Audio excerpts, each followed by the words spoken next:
Chapter 72. At night, the two of them were lying on the spacious stone bed. The time spent under house arrest was really hard to bear. They had practiced martial arts and eaten, but there was nothing else to do. They walked around in the small cave. Chu Wanning was still calm, but Ran was different.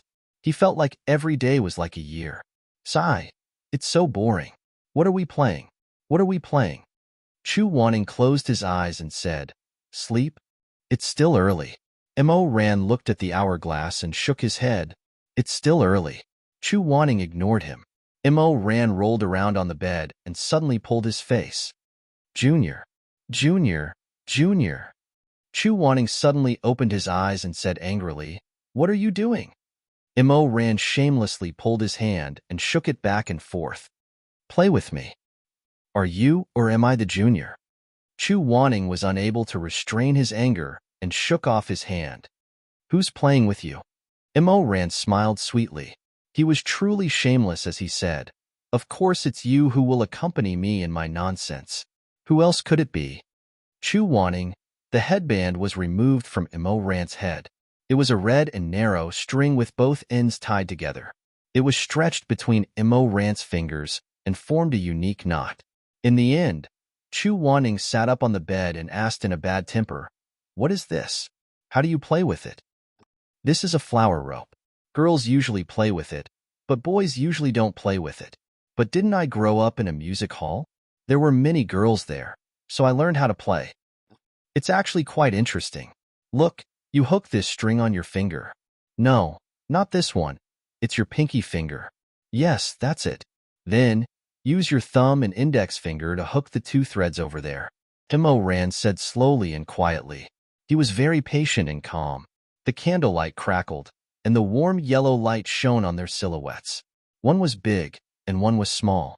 They lowered their heads and circled around the red string made by the hair tie.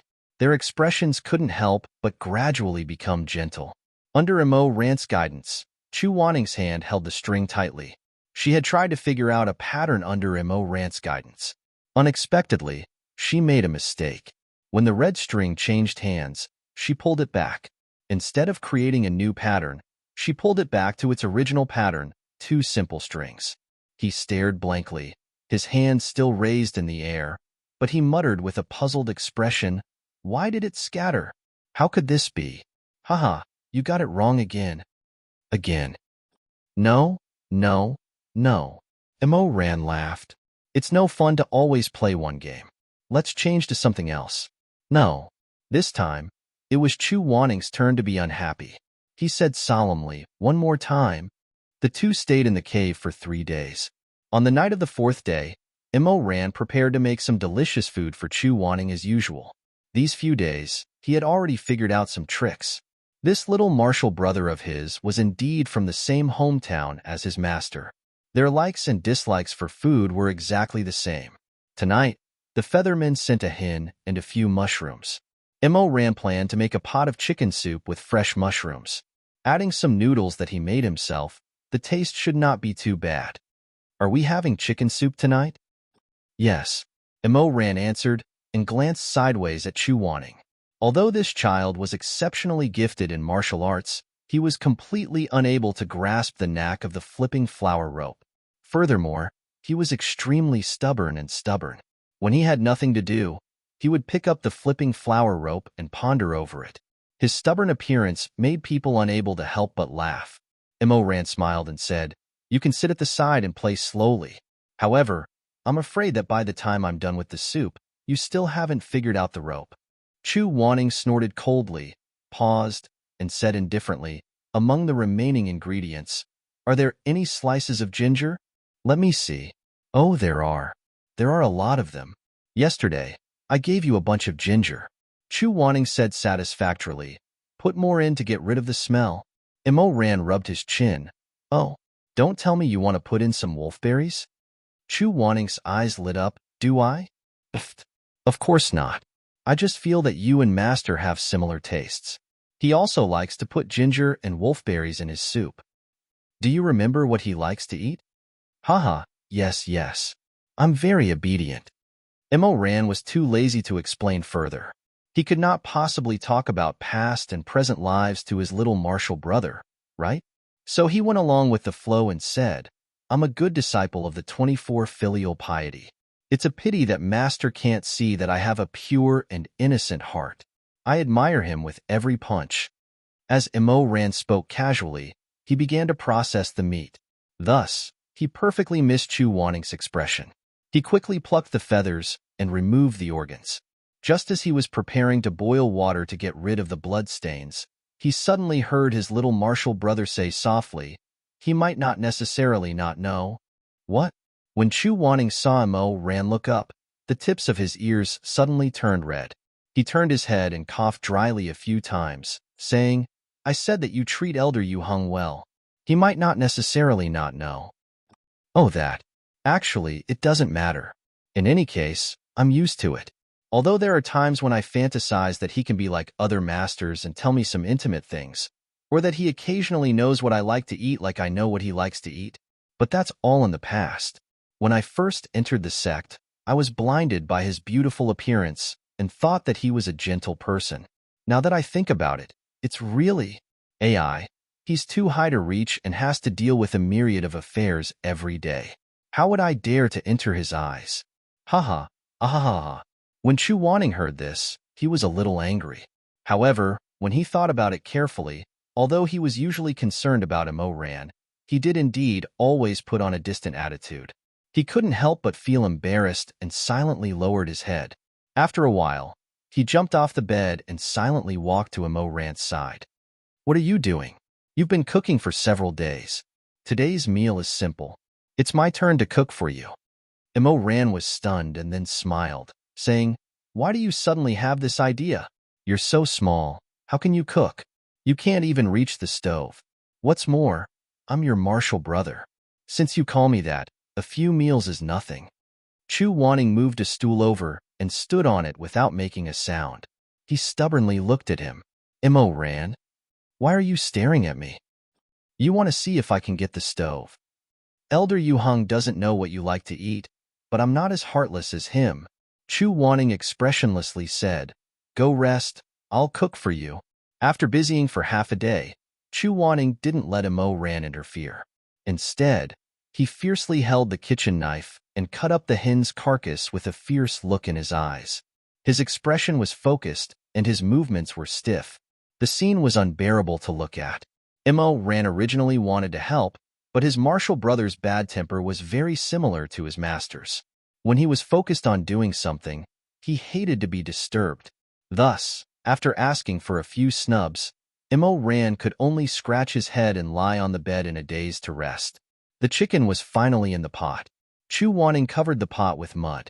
Just as he was about to turn around and say something to Immerse, he suddenly heard a soft voice coming from the entrance of the prison.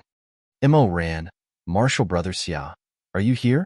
When Immerse heard this voice, it was as if he was struck by lightning. He immediately jumped off the bed and rushed to the entrance. Through the gap, he first saw a featherman coldly standing outside. However, when he turned his gaze, he saw Shizun standing behind her. He was dressed in plain white and had a worried expression on his face. He couldn't help but be overjoyed. Shizun, why are you here? I have something to tell you. Shizun said. The Lord has already received the report and rushed over to the Peach Blossom Spring. He is currently negotiating with the Feathermen. How are you? Have you suffered these past few days? I'm very good. I can eat, drink, and jump. Immerse paused for a moment, then asked, Where's Master? Where is he? He said that he is still in closed-door cultivation and has not come. Oh, Immerse's eyes flickered. He sighed and muttered to himself, It's good that he doesn't come. It's good that he doesn't come. However, Elder Xuanji is here. He said that he is here to vouch for Martial Brother Xia. Shizun asked, Is Martial Brother Xia sleeping? Immerse said, No, he is making soup. Martial Brother, come here quickly. Chu Wanning put down the small bamboo fan that he used to fan the fire. He walked to the door and looked at the two people outside. He did not have a surprised expression. He asked calmly, What's wrong? Before Shizun could say anything, the Featherman snorted and asked, Isn't it because the people from your life and death summit have come?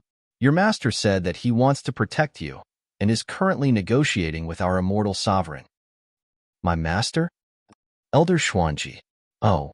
Chu Wanning paused for a moment. He said expressionlessly, very good. The Featherman curled his lips and said, you too can come out. All the Supremes have already gathered at the Dew Pavilion and are waiting to hear your explanations. Chu Wanning turned around and looked at the chicken soup that was currently being cooked. He said, I'm not going. The soup is halfway done. I can't leave. Immerse, you go on my behalf. When the Featherman heard this, he thought to himself that he was indeed a child who was still wet behind the ears. His words were actually so unreliable. Thus, he laughed coldly and threatened him. If you don't go, you will miss the chance to explain yourself. If the verdict is that you killed Miss 18, you will have to pay with your life and lose your head. Unexpectedly, Chu Wanning was not afraid at all. Instead, his expression was indifferent. He looked at him coldly, turned around and left. Shimei wanted to stop him, but Immerse smiled and shook his head. Let him be. I'll go. But Elder Xuanji came from afar. If he doesn't go and greet him, it would be impolite.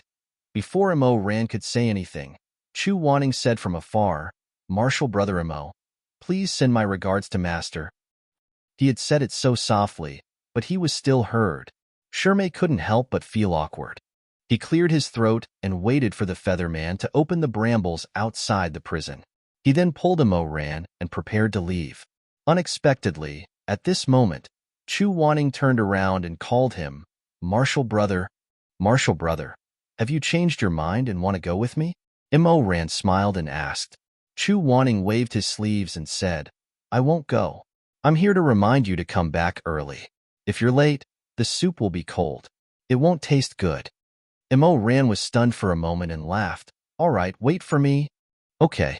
Chu Wanning didn't say anything else. He waited until Immerse had walked far away and disappeared around the corner. Only then did he turn around and focus on boiling the soup. The Dew Pavilion wasn't far from the prison. On the way there, Shimei asked, Immerse, you seem to have gotten closer to Martial Brother Xia these days? Immerse smiled and said, yes, we've gone through thick and thin together. Why, Shimei, are you jealous of a child? You're spouting nonsense. Ha ha ha, Shimei, don't worry. The one I like the most is still Shimei. It won't change. Don't talk nonsense. I just feel that Martial Brother Xia is a little strange. Strange? Oh. Immerse thought for a moment and nodded. He is quite strange. You feel it too? Yes. Immerse smiled and said, he speaks like an adult at such a young age. His mana shouldn't be underestimated. In addition, I haven't had the time to tell you about the bizarre things that happened in the illusion. Do you know? I suspect that he's a distant relative of our master. Shimei's eyes moved slightly and asked, what do you mean? We saw a person in the illusion. He was the son of the governor of Lin 200 years ago. His surname was also Chu, and he looked very much like our master. He had a son, and his appearance was also. Just as he was about to get to the crux of the matter, he suddenly heard a burst of curses in front of him. He looked up and saw Shui Ming striding over with an angry look on his face. He kept on cursing, bastard, beast, you shameless dog. Chapter 73. Seeing Immerse ran out of the blue, Shui Ming was stunned for a moment. This was the first time they met after Immerse was imprisoned. Thinking of how Shui Ming protected him in front of everyone, Immerse couldn't help but smile at him. However, Shui Ming was shocked by this smile and showed a disgusted expression. He gritted his teeth and said, what are you doing? What are you looking at? What's there to look at? What are you laughing at? What's so funny? I'm just greeting you. Disgusting. Immerse. His arrival interrupted Immerse's words. Shimei pondered for a while but didn't ask further. Instead, he smiled at Shui Ming and said, young master, who provoked you again? Who else could it be? Who else could it be? Shameless, shameless, wretched, despicable, obscene, shameless. Immerse sighed and said, it doesn't rhyme well enough.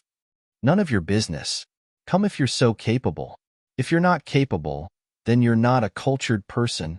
Immerse smiled and said, "Tell me, who provoked you?" Shizun smiled and said, "I'm guessing it's eldest senior brother again." "What bullsh asterisk t eldest senior brother? Beast. Lecher. He's so casual. Why didn't he get STDs? I'm willing to F asterisk king spend 10 years of my life wishing that he'll have ulcers on his head, pus on his feet, and a rotten nose and rotten eyes. Let's see who would fancy him. This despicable, shameless, wretched, obscene." Immerse. Seeing that Shizun was about to fall into an endless loop, Shizun hurriedly stopped him and pointed behind him and shouted, "Shua, look, the female cultivators who like eldest senior brother are here." Ah! Shizun was startled, and a trace of panic actually appeared on his usually proud and extravagant face.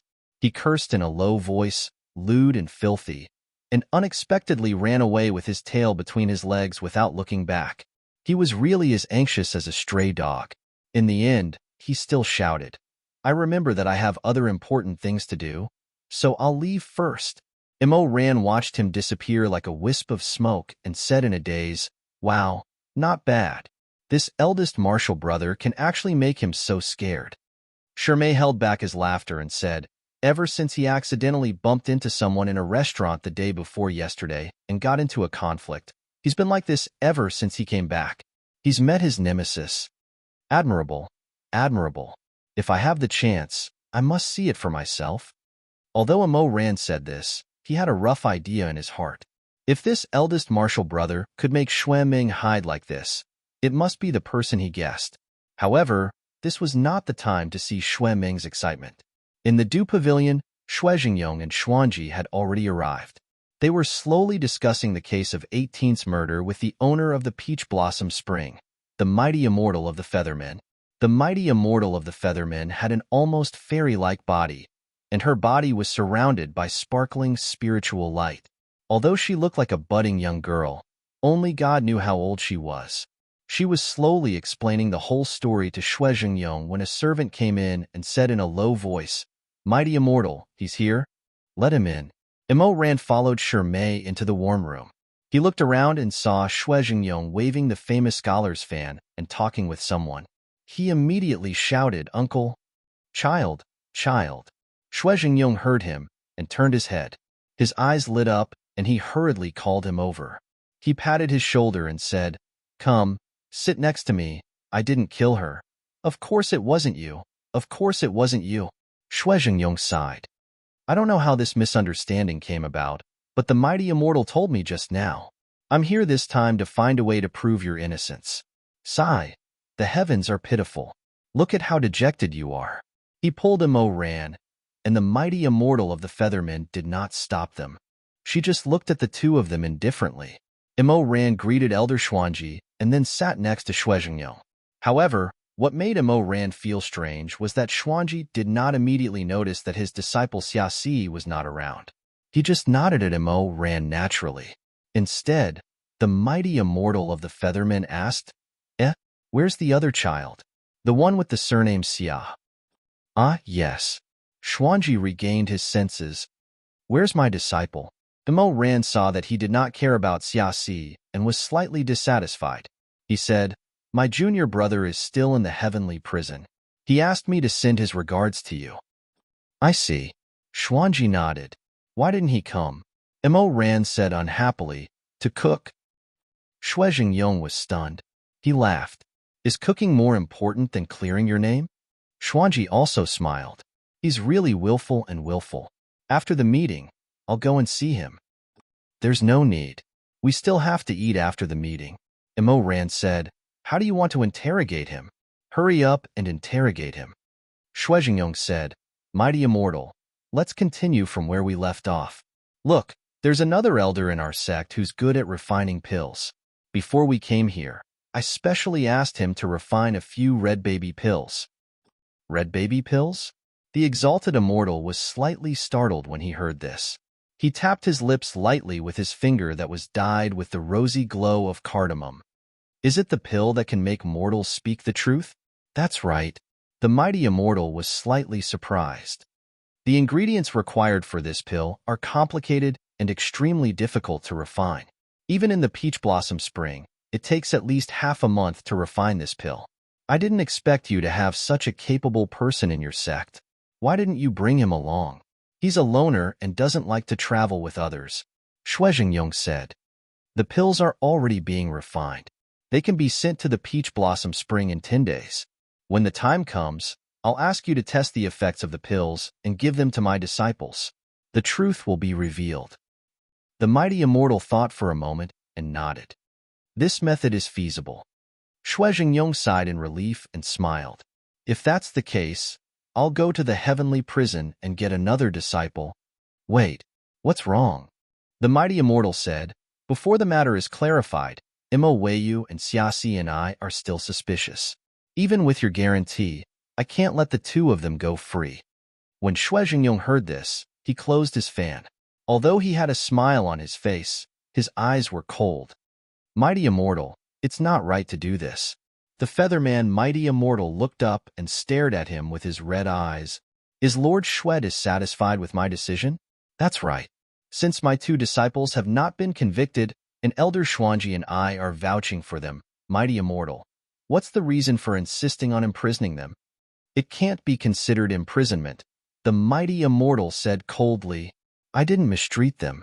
I didn't stop providing them with food every day. I just restricted their activities. It's not too much.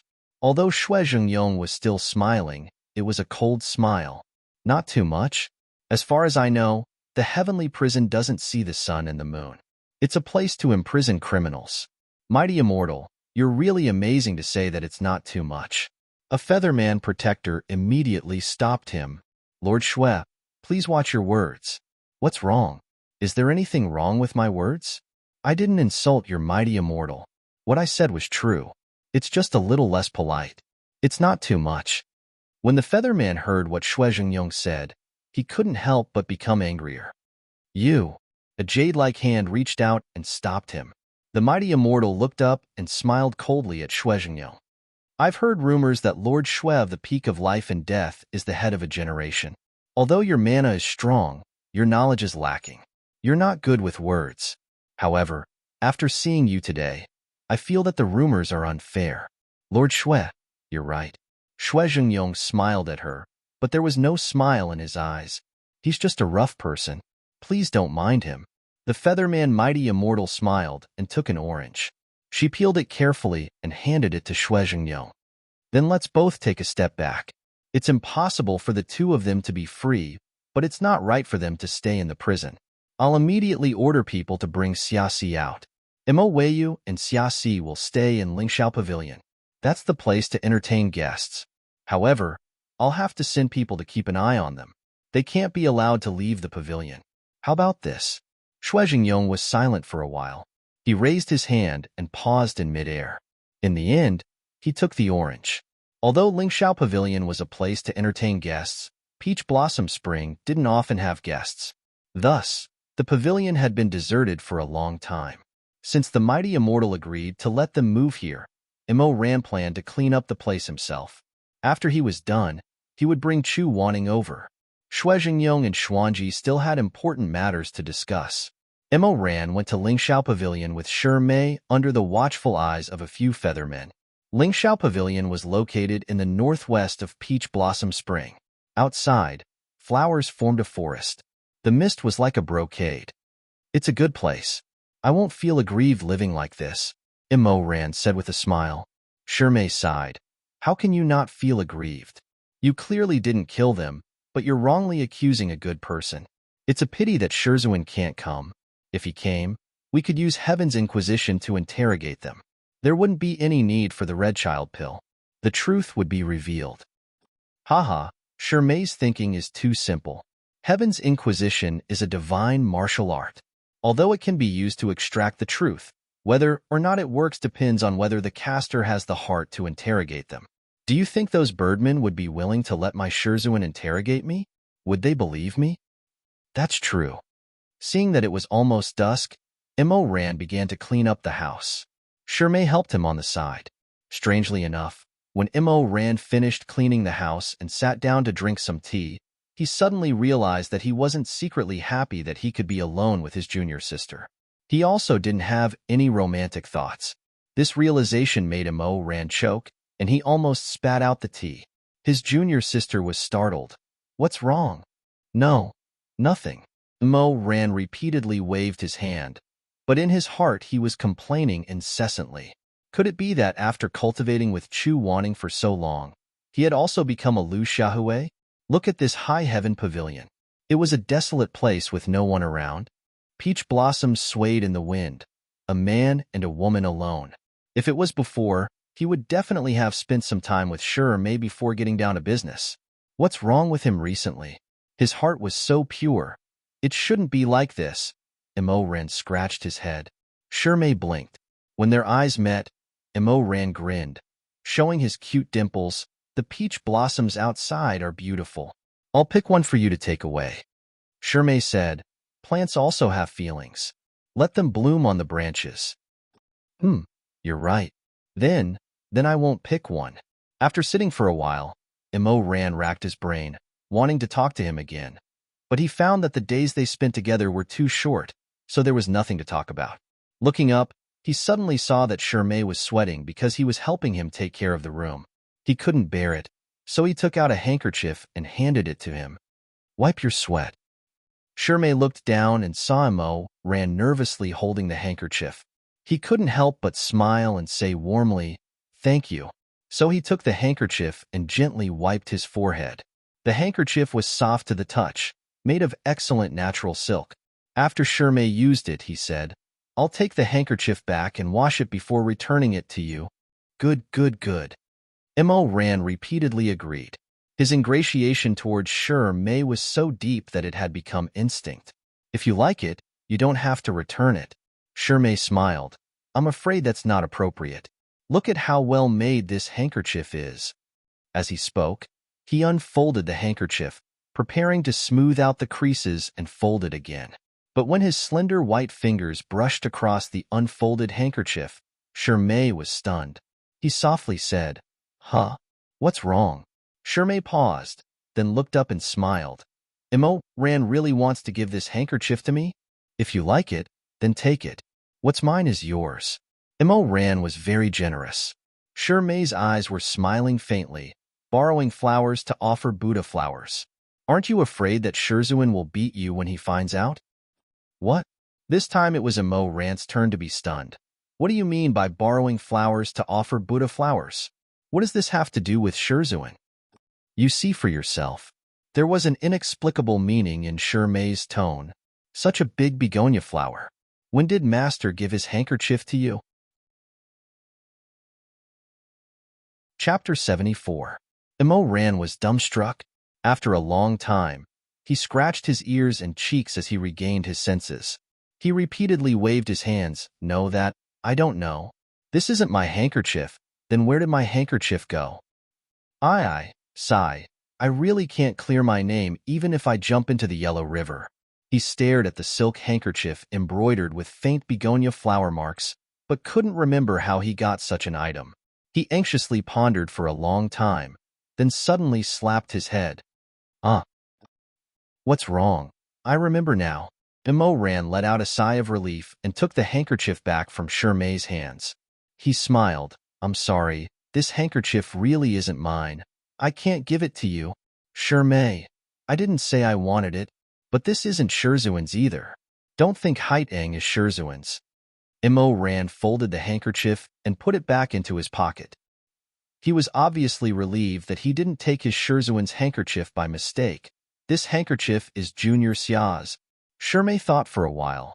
Junior Xia's? Yes, I've been living with him these days. Maybe I washed the handkerchief and took the wrong one in the morning. Haha, I'm really sorry. And it's okay. May still smiled gently. Then, he stood up and said, It's getting late. Let's go and bring Junior Xia over. The two left the house and went straight to the prison cell. However, they didn't go too far before May's footsteps gradually slowed down. At first, it wasn't obvious, but he suddenly tripped over a piece of rock and almost fell. Fortunately, Ran was walking beside him and caught him in time. Ran saw that his face was pale and bloodless, and couldn't help but ask in surprise, What's wrong? It's okay. May took a deep breath and said, I didn't eat much for lunch, so I don't have much energy. I'll be fine after some rest. The more vaguely he tried to muddle through, the more concerned Immerse became. After thinking about it carefully, he realized that Mei's qigong was not good, so he had to exchange his peach blossom spring for his food and clothes. In the past, he had plucked feathers and given them to Mei. Now that he had been locked up, Meng was a brainless person who did not know how to take care of others. The more Immerse thought about it, the more worried he became. He said, "When you were in the sect, you often didn't eat lunch, but I've never seen you so weak. How are you saying that you haven't eaten anything? Tell me the truth. How long have you been hungry?" Seeing that he didn't say anything, Immerse's face became more and more gloomy. He pulled him in the opposite direction. Mei hurriedly said, "Immerse, where are you going?"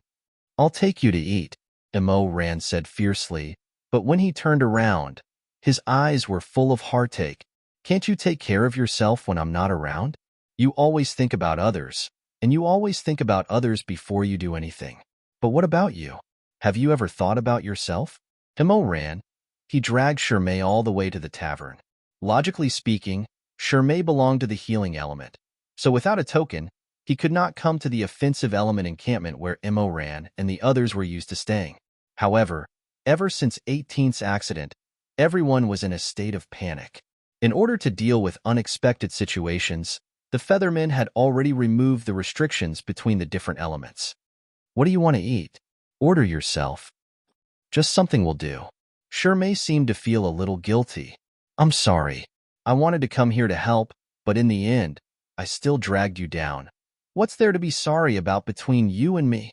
Immerse stretched out his hand and flicked his forehead. He softened his tone and said, "Order. After you order, I'll pay for it. You can sit down and eat." Mei was startled. "What about you?" "I have to go and pick up junior brother Xia. The culprit has not been caught. Although there are guards around the prison, I'm still worried." Hearing that Immerse was about to leave, Mei's eyes seemed to dim for a moment. However, he quickly said, "Just buy 2 steamed buns. I'll go with you. We can eat as we walk." Immerse was about to stop him when he suddenly heard the sound of chirping outside the tavern. More than 10 beautifully dressed young female cultivators entered the tavern, giggling.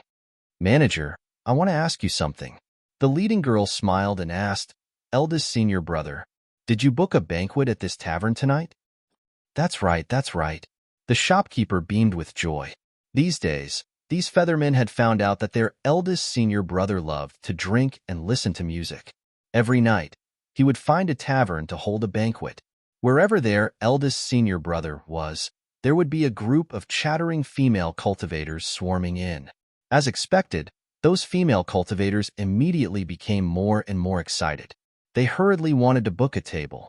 From time to time, a few sentences would float into Immerse's ears. They were talking about things like, "Xiaofeng, look at my eyebrows today. Do you think they look good? Will eldest senior brother like them? They look good. Then look at my eye makeup. It's a bit too bright. Will he think I'm frivolous?" There were also things like, "You're so beautiful, eldest senior brother will definitely like you. I saw him looking at you a few times yesterday. Aya, you're so annoying. How is that possible? Big sister's temperament is still the best.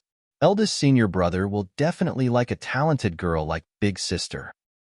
At such a critical time, these people could still be so infatuated with a man. Immerse's mouth twitched. He turned to his junior sister and said, "Steamed buns it is. We'll leave after we buy them. I'm also worried about leaving you alone in this tiger's den." Mei looked at his expression and couldn't help but gently smile and shake his head. The most delicious food in this building was the unstoppable big steamed pork bun. Immerse bought 10 of them in one go and gave them all to Mei. Walking on the road, Immerse glanced at Mei from time to time and finally relaxed a bit. However, no one would have thought that it was these steamed buns that would cause Mei to be injured. His stomach was already weak to begin with. He hadn't eaten a single grain of rice for a long time, so when he suddenly ate these greasy steamed buns, his stomach couldn't bear the bursts of cramping pain. This time, Immerse was completely unable to pick up chewing. He hurriedly carried the pale and sweaty Mei back to High Heaven Pavilion and placed him on the bed that had just been cleaned. Then he went outside to call for a doctor. After prescribing medicine and feeding him warm water, Ran sat on the bed and looked at May's haggard appearance. He blamed himself. Does it still hurt? I'll help you rub it. May's voice was very soft and weak. No need. It's fine. However, Ran's slender hand had already reached over and was gently rubbing his stomach. Perhaps because the pressure was just right, it was very comfortable. In the end, May didn't say anything and gradually relaxed his breathing and fell into a deep sleep. Ran stayed until he fell asleep and then prepared to leave. However, before he could get up, his hand was caught. Ran's eyes suddenly widened. His black eyes flashed with a faint purple light. May? It hurts. Don't go. The beauty on the bed still had his eyes closed, as if he was sleep-talking. Ran stood there in a daze. May had never asked anyone to do anything for him. He had always been the one helping others without asking for anything in return. Only when he was in deep sleep would he ask Ran to stay. Thus, she sat back down on the edge of the bed. While looking at the face that she yearned for day and night, she continued to rub his stomach. Outside the open window, peach blossoms drifted down, and the sky was finally dark. When Ran suddenly remembered that he had promised his junior brother for dinner, it was already midnight. It's over. Ran suddenly jumped up and patted his head. It's over. It's over. It's over. It's over. At this time, May was also in deep sleep. Ran took a big stride and wanted to run to the prison cell. However, a blue light suddenly lit up the sky. Elder Xuanji was carrying a child in his arms, and the child was carrying a small jar. The two people descended from the sky. Elder. Xuanji glanced at Ran with slight reproach. What happened? Didn't you say that you were going to pick him up? If I wasn't worried and went to take a look, you cough. I mean, my disciple would have to wait in the prison until tomorrow morning. It's my fault. Ran lowered his head. After a while, he couldn't help but look up at Chu Wanning. Junior brother. Xuanji put Chu Wanning down. Chu Wanning held the jar and quietly looked at Ran. Have you eaten dinner? He didn't expect that the first thing he said would be this. Ran stared blankly. No, not yet. Chu Wanning walked over and gave him the jar. He said calmly, it's still warm, drink some. Ran stood in place and didn't move for a long time. When he reacted, he had already picked up the little fellow and the jar and held them in his arms. Okay, I'll drink. The silly child was afraid that the soup would be cold, so he took off his outer robe and wrapped it around the jar. Therefore, his small body was slightly cold when he held it. Ran touched his forehead and gently rubbed it. He blurted out the words that he had never said in his 2 lives. I'm sorry. It's my fault. After saying goodbye to Xuanji, the two returned to the room. The outer robe was already wrinkled and couldn't be worn anymore. Ran was afraid that the child would be cold, so he went to the room and found a small blanket for Chu Wanning. Chu Wanning yawned and climbed onto the stool with the jar in his arms. He was about to get 2 small bowls of soup. Suddenly, he blinked twice and his gaze fell on the meat bun that May left behind. Jumping off the stool, Chu Wanning walked to the bedroom and looked at the beauty lying on the bed with no expression on his face. He didn't get angry and didn't say anything. He only felt that there were traces of coldness coming from his bones. His heart, which was still warm just a moment ago, was frozen to ice. When Ran returned to the kitchen, Chu Wanning was still sitting by the window at the table. One foot was on the stool, and the other was hanging down. His arm was casually resting on the window frame. Hearing the movement, he turned around and glanced at Ran. Here, I found a firefox blanket. Put it on first, it's cold at night. Chu Wanning didn't say anything. Ran walked over and handed the blanket to him. Chu Wanning didn't take it. He just shook his head and slowly closed his eyes, as if he was resting. What's wrong? You don't like it? Then I'll find another one for you to see if there's anything else. Ran smiled and rubbed Chu Wanning's hair. He turned around and was about to find another one when he suddenly found that the pot on the table was gone. He couldn't help but be stunned. Where's my soup? Who said it's yours? Chu Wanning finally spoke. His voice was cold. It's mine. Ran's mouth twitched. He thought that he was throwing a tantrum. Okay. It's yours. Then where's your soup? Chu Wanning said indifferently. Throw it away. Throw it away? Chu Wanning ignored him and lightly jumped off the stool. He turned around and pushed the door open. Hey, Shitty? Shitty, where are you going? Immerse didn't have time to take the blanket. The murderer was still unknown, and it wasn't safe outside. He quickly followed him out. He saw that under the peach blossom tree, the small pot that contained the soup was still clumsily placed there. It hadn't been thrown away. Immerse let out a sigh of relief. He thought that he was in the wrong. Little Shitty didn't get angry just now because he was suppressing it. After suppressing it for a while, he realized that he couldn't take it anymore. There was nothing wrong with throwing a tantrum, so he walked over and sat beside Chu Wanning. Chu Wanning was under the peach blossom tree. He picked up his small pot and ignored Immerse. He opened the lid alone and took a spoon that was bigger than his face. He wanted to reach in to scoop the soup, but found that he couldn't reach in at all. He couldn't help but become angrier. With a bang, he smashed the spoon and sat there holding the pot in a daze. Immerse supported his cheek and turned his head to the side to give him an idea. You can just drink it. There's only the two of us here anyway. It's not embarrassing. You don't want to drink? If you don't want to drink, then I'll drink it. This is the first time my Shitty has made soup for me. I can't waste it. He wanted to tease him. As he spoke, he smiled and was about to snatch the pot. Unexpectedly, Chu Wanning slapped his hand away. Get lost? Immerse blinked. He felt that this conversation was somewhat familiar. But then he put on a thick-skinned smile and leaned over. Shitty, it's my fault. Don't be angry. I wanted to come and pick you up a long time ago, but your Shitty Mingjing suddenly felt unwell, so I delayed it. I didn't mean to make you wait. Chu Wanning still kept his head down and didn't say anything. Then you see, I've been busy until now and haven't eaten dinner. I'm really hungry. Immerse pulled on his sleeve pitifully. Shitty, kind Shitty, my good Shitty, I beg you, just give your Shitty a mouthful of soup. Chu Wanning moved a little and finally put the pot of soup on the ground. She slightly raised her head and tilted it a little, but still turned away. He meant to let Immerse take the soup himself. Immerse smiled. Thank you, Shitty. The small pot was filled to the brim. With one look, he knew that his Shitty ate very little and left more than half of the meat for him. So there was a lot of meat and very little soup. Immerse stared at it for a while. His eyes curved and he said warmly, How is this soup?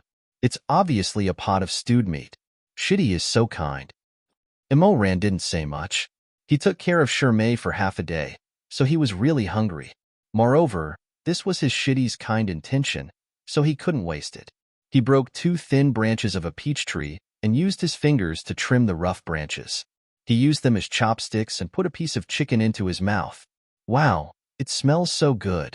Immerse had the chicken in his mouth, and his eyes were misty. He smiled and said, It's delicious. My Shitty is really capable. Actually, this pot of soup wasn't delicious. It was too salty, but in order to make his Shitty happy, Immerse ate it with all his might. Soon, he ate more than half of the chicken. Chu Wanning didn't look at him from beginning to end and sat silently at the side. He drank a big mouthful of soup. The soup was salter than the meat, and it was even a bit bitter, but it was still tolerable. Immerse picked up a chicken leg and was about to put it into his mouth when he suddenly froze. How many legs does a chicken have? Naturally, no one paid attention to him. Immerse answered himself, 2. Then he looked at the chicken leg between his chopsticks, and then looked at the remaining bone that he had just eaten.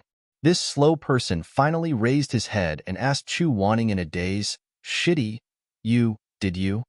He didn't have the courage to ask the second half of the sentence. Did you wait for me all this time and didn't eat dinner? This pot of soup is full of meat. Did you wait for me until the soup was almost dry, and only the meat was left? After fighting, there was only a pitiful little bit left, and I thought you had eaten, and left some for me. I thought you didn't have good culinary skills, and made a good chicken soup into stewed chicken. Immerse silently put down the pot, but he discovered it too late. There were only a few pieces of meat left in the pot. Chu Wanning finally spoke. His voice was still calm and pleasant, with a bit of the tenderness and clarity of a child.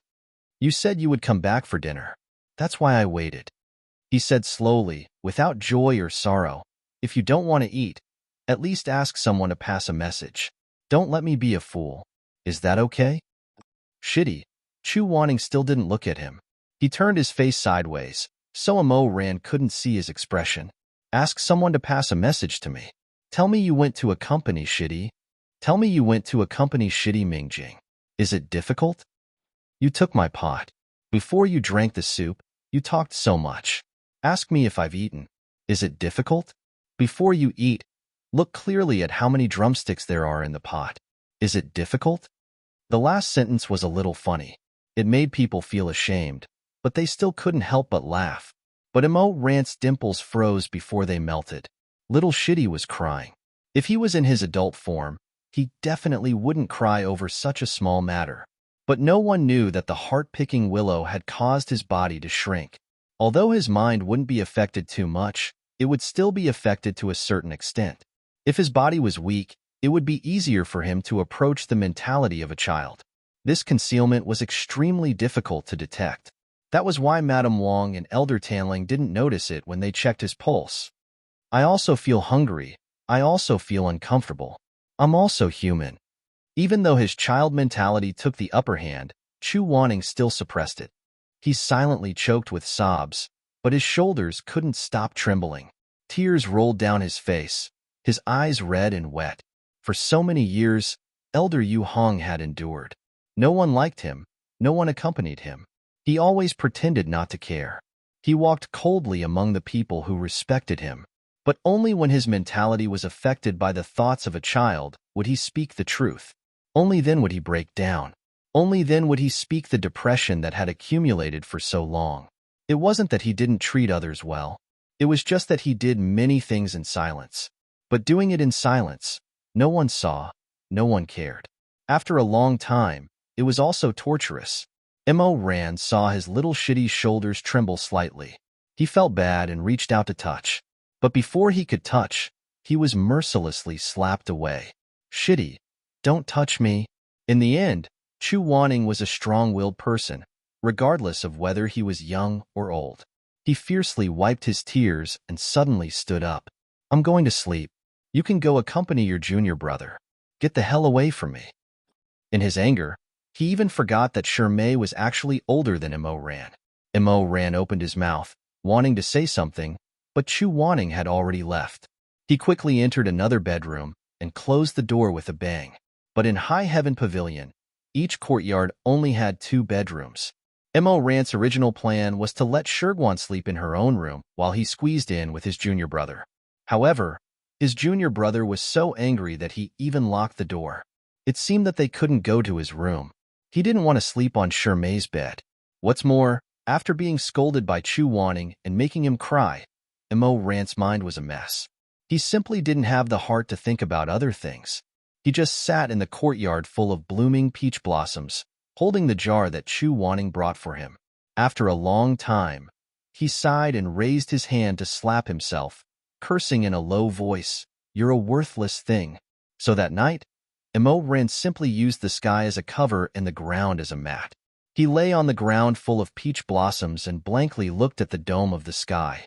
Little Shitty, Shirmei, Shizun, Xueming, the fake North Star under the Jinqing pool, the murderer who hasn't shown himself, Chu Sun and his son in the illusion. Many vague shadows flashed in front of his eyes. He vaguely felt that something was wrong, but that feeling was so weak that he didn't even notice it. The peach blossoms were bright and dazzling. Raising his hand to catch a falling peach blossom, Imo Ran carefully looked at the scarlet soul under the moonlight. In an instant, it was as if he returned to the end of his previous life.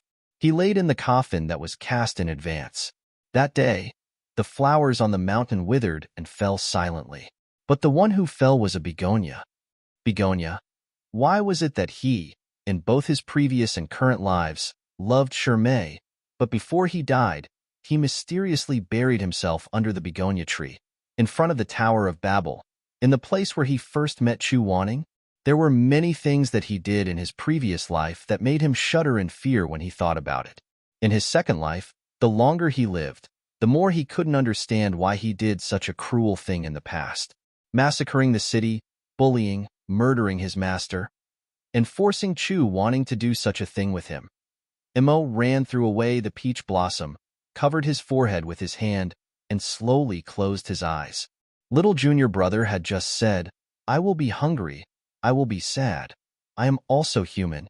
This sentence had been lingering in his ears. The person who said it was little junior brother, but for a moment, another person's figure suddenly appeared in Imo Rant's mind. It was a man wearing a snow-white robe. In the blink of an eye, the white robe turned into a scarlet phoenix robe, which dragged on the ground. It was very similar to the Ghost Master's appearance in the illusion of a ghost wedding. "I am also a human. I will be sad. I will be in pain." Imo ran. "I will also be in pain." Imo ran suddenly felt a strong sense of suffocation in his heart, as if something was about to burst out. Fine beads of cold sweat seeped out of his forehead. He closed his eyes, slowly gasping for breath. He muttered, "I'm sorry." He didn't know who he was apologizing to, little junior brother, or that old friend in the scarlet phoenix robe. In the bedroom, Shermay sat up. He didn't turn on the light and quietly went to the window with his bare feet. Through the gap in the window, he looked at Imo Ran, who was lying in the middle of the flower petals, one hand still holding the pot. His eyes were dim, and he didn't know what he was thinking. The next morning, Imo Ran, who was lying in the middle of the flower petals, wrinkled his nose, took a big breath of fresh air, stretched his body, and prepared to get up. But before he could stretch his body halfway, he suddenly heard a scream cut through the silence of Sky Tower. "Ah!" Imo Ran suddenly opened his eyes and got up with a grunt. The scene in front of him made his bones and blood turn cold, and he was stunned.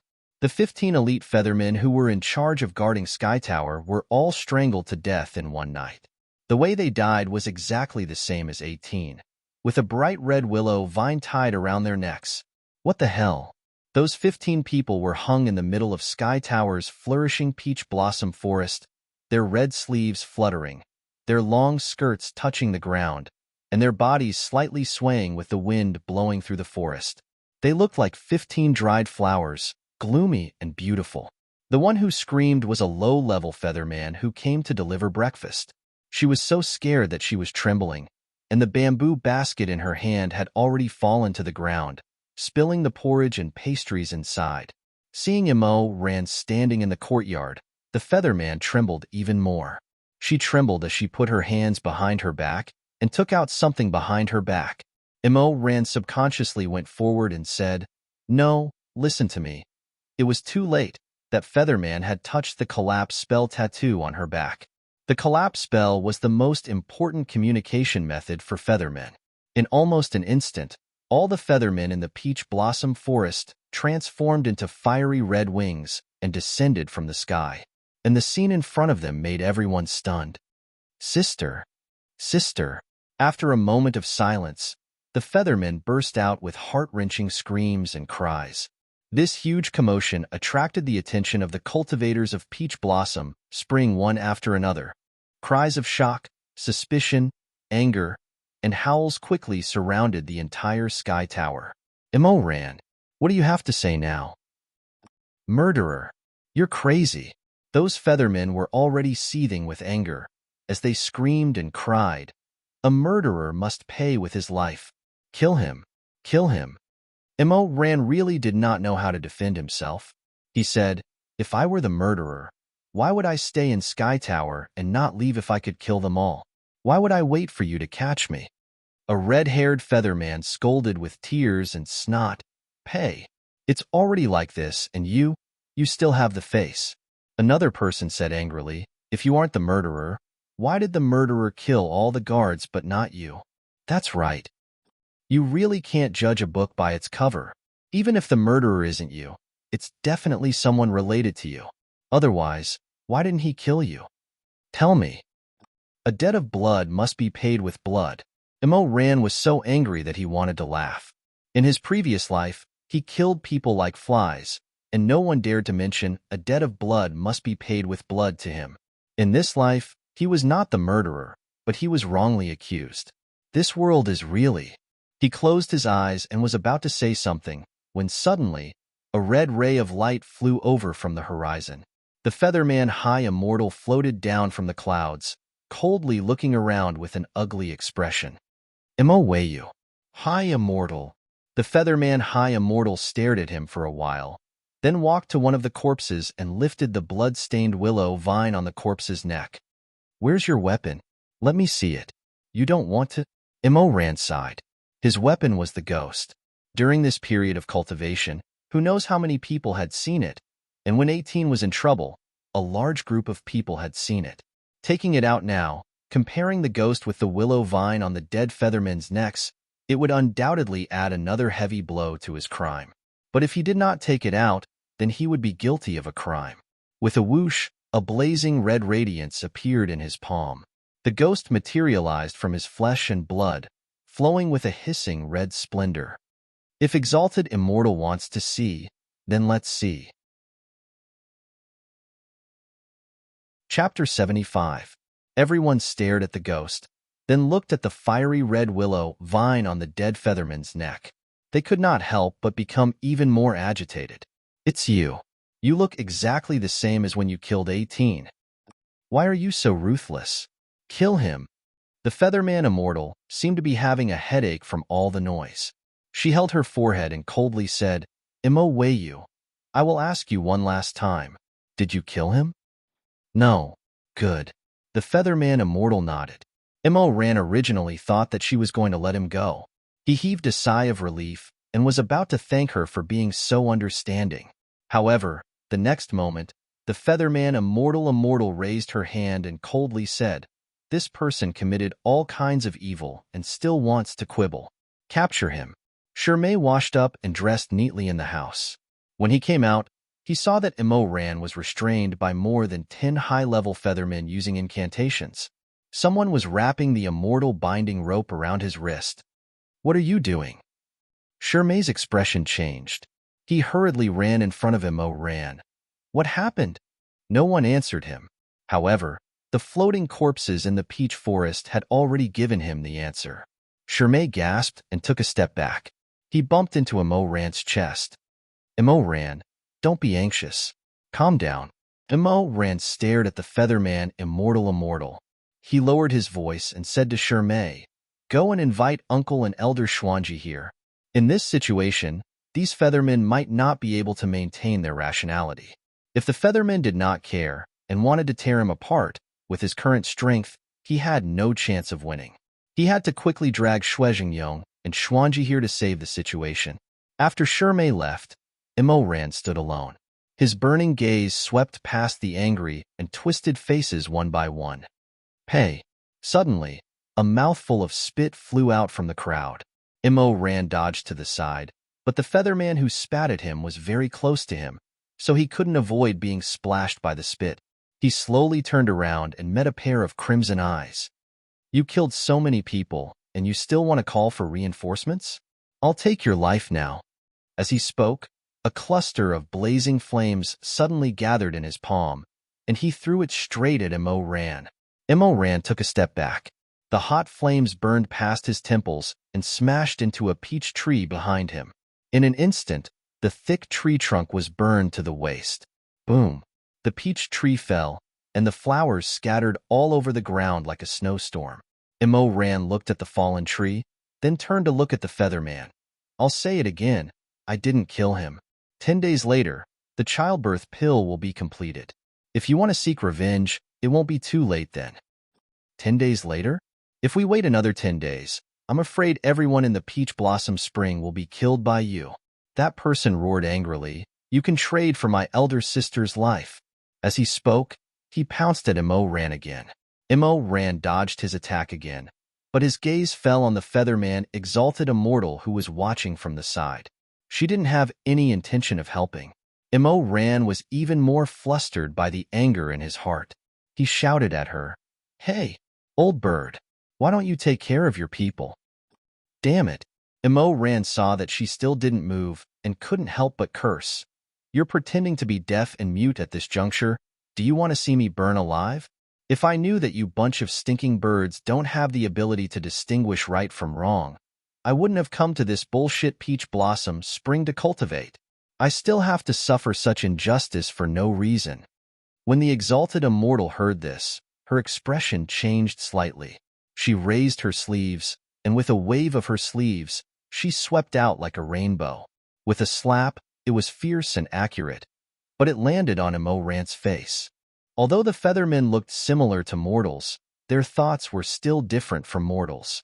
In the cultivation world, not to mention the leader of a clan, even the leader of a small dojo wouldn't jump to conclusions without concrete evidence. However, the feathermen were half-beasts, and they still had a strong bestial nature in their bones. The exalted immortal's black hair turned crimson red, and each strand seemed to be emitting boiling hot air. Her beautiful eyes opened wide, and she said in a cold voice, "Who is your master?" "He actually taught such a filthy disciple, and you better clean your mouth." When she said this, the other feathermen all let out loud cries. Pairs of crimson eyes were filled with killing intent, and they closed in on Immerse. With a whoosh, an orange arrowhead formed by flames broke through the air and pierced towards Immerse's heart. Immerse didn't dare to be negligent. He shook out the flowing flames and used Ghost Flash to block. However, that arrowhead was actually just a smokescreen. When he leaned his body to block, a featherman who had lost a close relative crossed his sword. The sword light was like water, and it was aimed towards Immerse's back. There was an arrowhead in front of him and a long sword behind him. Originally, it was impossible for him to escape. Immerse knew that these half-beasts finally had the intention to kill. He steeled his heart, and in his mind, he thought of Chu Wanning's Heaven's Inquisition. He raised his hand and waved his wrist. The Ghost Flash was thrown into the air and then suddenly tightened. The blood-red willow vines danced, forming a blurry shadow, and with lightning speed, they formed a strong air mass. The willow leaves on the vines instantly became sharp knives, absorbing the surrounding air and objects and cutting them. One of Chu Wanning's ultimate moves, Wind. Using the vines as wind leaves, he used spiritual power to absorb everything around him. Everything that was sucked into the wind would be crushed into powder and buried in the wind, leaving no remains behind. Ah! The featherman let out a scream. The arrowhead that she had thrown earlier had already been crushed into pieces by the Ghost Flash. Her long sword was also suddenly swept in because it was too close to Immerse. Clang! The sound of metal breaking was sharp and ear-piercing. Before she could react, she was also sucked to the scarlet edge of the wind. She hissed, "Let go of me. Madman! You're a madman." Seeing that her people were suffering, the featherman immortal flew into a rage. Her red dress fluttered, and she floated up. She held an extremely pure crimson crystal in her palm. Her sleeves fluttered, and she channeled her spiritual power into it. The peach blossom spring suddenly became turbulent, and the grass and trees fell. An illusory fire phoenix faintly appeared behind her under her command. The immortal's eyes were so red that it seemed like they were going to drip blood. Her originally beautiful face was even a little distorted. "Beast," she hissed, "why aren't you stopping? You've already summoned the illusion of the phoenix. If I stop now, would I be waiting for death?" Immerse's face was illuminated by the enormous shadow of the fire phoenix. "I'll stop if you stop first." "You." The featherman immortal slowly rose into the air. "No." She paused after every word, and her blood-red eyes stared straight at Immerse. "Qualifications. With me. In terms of requirements." As her voice fell, a loud explosion sounded in the air. The illusion of the phoenix let out a clear cry and spiraled down toward Immerse. Bang! Another boom sounded, and this one was even more terrifying than the previous one.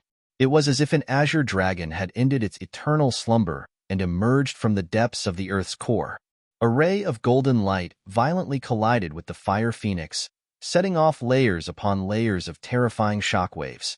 The weaker feathermen screamed as they were thrown to the ground by this storm. Some of them directly vomited blood and were sent flying dozens of feet away. For a moment, sand and pebbles were sent flying in Sky Tower. The wind was chaotic, and the buildings and trees were instantly razed to the ground. When the dust settled, a familiar slender figure appeared in the air, blocking in front of Immerse. "Moss, master?" That person was dressed in white, and his wide sleeves billowed in the wind. Hearing the voice, he slightly turned his cold and handsome face, and a pair of phoenix eyes swept past Imo Ran, who was kneeling on the ground. Chu Wanning's voice was cold, like the clear water in a well in the middle of summer. "Are you injured?" Imo Ran opened his eyes wide, and for a long time he could not react. He could only stare blankly with his mouth open. Chu Wanning looked him up and down. Seeing that there were no obvious injuries on his body, he turned to the Featherman and said, "Just now, didn't you ask who his master was?" He released his terrifyingly powerful spiritual energy and slowly descended from the air to the ground. He did not even bother to say a word, and only said coldly, "The pinnacle of life and death, Chu Wanning. Please enlighten me." What? Chu Wanning frowned, and his eyes were like heavy jade. It seemed that these birds did not listen to polite words. That was good. Anyway, his patience was running out. I said, "His master is me." After a pause, he said, "You hurt my disciple. Did you get my permission?" Although the Featherman immortals were respected as immortals, because of their noble bloodline, they were still far from being real immortals. Under this attack, not only was the Phoenix illusion shattered by Chu Wanning, but her arm was also cut by Heaven's Inquisition. She covered her wound, and sticky black blood oozed out from between her fingers. Her face was very ugly. You are just a mortal. How dare you be so presumptuous? Also, who allowed you to enter the Peach Blossom Spring? How did you get in?" She was a little crazy. "You don't know the immensity of heaven and earth." Swoosh. Heaven's Inquisition came out and directly slapped her face, breaking the corner of her mouth and causing blood to flow out. "What do you mean by I don't know the immensity of heaven and earth?" Chu Wanning sneered and smoothed out his slightly messy sleeves when he swung the willow vine. Then, he grabbed Imo Ran's collar with one hand and lifted him up, but his eyes never left the Featherman immortal. "Tell me, what do you mean by I don't know the immensity of heaven and earth?" You dare to do this, you. Why wouldn't I dare?" Chu Wanning looked at her indifferently. "Why wouldn't I dare?" After a pause, he picked up Imo Ran, who was beside him. "Listen, this person is mine. I'm taking him away." Imo Ran had not yet recovered from the shock of Chu Wanning's sudden arrival, and was crushed by the words, "This person is mine." Master, shut your dog mouth." Although Chu Wanning was still expressionless, Imo Ran could clearly see the anger in his eyes. "You can't do anything right. You only cause trouble for me." After saying that, he slapped the back of Imo Ran's head and took him up into the air. In a flash, they were dozens of feet away. When Imo Ran came back to his senses, he and Chu Wanning had already arrived at the desolate outskirts of the Peach Blossom Spring. "Master, my junior brother is still over there." Chu Wanning glanced at him, and seeing his anxious expression, he coldly snorted. "Junior brother? The one surnamed Xia?" Yes, he's still at Sky Tower. I have to save him." Chu Wanning raised his hand and interrupted him. "I already cast a spell to send him to Xuanji. You don't have to worry." Hearing him say this, Imo Ran was relieved. He raised his black and white eyes and looked at Chu Wanning. "Master, why are you here?" Chu Wanning was originally awakened by the noise outside, and seeing that the situation was critical, he swallowed a pill given to him by Tanlang, temporarily restoring his body. But at the moment, it was not convenient for him to explain to Imo Ran, so he coldly said, "Why can't I be here?" After saying this, he raised his fingertips and gathered a golden begonia. West Tower's curtain is full of reeds and thin flowers. A night of spring wind reaches Qiantang. Lowering his eyelashes, Chu Wanning gently blew at the budding begonia, and in an instant, the flower bloomed, overflowing with colorful light. Chu Wanning's slender white fingertips flicked and whispered, "Go investigate." The begonia flower immediately drifted away with the wind, and soon disappeared into the mountain forest. Imo Ran curiously asked, "Master, what kind of magic is this?" "Flower-throwing technique." "What? Flower-throwing technique?" Chu Wanning's expression was solemn, and did not seem to be joking at all. "It didn't have a name, but you asked me, so I gave it a name." Imo Ran, no matter how lazy this person was, He didn't have to be like this, right? The Lord has already told me about your matter. Chu Wanning looked in the direction where the begonia had drifted away, and his voice was as cold as a stream as usual. This should be the work of the same person as Jin Chenghu. In this peach blossom spring, I'm afraid that the exquisite chess game has already been set up.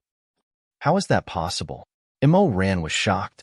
The exquisite chess game was a magic that he had reached the peak of in his previous life.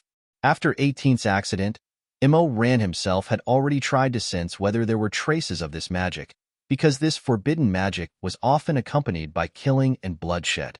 Once it was activated, it would definitely kill. So as long as he carefully examined the inexplicable strong resentment, he would know whether or not someone had set up the exquisite chess game. If that mysterious person really used this forbidden magic again, unless he did it to the extreme, there was no reason why Imo Ran would not be able to detect it. Seeing Chu Wanning's slightly suspicious gaze, Imo Ran hurriedly explained, "What I'm saying is, the peach blossom spring is filled with half-immortals. How could it be so easy for someone to set up a forbidden technique here without knowing?" Chu Wanning shook his head and said, "At the bottom of the Jin Chenghu, that mysterious person controlled all the ancient spirit beasts. Although the ancient spirit beasts' combat strength cannot be compared to the divine beasts, they are not inferior to the loose immortals.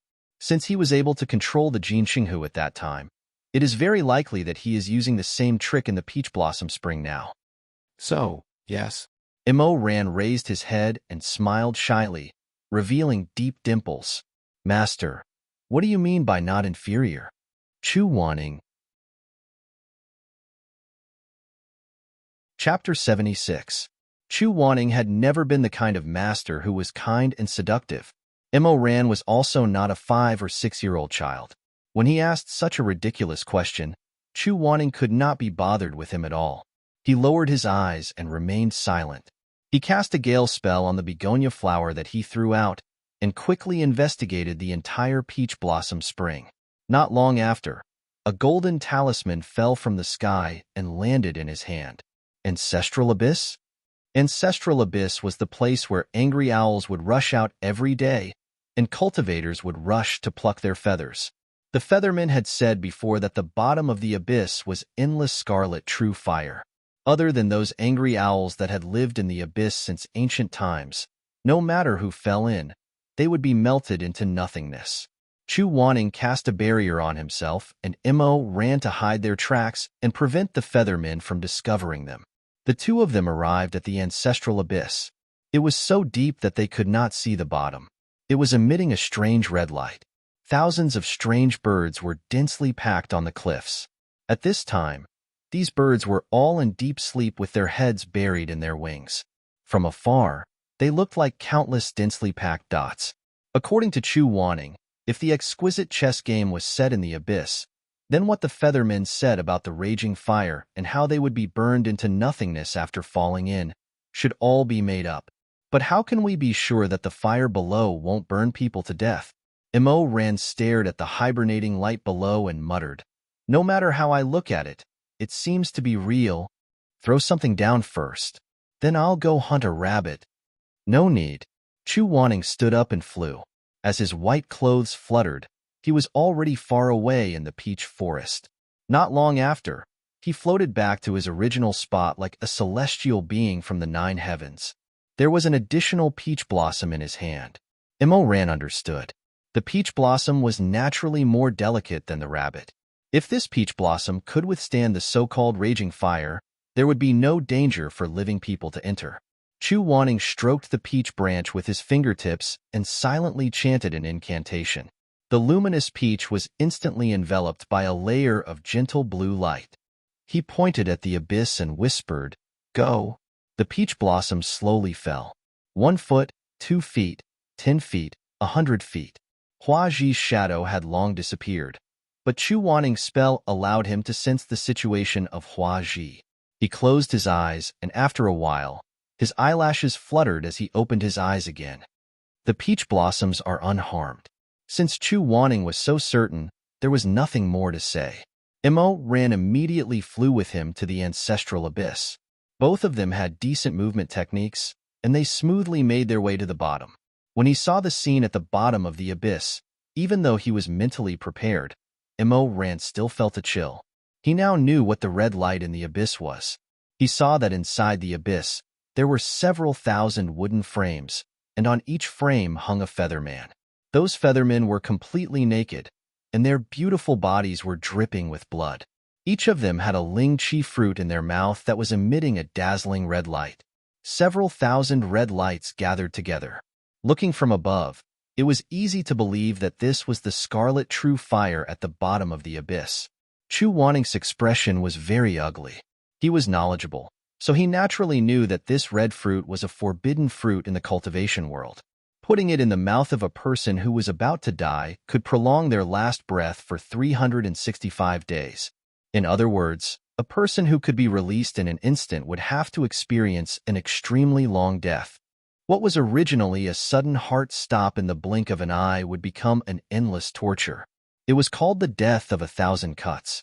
Immerse stared at the layers of living dead feathermen and muttered, "Soul-locking array. Using living things as human pillars to trap resentment.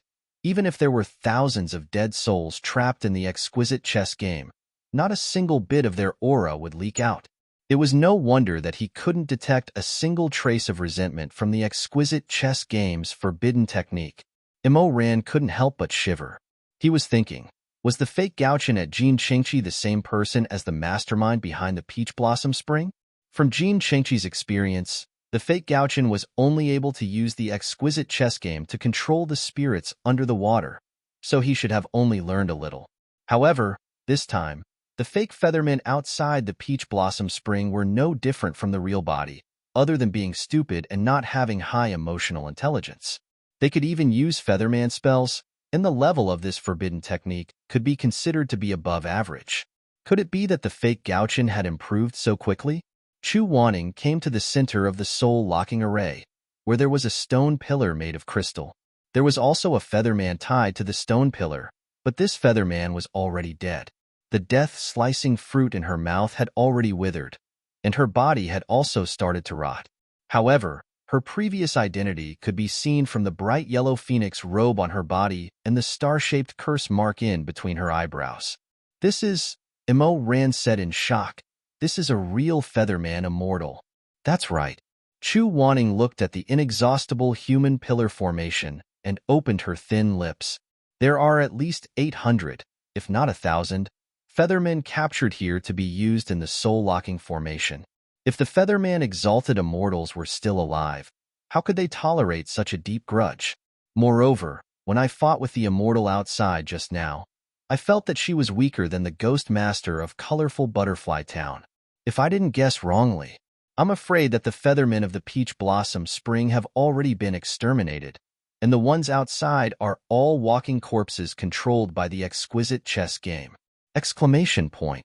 As expected, Chu Wanning had the same thoughts as him. Immerse was shocked and wanted to turn around and go back.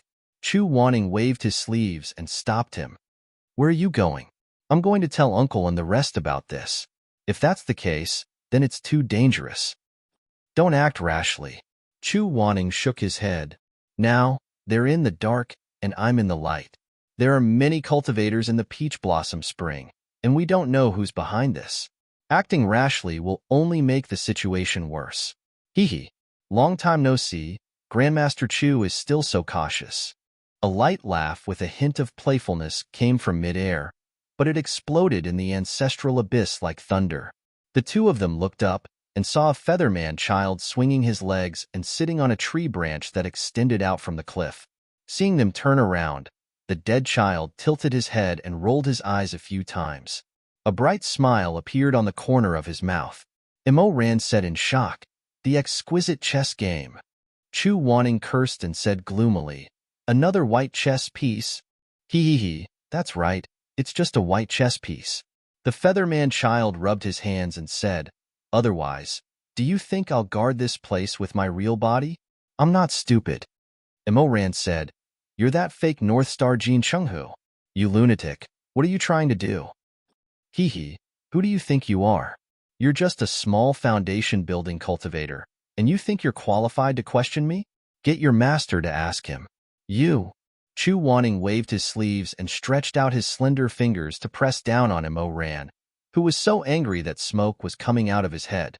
He raised his eyes and asked coldly, "What exactly is your plan?" The Featherman swung his legs. He was clearly a dead person, but because he was controlled by a forbidden technique, he kept doing all kinds of tricks like a marionette. "I'm the one who planned it. It's not a big deal."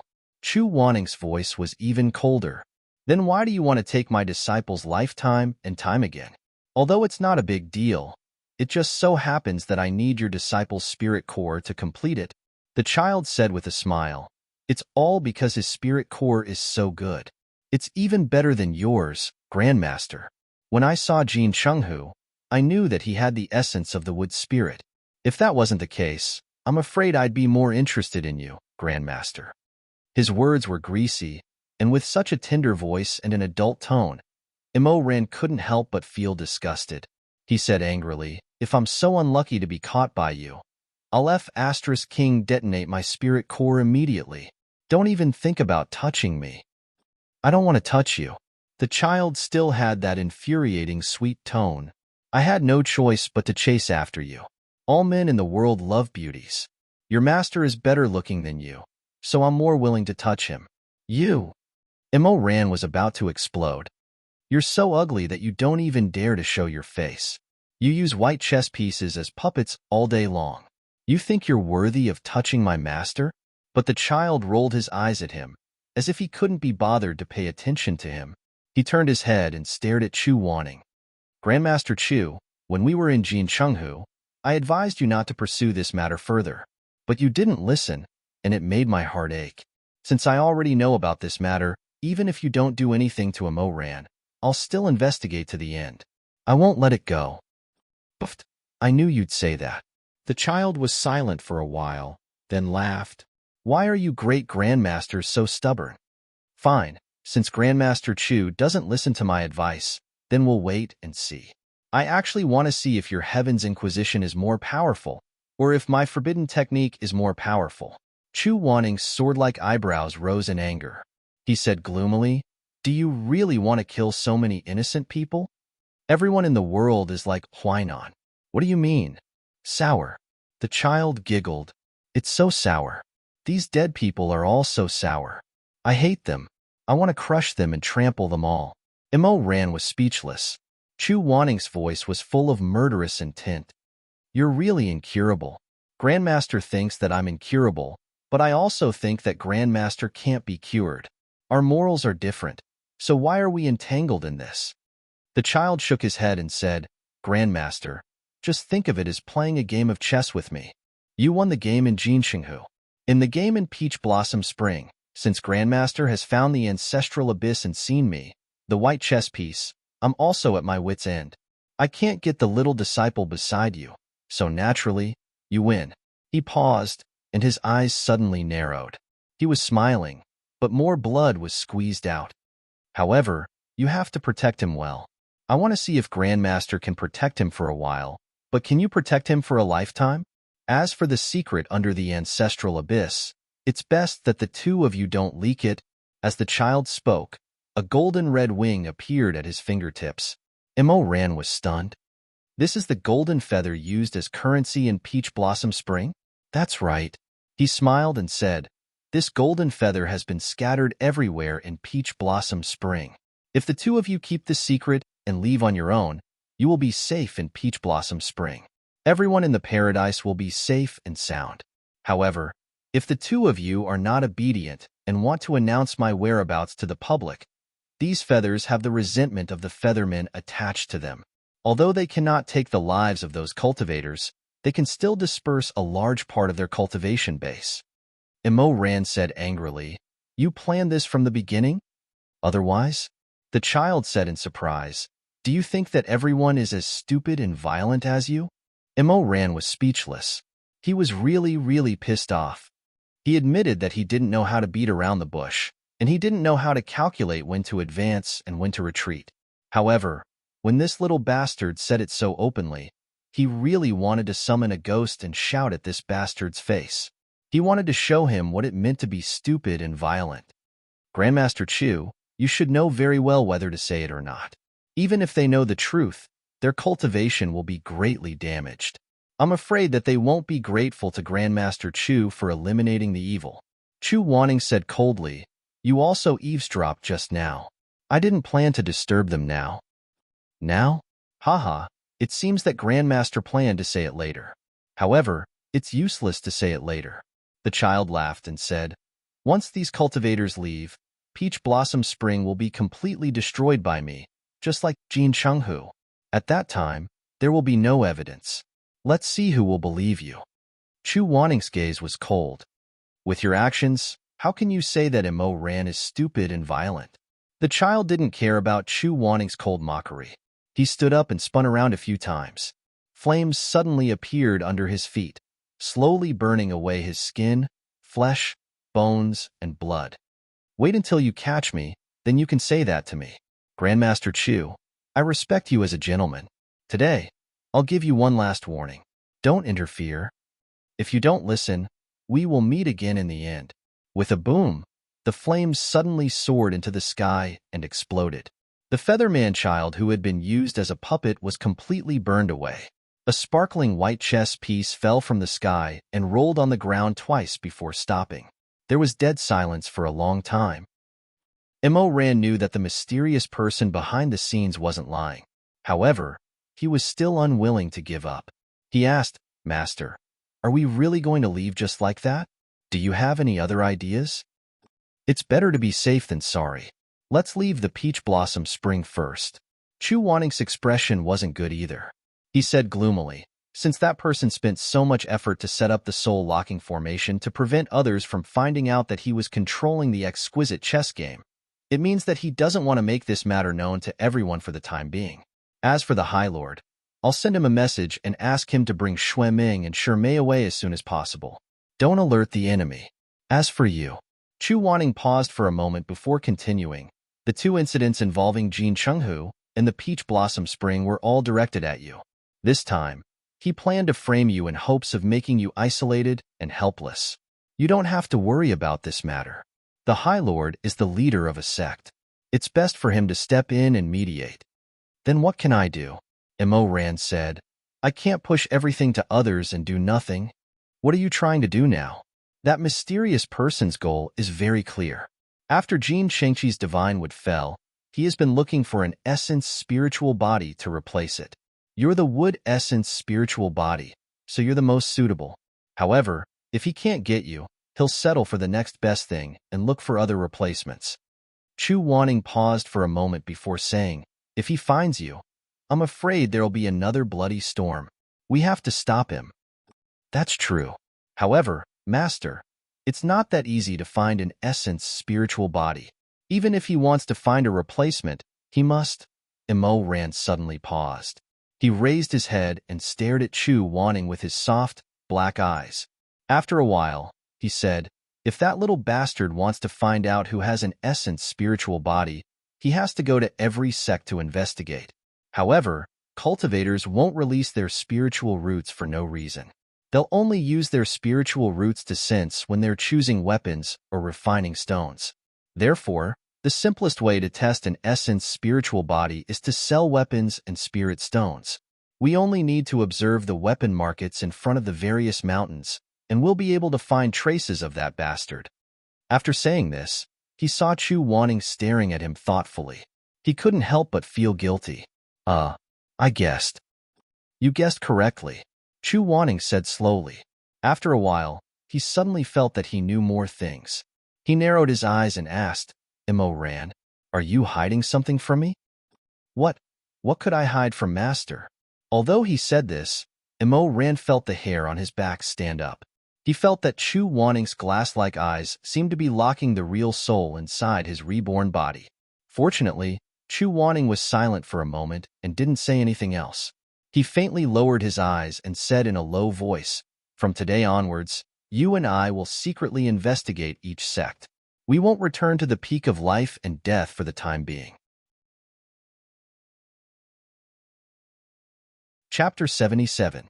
After Chu Wanning and Imo Ran left the Peach Blossom Spring, they went around to find out when the big and small sex markets would open. After traveling for a few days, they settled down in an inn in a small town that night. After leaving the peach blossom spring, they finally had a chance to rest. Mo Ran had already returned to his room. Chu Wanning sat in front of the table and lit the candle. Under the warm yellow light, he carefully examined the porcelain bottle in his hand. Inside the white jade bottle, there were more than 30 dazzling golden pills. Fortunately, when Xuanji came, he gave this bottle of medicine to him. Otherwise, he really wouldn't know how to interact with Mo Ran. This is Tanlong's new medicine. There are about 30 pills.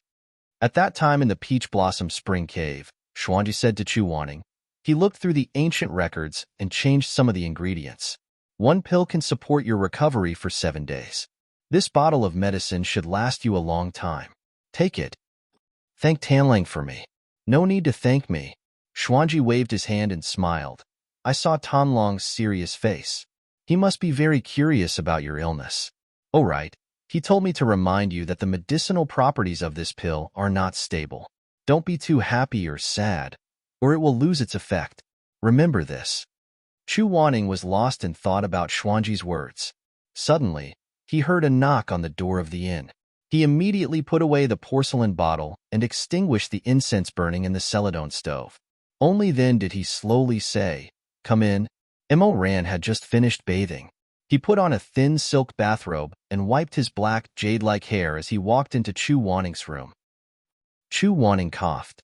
Fortunately, his face was still indifferent. What's wrong? My room is not good. I don't like it. Master, can I make do with sleeping on the floor here tonight? Seeing that Mo Ran's words were vague, Chu Wanning wasn't stupid and naturally felt that something was wrong. He asked, what's there not to like? In any case, it's just not good. As he spoke, he secretly glanced at Chu Wanning and muttered, the sound insulation is too bad. Chu Wanning was used to having a noble temperament. He frowned and actually didn't understand what Mo Ran was referring to. He put on his outer robe and walked barefoot to Mo Ran's room. Mo Ran couldn't stop him and could only follow behind him. Although it's a little shabby, it's not to the extent that I can't sleep peacefully. Chu Wanning stood in the room and looked around. She scolded, why are you so delicate? Before he finished speaking, he suddenly heard a violent crash from the other side of the wall. It seemed that something had fallen heavily to the ground. Mo Ran really didn't have the face to listen. Taking advantage of the situation before it got worse, he stepped forward and grabbed Chu Wanning's sleeve. Shizun, let's go quickly. Chu Wanning frowned. What's wrong with you? Is there something wrong?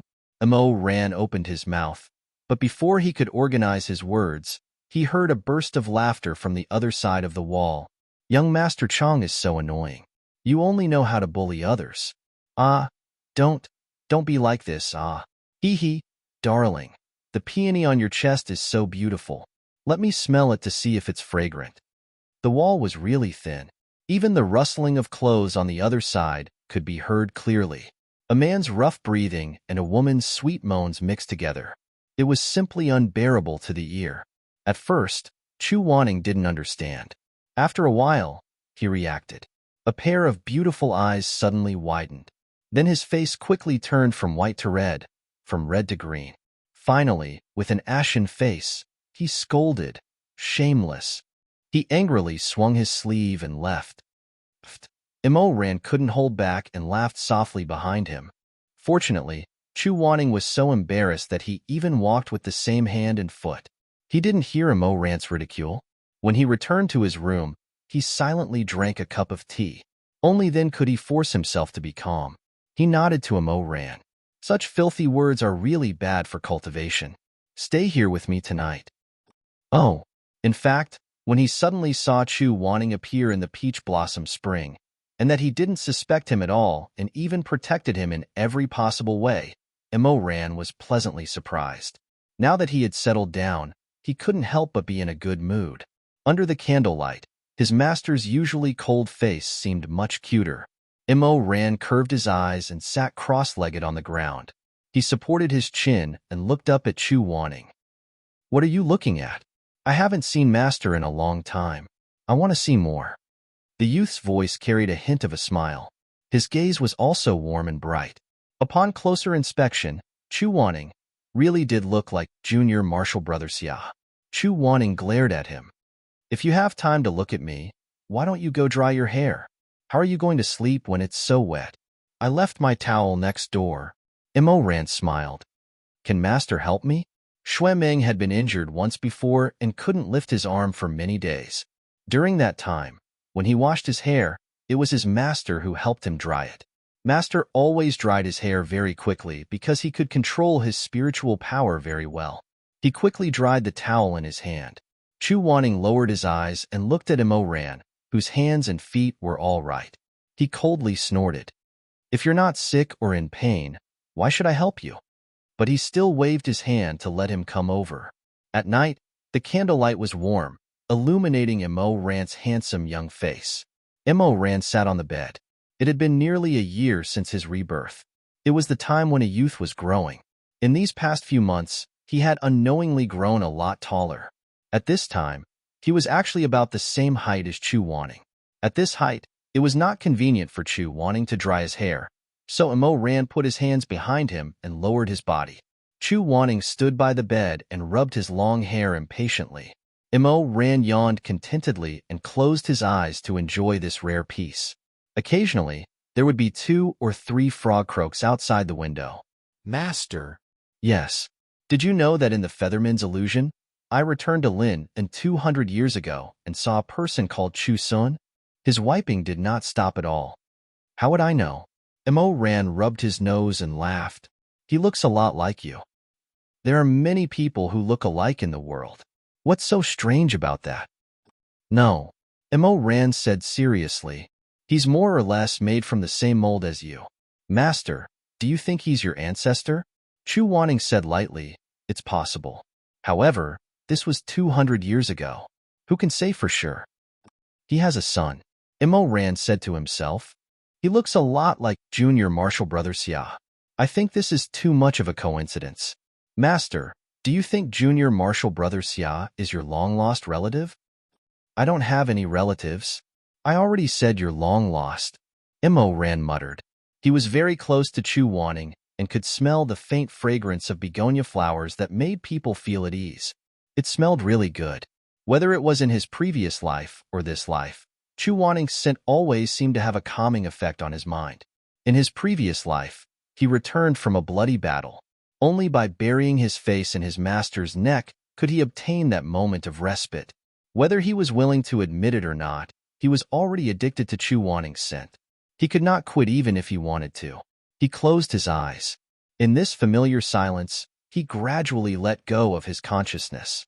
He did not know what time it was. In his previous life, in the empty Shaman Mountain Hall, he killed someone and came back drenched in the rain. He was clearly a sinful person, but instead he was soaking wet like a homeless dog. At that time, he sat down and hugged Chu Wanning's waist. He buried his face in the other's stomach and let Chu Wanning stroke his hair over and over again. Only in this way could he barely suppress his crazy heart. Those old dreams were clearly separated from the past. The past was as vast as the sea. But when he closed his eyes, it seemed as if it was only yesterday. Chu Wanning saw that the person who had been talking about him was not talking. He lowered his eyes and saw a calm face in the dim candlelight. Although there was still a bit of youthfulness between his eyebrows, and he had not shed his childishness, his facial features had already matured. He could see that kind of handsome face. It was like the bones of a flower vaguely visible amidst the clouds. It carried the freshness and vitality of a young person. Chu Wanning's hand paused slightly, and his heart seemed to beat a little faster. For some reason, he called out softly, Immerse. Immerse, who was in a daze, responded vaguely. He seemed to be a little tired. He moved his face closer and leaned on Chu Wanning's waist like he did in his previous life. Chu Wanning, thump, thump, thump. The dense heartbeat was like a war drum on the battlefield. It shook him until he was a little dizzy. Chu Wanning pursed his lips. He did not know what to do. He could only continue to wipe Immerse's hair, evaporating the last bit of water. After a long time, he threw away the towel and smoothed the strands of hair in front of Immerse's forehead. He said in a low voice, "All right, go to sleep." Immerse opened his eyes. His dark purple eyes were dazed for a moment, and then gradually became clear. He finally came back to his senses. He remembered that he had leaned against Chu Wanning's waist out of habit, and Chu Wanning hadn't pushed him away. He couldn't help but be shocked. He stared blankly with his eyes wide open like a silly dog. Chu Wanning was originally a little uncomfortable, but seeing him like this, he could not help but laugh. Mo Ran saw that he was actually laughing. Although it was a faint smile, it was definitely a smile. He could not help but open his eyes even wider. He sat up straight. With his slightly messy hair, he suddenly said very seriously, "Shizun, there's a fragrance on your body. It smells very good." After a pause, he suddenly frowned, as if he was trying hard to recall something. Then he remembered something. His expression was a little stunned. He muttered, "How strange. Xiaxi and I. Why does he also have this smell?" Chu Wanning's expression suddenly changed. Before Mo Ran could react, he threw the towel on Mo Ran's head and directly threw him off the bed. He said coldly, "I'm tired. Get down and sleep." Mo Ran was unexpectedly thrown on his back. He lay on the floor in a daze for a long time. Then he sat up and rubbed his nose. He was not angry and obediently got up to sleep on the floor. Chapter 78. That night, Chu Wanning and Mo Ran shared a room. Mo Ran was heartless and quickly fell asleep on the ground. Chu Wanning, on the other hand, could not help but feel his mind drifting. After tossing and turning for a long time, he finally managed to fall asleep. Closing his eyes, he seemed to hear the whistling of wind blowing snow in his ears. Chu Wanning opened his eyes and found himself kneeling in the snow. A dream? But why did it feel so real? It was as if he had experienced it himself at some point in time. It was the middle of winter. The sky was gray, and the clouds were heavy. The cold wind flowed from the distant mountains all the way to the heart of the earth. The snow had accumulated about a foot, enough to reach his ankles. Even though he was wearing a coat, it still could not withstand the cold. Chu Wanning lowered his head to look at the sky-blue fur coat. It was embroidered with intricate curly grass patterns using silver silk thread. He felt that this coat was somewhat familiar, but this familiarity disappeared in an instant. Very soon, he could not capture it. He did not understand why he had such a torturous dream. Chu Wanning prepared to stand up, but his body did not seem to belong to him. He continued to kneel on the ground without moving an inch. Even when the snow fell on his shoulders and ice beads condensed on his eyelashes, he still had no intention of getting up. "Grandmaster Chu, the sun is dark. Her Majesty will not see you tonight. Let's go back." An old, trembling voice sounded from behind. In the dream, he did not turn around. Footsteps sounded behind him. Someone stepped on the snow with a crunching sound and held an umbrella on his left and right. Chu Wanning heard himself say, "Thank you, Lu Gong. You are old. Go back to the waterside pavilion and rest. I can still hold on." "Grandmaster." The old voice still wanted to say something, but Chu Wanning said, "Let's go back." The weak voice sighed and dragged his heavy steps. He walked a few steps and turned back to hold the umbrella for Chu Wanning. "This old servant will accompany the Grandmaster." Chu Wanning felt himself close his eyes in the dream and did not speak. He couldn't help but find it increasingly strange. This was truly an extremely preposterous dream. Both he and the old man were having a conversation that no one could understand. Your Majesty and Mr. Liu were not the world of cultivators that he was familiar with. Instead, they seemed to be in a palace. He tried to see through the body, to see the scene of the dream through his lowered eyelids. This place seemed to be the pinnacle of life and death, but there was something different about it. The houses were mostly the same as before, but many extravagant little items had been added. The cloistered corridors around the courtyard were draped with snow-green curtains embroidered with stars, and tied to them were octagonal incense bells containing auspicious beasts. When the wind blew, the bells jingled, as if they came from the primordial chaos. He knelt facing the main hall. In front of the hall stood a row of imperial bodyguards. He had never seen them before, so he didn't know which sect they were from. The sky gradually darkened. A line of palace maids walked out of the side door in a line. Their white hands were slender, and they lit two bronze lamps on the left and right side of the hall. The lampstand was as tall as a person and had 9 floors. Each floor had 49 thin copper begonia. The begonia's core was brightly lit, and the candlelight scattered one after another, like the stars in the Milky Way in the sky, shining brilliantly in front of the hall.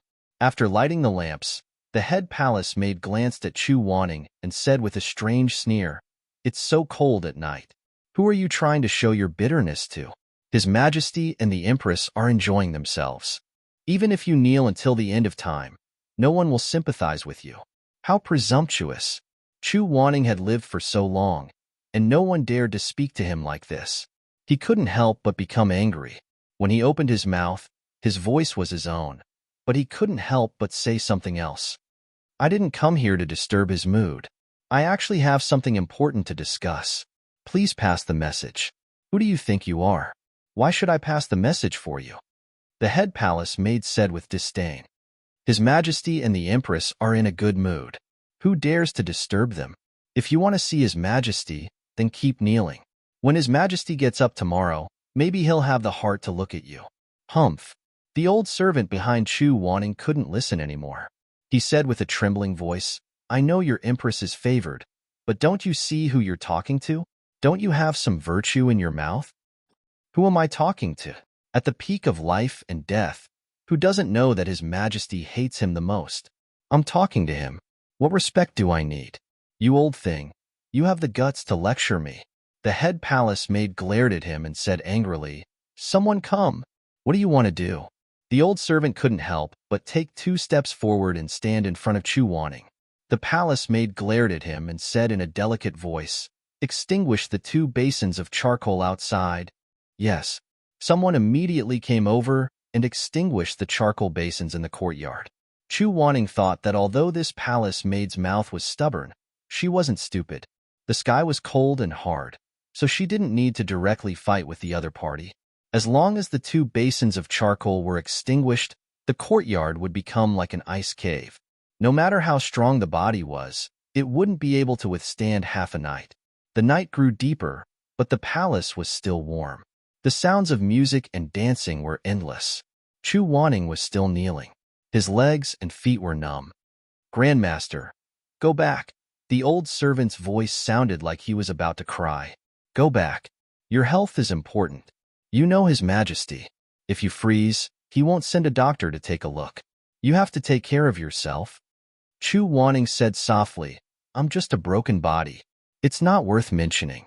If I can stop him from attacking the Kunlun Treading Snow Palace, I won't regret even if I die." "Grandmaster, why do you have to?" Chu Wanning was extremely weak in the dream. He coughed a few times, but his eyes were still clear. "It's my fault that he ended up like this. I cough." Before he could finish, he started coughing violently. Chu Wanning covered his mouth with his sleeve. There was a metallic taste in his throat. When he put down his sleeve, he saw that his hand was covered in blood. It was a glaring sight. "Grandmaster Chu." Chu Wanning still wanted to say something, but his vision turned black. He couldn't hold on anymore and fell into the snow. There was endless chaos in his ears. It was like the sudden turmoil of war, but it was also like the sea behind layers of curtains. He couldn't hear the noise around him. He could only vaguely hear the old servant shouting in panic. A few words drifted into his ears. "Your Majesty, Your Majesty, I beg you. Grandmaster Chu is dying. I beg you to see him. I'm willing to die." The surroundings gradually became chaotic. There were many footsteps, and the lights were brightly lit. The sound of drums and the woman's sweet singing suddenly stopped. It seemed that the door of the palace was wide open. A strong fragrance wrapped in the warmth of the room rushed out. Chu Wanning felt that someone had picked him up and brought him into the warm palace. A large hand touched his forehead, but it only probed for a moment before it was abruptly pulled back as if it had been stabbed. Then, a familiar low male voice was screaming dangerously. "Why didn't you report to me?" No one answered. The man suddenly flew into a rage. With a bang, he seemed to have thrown a pile of heavy objects. He roared angrily, accumulating the power of thunder. "Have you all rebelled? He is the master of the Red Lotus Pavilion, and he is my master. He is kneeling here. But none of you came to report to me? Why didn't you report to me? With a thump, someone knelt down, trembling. It was the head palace maid who had been flaunting her power earlier. This servant has committed a capital crime. This servant saw that His Majesty and the Empress were in a good mood, so this servant didn't dare to disturb. The man paced back and forth a few times, but his anger only increased. His black robe with golden edges fluttered on the ground like black clouds. Finally, he stopped, his voice twisted to the extreme. His body is not good, and he is afraid of the cold. You didn't report to me, and made him wait in the snow. You also extinguished the charcoal fire in the courtyard. His voice trembled because of his anger. In the end, he took a deep breath, and a sentence rumbled out of his throat. His voice was not loud, but the murderous intent in it made people feel cold. You want him to die. The palace maid was so scared that her face turned pale. She banged her head on the ground, and her forehead was bruised. Her lips trembled as she screamed, "No, that's not it. How could this servant dare to have such thoughts? Your Majesty has wronged me. Drag him down. He will be executed on the stage of good and evil. Your Majesty, that sharp voice was like blood-red fingernails scratching the ear. The dream began to shake and disintegrate in the midst of her shrill screams. The surrounding scenes fell apart like snowflakes. I spent so much effort to bring him back from the gates of hell. Other than me, no one is allowed to hurt him, not even a finger. The hoarse voice was very cold, but because of this extreme coldness, it gave birth to a sinister madness. Chu Wanning felt that person come closer and stop in front of him. He pinched his chin with one hand. He opened his eyes vaguely, trying to see that person's appearance. In the dazzling light, he saw a blurry face. That person had dark and deep eyebrows, a straight nose, and eyes as black as ink. In the candlelight, there were faint traces of purple. Mo Ran? Master! The voice suddenly became clear. Chu Wanning suddenly opened his eyes and saw that he was still lying in the room of the inn. The sky was still dark, and a single candle was trembling on the candlestick. Mo Ran sat by the bed, one hand on his forehead, the other on the bed. He was looking at him anxiously. How did I? For a moment, he was in a daze. The dream just now was so real that he could not recover for a while. You had a nightmare. You kept shivering. Mo Ran pulled the thin blanket for him.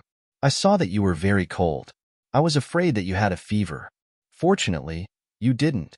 Chu Wanning made a sound and turned his head to look at the slightly open window. The sky outside was still heavy and dark, and the night was still deep. I had a dream. In the dream, it was snowing heavily. He muttered to himself, then fell silent. Chu Wanning sat up and buried his face in his hands. After a moment of silence, he sighed. I'm probably tired. I'll go make a bowl of ginger tea for Master. Mo Ran looked worriedly at his pale face. Master, your complexion is very bad. Seeing that Chu Wanning did not say anything, Mo Ran sighed and did not think much of it. He habitually used his forehead to touch Chu Wanning's cold and sweaty forehead. If you don't say anything, I'll take it that you're willing. Chu Wanning was slightly surprised by this sudden intimacy. He subconsciously leaned back. And Mo Ran was also confused from sleep. Just like in his previous life, he rubbed his hair. Only then did he put on a coat and ran downstairs to use the kitchen.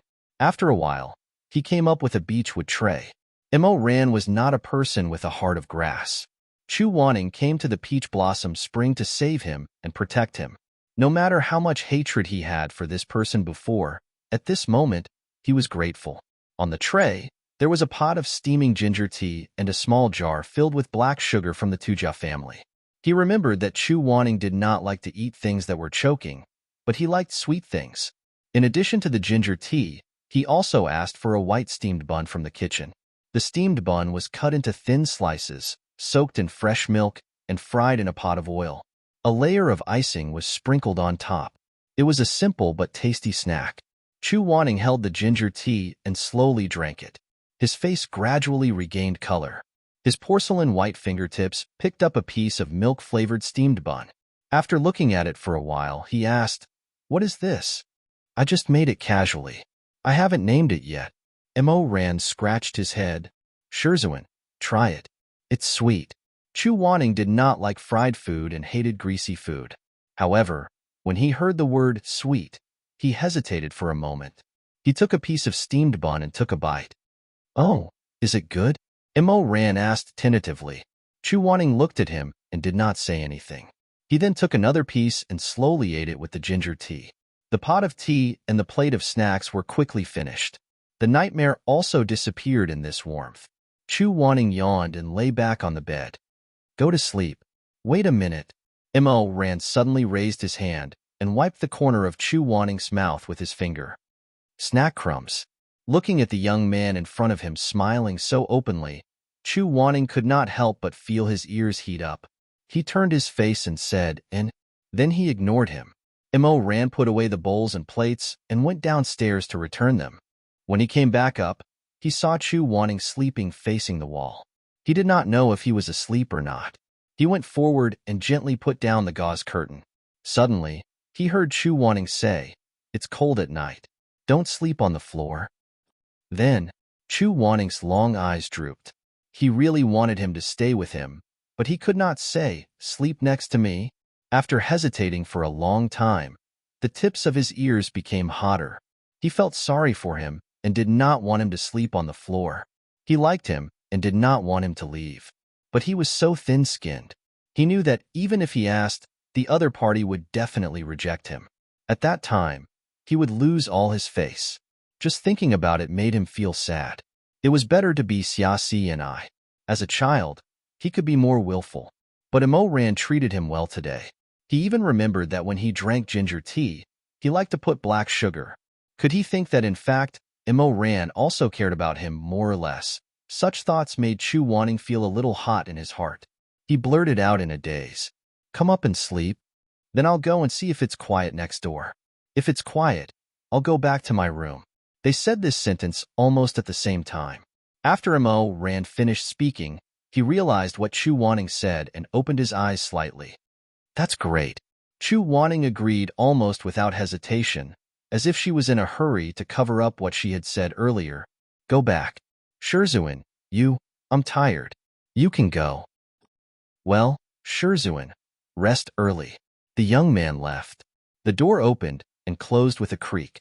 Chu Wanning opened his eyes in the dark night. His heart was beating fast and his palms were sweaty.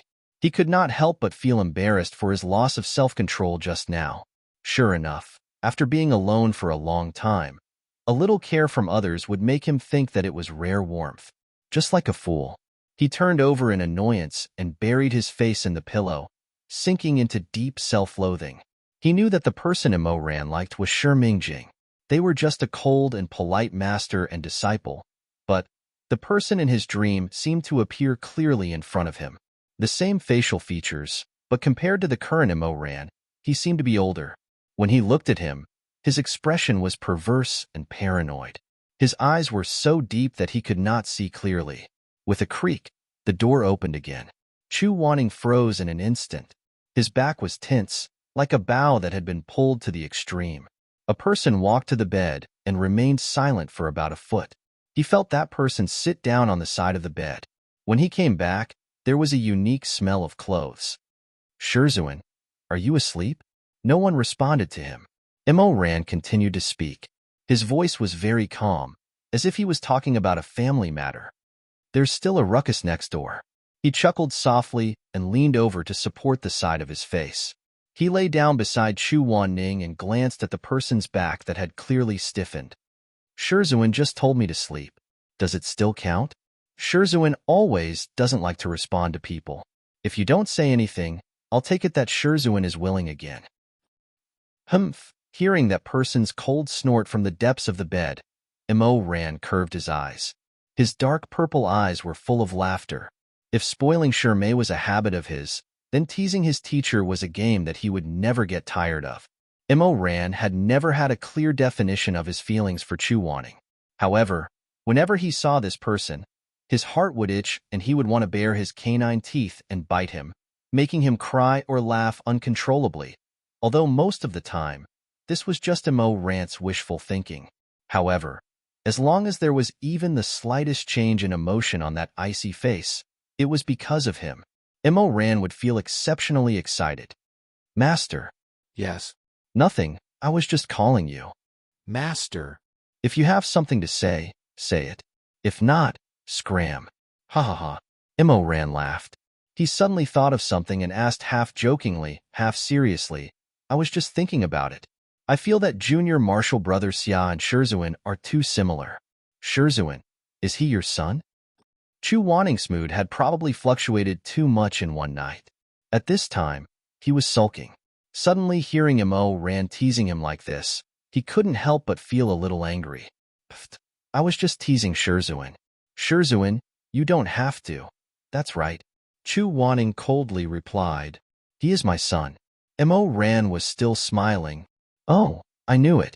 So it's your son. Wait, son? As if struck by lightning, Imo Ran suddenly opened his eyes wide and his mouth wide in disbelief. Son, son, son, son? Yes.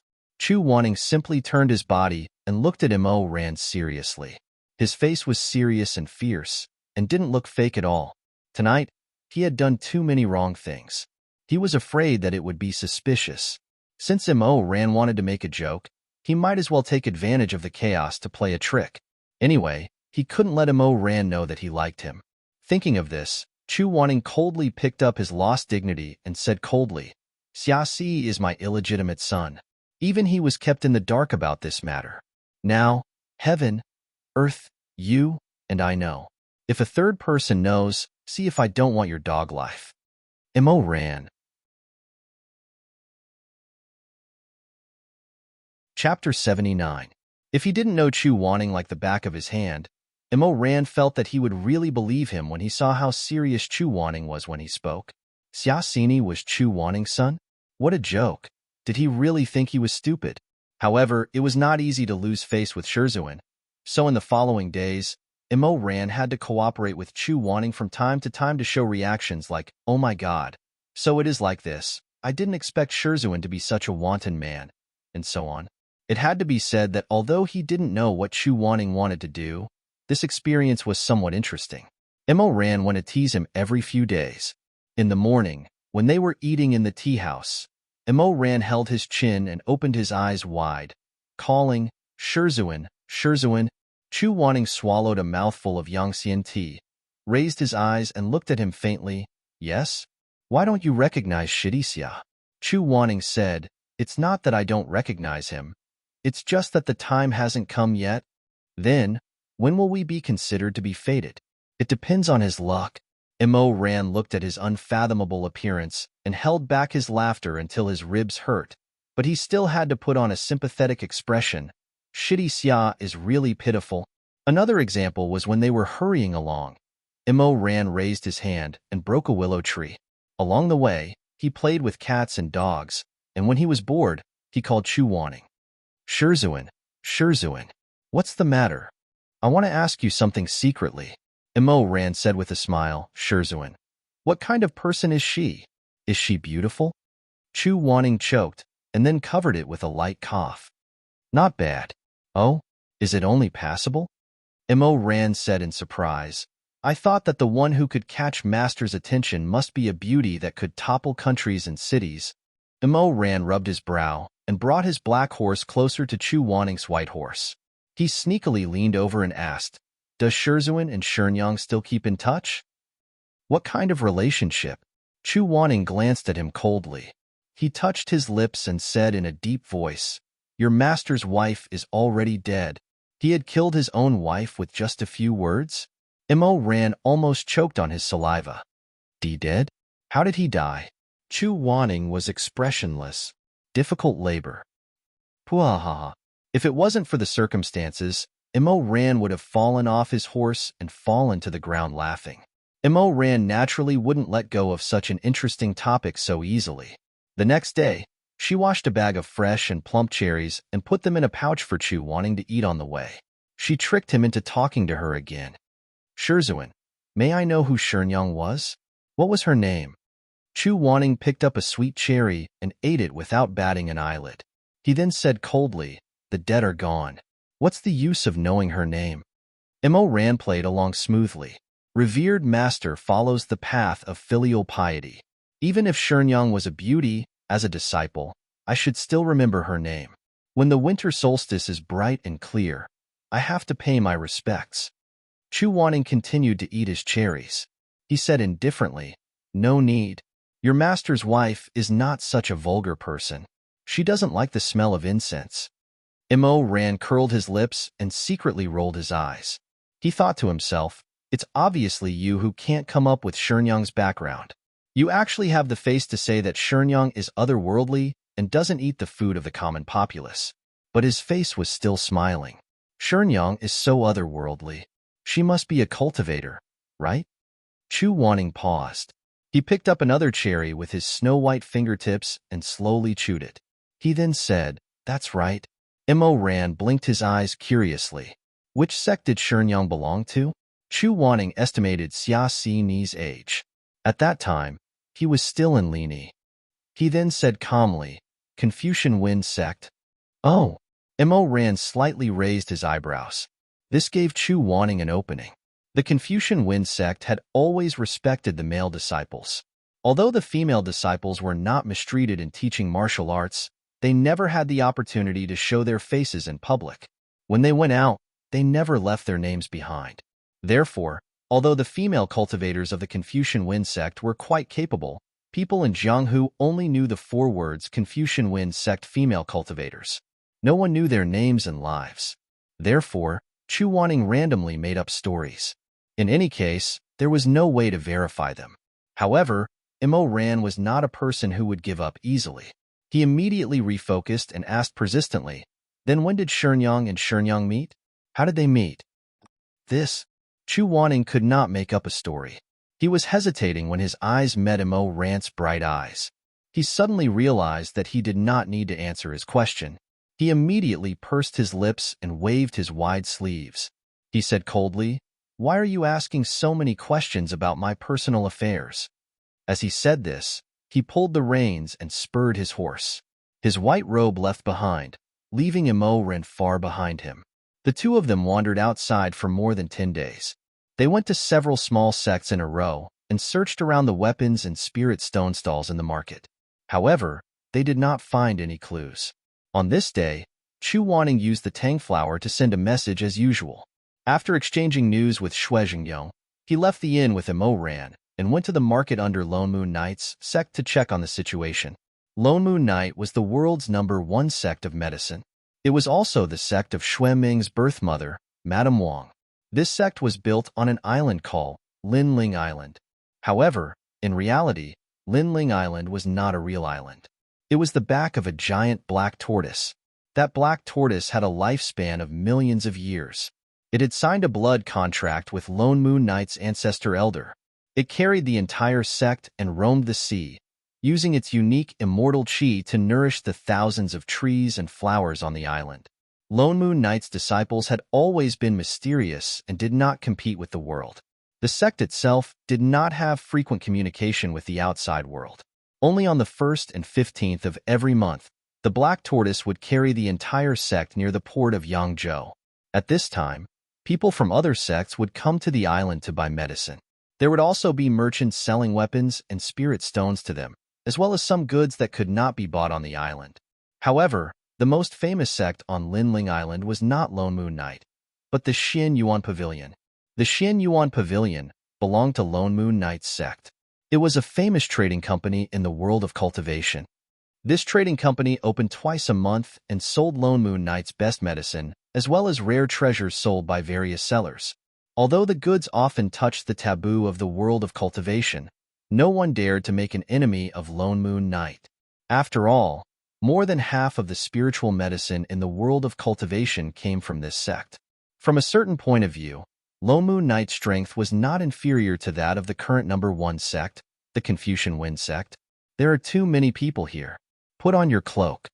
As more and more people came to Linling Island, Chu Wanning pulled down the hood of his cloak and reminded Mo Ran softly. Although the Xin Yuan Pavilion had set up private rooms for the major sects to show respect, because this was a trading place for selling stolen goods and gray transactions, in most cases, The cultivators would not show their true faces for fear of being found out or getting killed for no reason. Mo Ran and Chu Wanning entered the Xian Yuan Pavilion. The pavilion was divided into 3 floors. In the center of the first floor stood a white jade platform with a 9-petaled lotus. It was covered with 9 layers of indestructible protective enchantments. This was the place where the goods would be displayed. With the white jade platform as the core, hundreds of benches made of red rosewood extended to the 4 directions of north, south, east, and west. These were the most common seats. The second floor was a private room. In front of each room was a large golden Nanmu window. In front of the window was a layer of gauze. The curtain was made of silver moon yarn. From the inside, one could see the outside clearly, but from the outside, one could not see the scene inside. It was very good to protect the privacy of the guests. However, the price was very expensive. It cost 9,000 gold per hour. Chu Wanning did not like to squeeze with others. He took the gold leaf sent by Shui Jingyong and spent it without feeling any heartache. The servants who served the guests in the Xian Yuan Pavilion had signed a life and death contract with the pavilion master. They would not leak any of the guests' private matters. Even so, Chu Wanning was still not at ease. He asked for the best room and asked the servant to bring 2 pots of snow ground cold fragrance, 8 fresh fruits, 8 candied fruits, 4 cakes, and 4 candies. Then, he asked the servant to leave. Only he and Mo Ran were left in the room. Chu Wanning raised his hand and pulled down his cloak. He stood in front of the window and looked at the crowded heads below. I heard from the Lord that this time, the Xian Yuan Festival will be selling a weapon called Return. Return? Mo Ran shook his head. I've never heard of it. It's a divine weapon. Mo Ran was shocked. Divine weapon? But didn't Jin Chengxi already? I know what you were getting at. However, it's said that Return was discovered in a nameless tomb in Myriad God Ridge. It was likely that its previous owner did not have an heir when he died, so the divine weapon was buried with him. So that's how it is. However, the divine weapon only recognized its owner. When the owner died, the divine weapon would recognize his heir. Even if others obtained the divine weapon, they would not be able to use even a fraction of its strength. From Mo Ran's point of view, there was not much point in buying such a weapon. Chu Wanning read Mo Ran's mind and said, although the divine weapon cannot unleash its true strength without recognizing its owner, its strength is still several times stronger than ordinary weapons. People will still flock to it. Mo Ran was enlightened. I understand what Master is getting at. Ordinary people might not even see a divine weapon in their entire lives. Since it is said that Return was discovered in a nameless tomb and has been around for a long time, it is likely that people will use their own spiritual energy to test it. What if they are the original owner's descendants? There's no harm in trying. That's true. Mo Ran pondered and said, the divine weapon is rare, but now, there's an ownerless one up for auction. No matter how I look at it, it looks like the fake Gauchen's ploy. He would use a high-quality replica to trick everyone into releasing their spiritual energy, so as to let him know if anyone here has the essence he is looking for. Chu Wanning sat down on a soft chair and poured himself a cup of snow ground cold incense before slowly drinking it. He looked at the sea of people below and whispered, that's true. Regardless of whether this divine weapon is real or not, or if it's a trap set by the fake Gauchen, it's never wrong to test it out. Just as he finished speaking, there was a commotion below. Chu Wanning and Mo Ran looked down and were slightly taken aback. They saw the golden door of Xinyuan Pavilion open. Among a sea of hooded cultivators, 2 rows of blue-robed youths with jade crowns on their heads walked out. The man leading them was slender and handsome. He did not hide his stroll in the black market at all. Mo Ran exclaimed, Yi Wangxi? Chapter 80. The newcomer was none other than the modest gentleman, Yi Wangxi, who had shared a courtyard with Mo Ran in the peach blossom spring. Today, he wore the Confucian Wind sect's blue crane robe embroidered with silver threads, a sapphire blue hairband, and a silver sachet of auspicious beasts holding pearls at his waist. Perhaps because he had taken off his martial attire, his appearance was still handsome, but it also added a bit of elegance. The chief steward of the Xinyuan Pavilion came forward to greet him.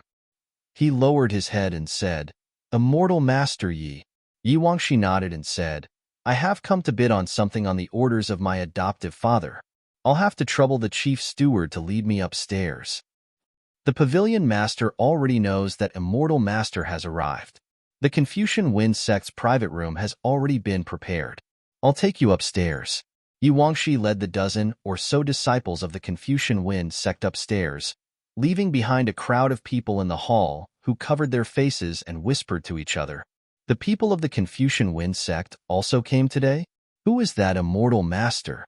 How come I've never seen him before? Immo Ran thought to himself, you haven't seen him before, so there's naturally a reason why you haven't seen him before. On the other hand, he couldn't help but be curious. He watched as Yi Wangshi's figure disappeared around the corner, then said to Chu Wanning, Shizun, you also stayed in the Confucian Wind sect before. Do you know this Immortal Master Yi? I don't know him. Chu Wanning frowned slightly. But I keep feeling that he looks familiar. He paused, closed his eyes, and thought for a while.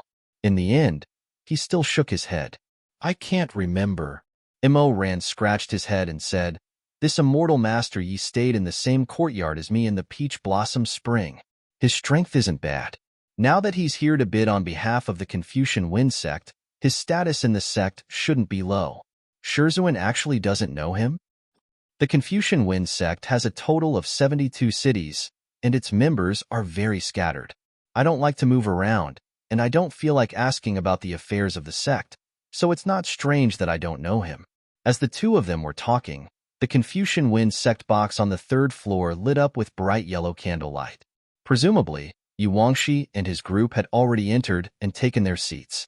The highest floor of the Xian Yuan Pavilion was specially reserved for the major sects, but it was rarely used, so everyone raised their heads to look at it and felt very strange. With the scholarly Wind sect's public participation, everyone's expectations for this auction immediately rose by several degrees. After about 10 minutes, the white jade lotus platform in the center suddenly glowed brightly. From the dome of the Xinyuan Pavilion, a glowing red silk cloth was thrown down. A pretty girl, about 11 or 12 years old, wearing a snow-white silk cloth, descended from the sky with bare feet and gently landed on the cold white jade lotus platform. She was wearing a snow-white silk cloth and was holding the silk cloth. She was barefooted. Sorry for the wait, immortal monarchs. I am the second pavilion master of the Xian Yuan Pavilion. That pretty little girl smiled and said, I am indebted to the immortal monarchs for thinking so highly of me, coming from all over the world to attend this meeting. Naturally, the Xian Yuan Pavilion will adhere to tradition and repay everyone with the best treasures. Immo Ran's hearing was good, so he heard the people below discussing, the second pavilion master of the Xian Yuan Pavilion is actually a little girl who is still wet behind the ears? Io, brother, you really don't know anything. Do you know how old this little girl is? 10? 15? She can't be 20, right? Hey, are you dumbfounded? She's over 100 years old. You should be calling her great-grandmother, not a little girl. What? Brother Liu, are you kidding me? How could this little thing be 100 years old? This is the Lone Moon Knight, the #1 medicine sect in the world. What is impossible? It's just a pill for eternal youth, that's all. Wow. The person who exclaimed in a low voice must have been here for the first time. After hearing these words, he excitedly craned his neck and couldn't help but play with the pouch he carried with him. Obviously, he couldn't wait to know what kind of spiritual medicine and treasures the Xian Yuan Pavilion would take out to sell. The second pavilion master did not disappoint them. With a snap of her fingers, the center of the stone lotus cracked open, and a small pedestal in the shape of a stamen slowly rose up. On the pedestal were 5 palm-sized velvet boxes. Each of the boxes was opened generously, revealing pills that glowed with a mother-of-pearl luster. Immediately, someone laughed and shouted, Isn't this the infatuated pill? What's so strange about it? That's right. Even if the first thing to be sold is not a rare treasure, you can't use the infatuated pill to make up the number. The second pavilion master heard the clamor below, but she was not angry. Instead, she smiled and said in a clear voice, Everyone has good eyesight. This is indeed the infatuated pill. However, as everyone knows, although the infatuated pill is difficult to refine, it is not an extremely rare item. Naturally, my Xinyuan pavilion will not use ordinary items to entertain our guests. As she spoke, she picked up one of the boxes and held it in her palm. With a click, she closed the box. Although everyone was sitting far away from each other, there was a spirit mirror in front of them. They could clearly see the details of the treasures. At this time, everyone noticed the snake emblem on the lid of the box. Hanlin Divine Hands? Someone sucked in a breath of cold air. The second pavilion master smiled and said, "That's right. Each of these 5 boxes of infatuated pills came from the pill furnace of our sect's elder, Hanlin Divine Hands. Although ordinary infatuated pills can bewitch people and make them infatuated with them, the effect can only last for half a year. Moreover, it is very easy to concoct the corresponding antidote. However, these 5," she lifted the box with her delicate fingertips and said seriously, "can last for a full 10 years, and there is no antidote for it." What? Heavens, how is this possible? Hanlin Divine Hands is really too scary. The second pavilion master waited for the noise below to die down before she smiled and said, "In order to distinguish these from ordinary infatuated pills, Hanlin Divine Hands named these 5 pills infatuated pills. You only need to buy one, and mix it in water to persuade someone to drink it. Within 10 years, I guarantee that the other party will be infatuated with you and will not waver." A female cultivator asked in a loud voice, "Is there really no antidote for this pill after eating it? What if I don't like him after 10 years? Won't he continue to pester me?" Everyone chuckled. The second pavilion master also smiled politely and said, "Mrs. Wright. Therefore, the Xinyuan pavilion would like to remind everyone that there is no antidote for the infatuated pills in this world. Unless the 10 years are up, only death can cure it. If you are not infatuated with him, it is best not to drug him." After the introductions, they began to bid. Immerse looked at the people who were shouting one after another. Most of them were female cultivators. He couldn't help but be speechless. This is really too scary. That's right. The feelings that are earned like this are really boring. Hearing Chu Wanning's response, Immerse turned his head and looked back and forth at him. He said with a smile, "Shizun, you have to be careful. You're so good-looking. I'm afraid that a female cultivator who has been at the peak of life and death here will buy you and secretly put it in your water to make you fall in love with her. But you're a married man, so you can't get close to other people." This person made fun of him. Chu Wanning wanted to get angry, but this was the first time in his life that he heard Immerse say that he was good-looking, so he couldn't get angry. So he pursed his lips into a cold line and turned his face away, too lazy to pay attention to him. But if she really gave the other party this kind of medicine, she must like the other party very much, Immerse muttered. Seeing that the 5 boxes of medicinal pills were quickly bought, he sighed and shook his head. So pitiful. Chu Wanning stared at the snow-white wall for a while, then said calmly, "If she really liked the other party, how could she bear to give him this kind of medicine? You're still young.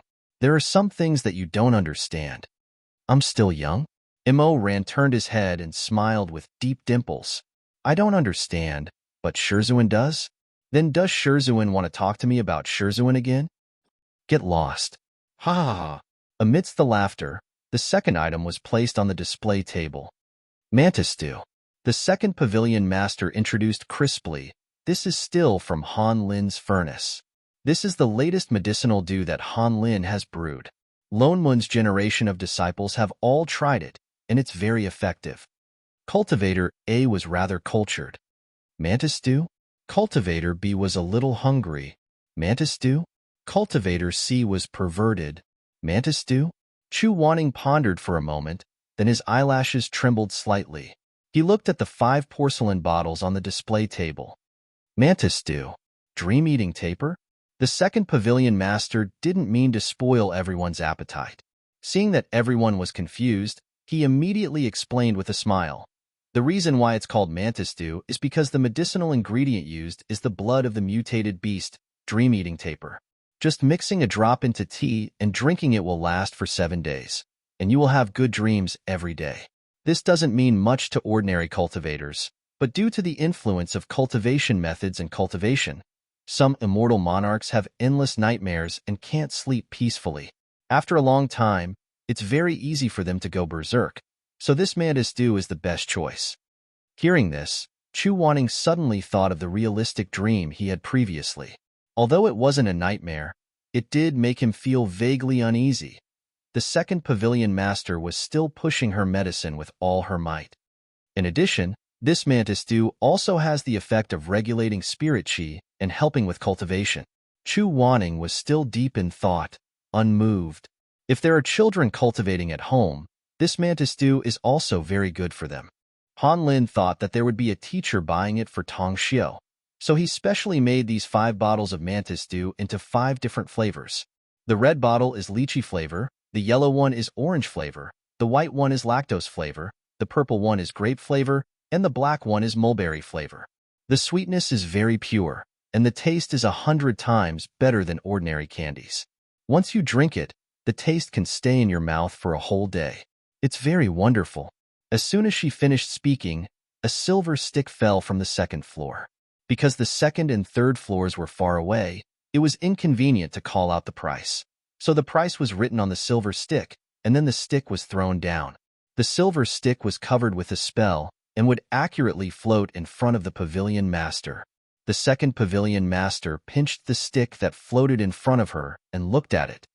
At the same time, in the private room, Chu Wanning casually put down the finished brush and leisurely drank his tea.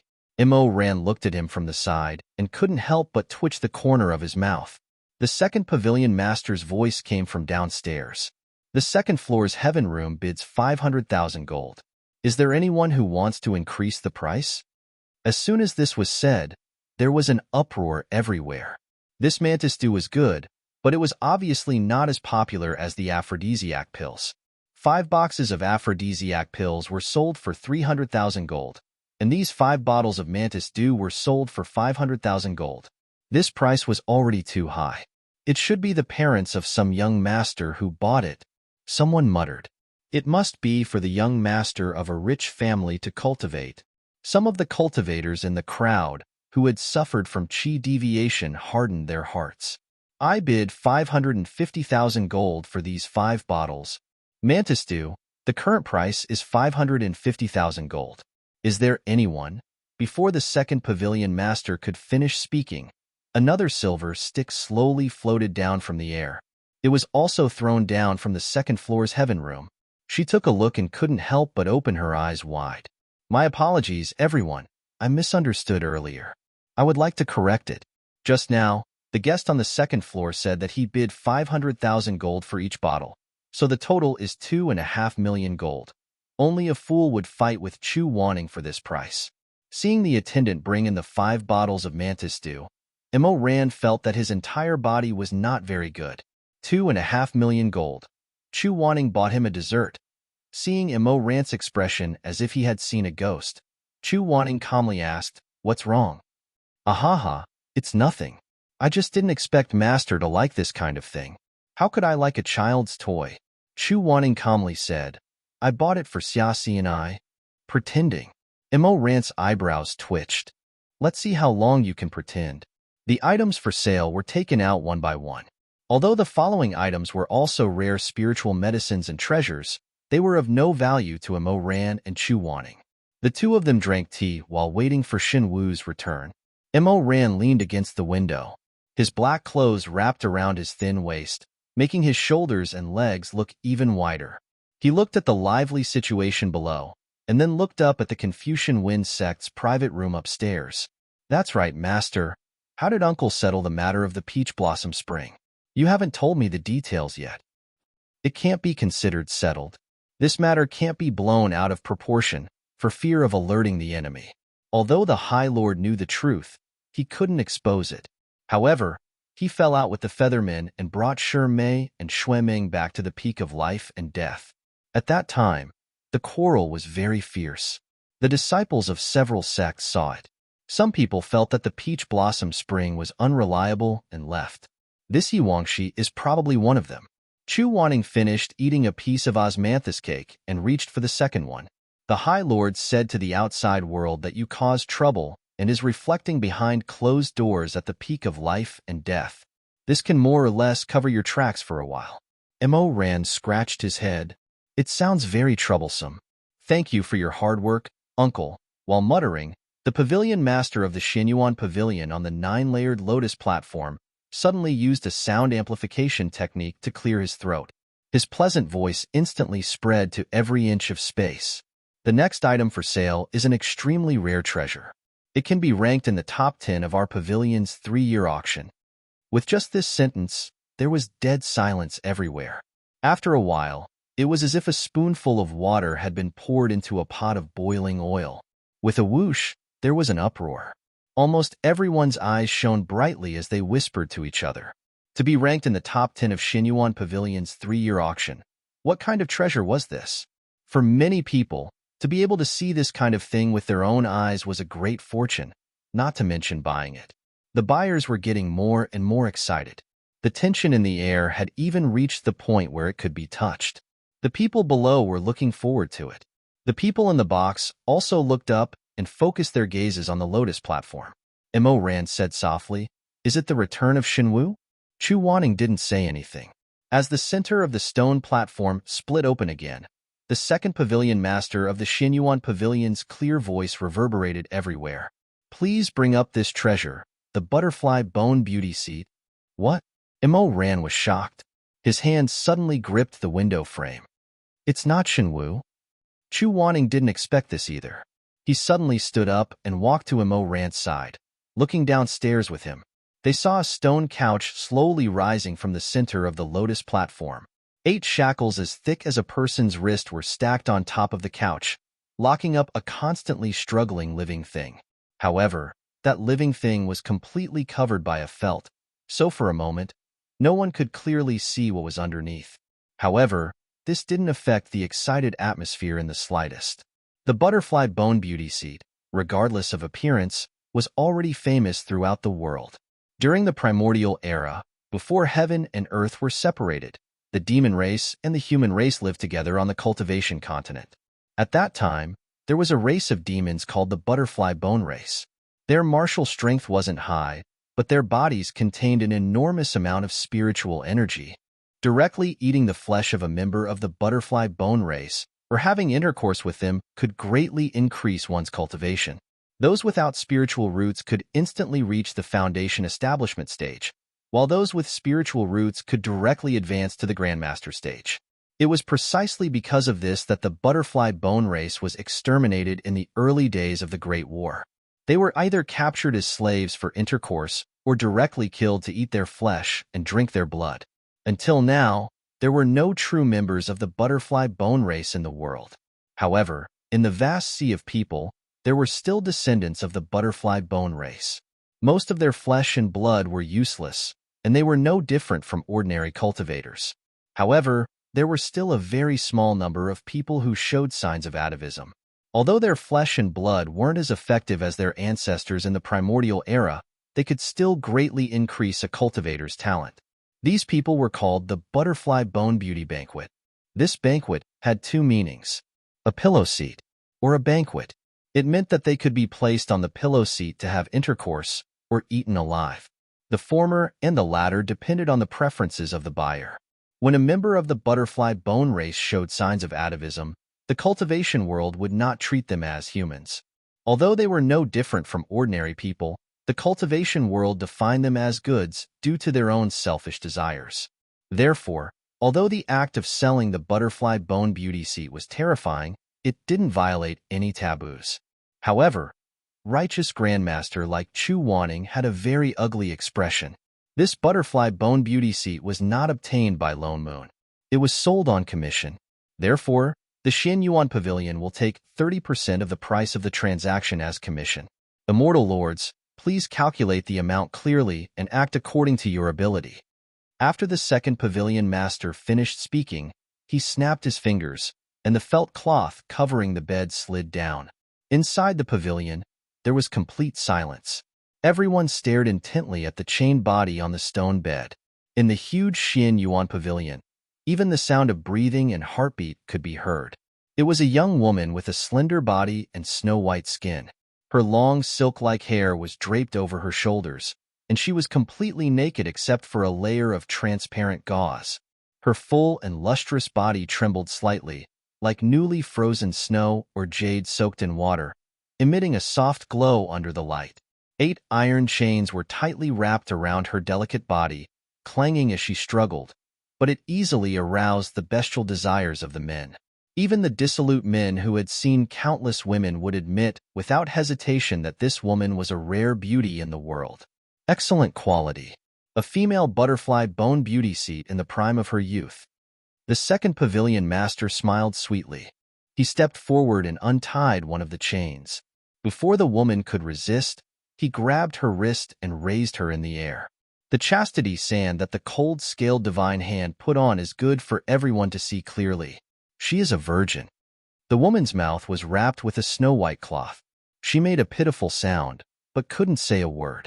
Only big drops of tears rolled down the corners of her eyes. Those golden tears undoubtedly showed that she was an atavistic descendant of the butterfly bone clan.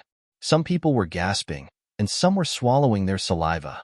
Such an atmosphere made the Xinyuan pavilion not seem to be full of cultivators for a moment, but more like a pack of hungry wolves, drooling at the corners of their mouths, greedily staring at their prey. Pa! Chu Wanning retracted his cold gaze and looked at Mo Ran. Mo Ran's face was pale, and his fingernails dug into the wooden lattice. He actually broke a corner of the windowsill. What's wrong? No, nothing. Mo Ran took a deep breath and forced himself to calm down. He shook his head at Chu Wanning. I feel that buying and selling living people like this is disgusting. He wasn't telling the truth. His eyes quietly glanced back at the butterfly bone beauty seat. This woman was the #1 beauty in the cultivation world that he married after he became an emperor in his previous life. Song Chiotong. Chapter 81. At the same time, in the roughing sect's private room on the 3rd floor, Yi Wangshi's tall and slender figure stood beside the carved railing of the hollowed-out Tonghua flower pattern. His brows were tightly furrowed, and his lips were thinly pursed. Young Master Yi, Elder Su asked us to buy the divine martial sword. If you really want to bid for the butterfly bone beauty seat, I'm afraid you won't have enough money. It's fine. I'll pay for it myself. Seeing Yi Wangshi's insistence, they secretly looked at each other and didn't utter another word. The second pavilion master of the Xinyuan pavilion said crisply, the butterfly bone beauty seat starts at 10 million gold coins. Immortals can bid higher. 11 million. 12 million. The noise on the first floor grew louder and louder as the price soared rapidly. 19 million. I bid 25 million. The sudden increase of 6 million made many cultivators sigh and sit down while shaking their heads. At this time, the silver slips from the private rooms on the 2nd floor fell in front of the pavilion master of the Xinyuan pavilion. She quickly took them one by one and opened the slips between her fingers. Like opening a folding fan, she opened the slips with the price written on them. The highest bid. After the second pavilion master read it, she said clearly, the black room #1 offers 35 million. 35 million? Everyone gasped and looked back at the black room on the 2nd floor. However, the lights were dim and the silver gauze fluttered, but they couldn't see who was sitting there. 35 million is enough to buy a palace on the Immortal Island. Who offered such a high price? It's too outrageous. So rich. It must be someone from the 10 great sects. I wonder which one it is? Chu Wanning closed his eyes. When he heard the price, he asked Mo Ran, did you bring enough money? Not enough. Mo Ran was extremely shocked to see Song Chiotong here. When he heard Chu Wanning calling him, he suddenly came back to his senses and asked cautiously, what do you want to do, master? Buy her. Mo Ran widened his eyes and waved his hands. No. This woman is a burden. Where are we going to put her after we buy her? In the future, we'll need to rent an extra horse and book an extra room to sleep in. No, I won't buy it. Who said I was going to travel with her? Just buy her and set her free. Chu Wanning opened his eyes and stretched out his hand indifferently. Give me the money. Mo Ran clutched his money pouch tightly. No. I'll return it to you when we get back. This is the money to buy Shinwu. Didn't you see a ghost? What did he want Shinwu for? Give me the money. Mo Ran felt like his head was about to explode. This Song Chiotong, when he first met her in his previous life, She was already a disciple of the Confucian Wind sect. At that time, when Immerse Ran massacred the city, he saw that she looked a bit like Shirmei, so he spared her life. Later, he saw that she was well-behaved and obedient, and her temperament was very similar to Shirmei's, so he finally made her his empress. However, this was one of the decisions that Immerse Ran made that he regretted the most. Now, Chu Wanning, this cold-hearted guy, actually wanted to buy her. How could Immerse Ran agree to this? Not to mention 40 million. Even if this woman was worth 4 copper coins, Immerse Ran wouldn't want it. No, even if someone gave him 40 million, he wouldn't want it. The two were in a deadlock. Suddenly, they saw a golden stick floating down from the 3rd floor. It was the top stick. The most expensive stick in the Xian Yuan Pavilion was this kind of golden stick. There was no need to write anything on it. A stick was equivalent to 50 million gold. Once this kind of price was announced, almost no one would have the strength to compete, so it was also called the top stick. Everyone was stunned, and then there was an uproar. The Confucian Wind sect. The Confucian Wind sect has a top stick. Chu Wanning no longer paid attention to Immerse Ran, who was tightly clutching his money pouch. Instead, he turned his head and looked outside. From his angle, he could see the first room on the 3rd floor. Yi Wangxi was a person who was too lazy to hide. He had already tied up the snow moon gauze used by the Xian Yuan Pavilion to protect the privacy of the guests. He stood with his hands behind his back and stood by the railing. His expression was solemn, and there was no extra expression on his handsome face. He glanced at the noisy scene below and seemed to be somewhat speechless. He turned around and walked into the depths of the room. Immerse Ran heaved a sigh of relief and said to Chu Wanning, "Master, you can rest assured. This young Master Yi lives with me in the Peach Blossom Spring. I have some understanding of him. He is kind and benevolent. He won the Butterfly Bone Beauty seat, so he won't do anything heartless." In the Confucian Wind sect's room on the 3rd floor, Yi Wangxi sat at a table covered with embroidered golden flowers and silver leaves. He poured a cup of fragrant tea. When the tea was finished, there was a knock on the door. Yi Wangxi's voice was gentle and proper. "Please come in. Immortal Master Yi, the Butterfly Bone Beauty seat has been brought to you. Please take a look." "Thank you for your trouble. You may leave." The Xian Yuan Pavilion's maids retreated, and the room was silent for a moment. The Butterfly Bone Beauty seat's hands and feet were bound by the forbidden spell. She knelt on the ground, and there was panic in her eyes as she trembled. Because of her miserable crying, her peach blossom eyes were tinged with a faint red hue. It was very moving. However, Yi Wangxi glanced at her. There was no distracting thought in his clear eyes. He raised his hand and removed the restriction. "The floor is cold. Miss, you are frightened. Sit down and have a cup of hot tea." The Butterfly Bone Beauty seat trembled. She opened her crystal-like eyes and continued to curl up. She didn't dare to speak or move. Yi Wangxi sighed. He asked the left and right attendants to bring a cloak and handed it to her. "Miss, don't worry. I didn't redeem you for cultivation. Put on this cloak first. If there's anything, we can talk about it later." Yi Wangxi saw that she still didn't move. She looked very pitiful as she raised her head timidly. He smiled bitterly and shook his head. He knelt down on one knee and was level with her. "My name is Yi Wangxi. May I ask for your name?" My surname is Song." She hesitantly glanced at Yi Wangxi. Her eyes were hazy and she looked very wronged. "My name is Song Qiudong." "Thank you, young Master Yi." Downstairs, Immerse Ran was secretly pondering. In his previous life, when he saw Song Qiudong, she was already a disciple of the Confucian Wind sect. Presumably, she was saved by Yi Wangxi during the auction at the Xian Yuan Pavilion. The Butterfly Bone Beauty seat wouldn't be treated like a normal person. However, once they entered the sect of a great immortal sect and became a disciple, it was a different story. Immerse Ran sighed in his heart. He didn't have a deep understanding of Yi Wangxi. He only knew that this person was very upright and was the most powerful person in the world besides Chu Wanning. When Immerse Ran slaughtered the 72 cities of the Confucian Wind sect, he had fought with Yi Wangxi once. That surging momentum of his swordsmanship and his heroic figure were truly unforgettable. Among the majestic 72 cities, Immerse Ran easily took down the rest of the immortal cities. Those long-winded and famous Confucian Wind sect city masters were nothing in his eyes. Only this Yiwangshi, only this Yiwangshi. Imo Ran couldn't take down the 7 cities he guarded for a long time. Even when the cities were finally broken, this person knelt among the jagged bones covered in blood. His eyes were clear and his heart didn't change. At that time, the Confucian Wind sect's sect master Nangong had fled. Many people kowtowed and begged for mercy, begging Imo Ran to let them live. However, Yiwangshi's long eyebrows were knitted. He closed his eyes and his expression was cold. Imo Ran still remembered that before he killed him, he asked him, "Will you surrender?" "No, I won't." Imo Ran smiled. He sat on the golden dragon and phoenix chair of the Confucian Wind sect's sect master. His eyelashes trembled as his gaze swept across the dense crowd.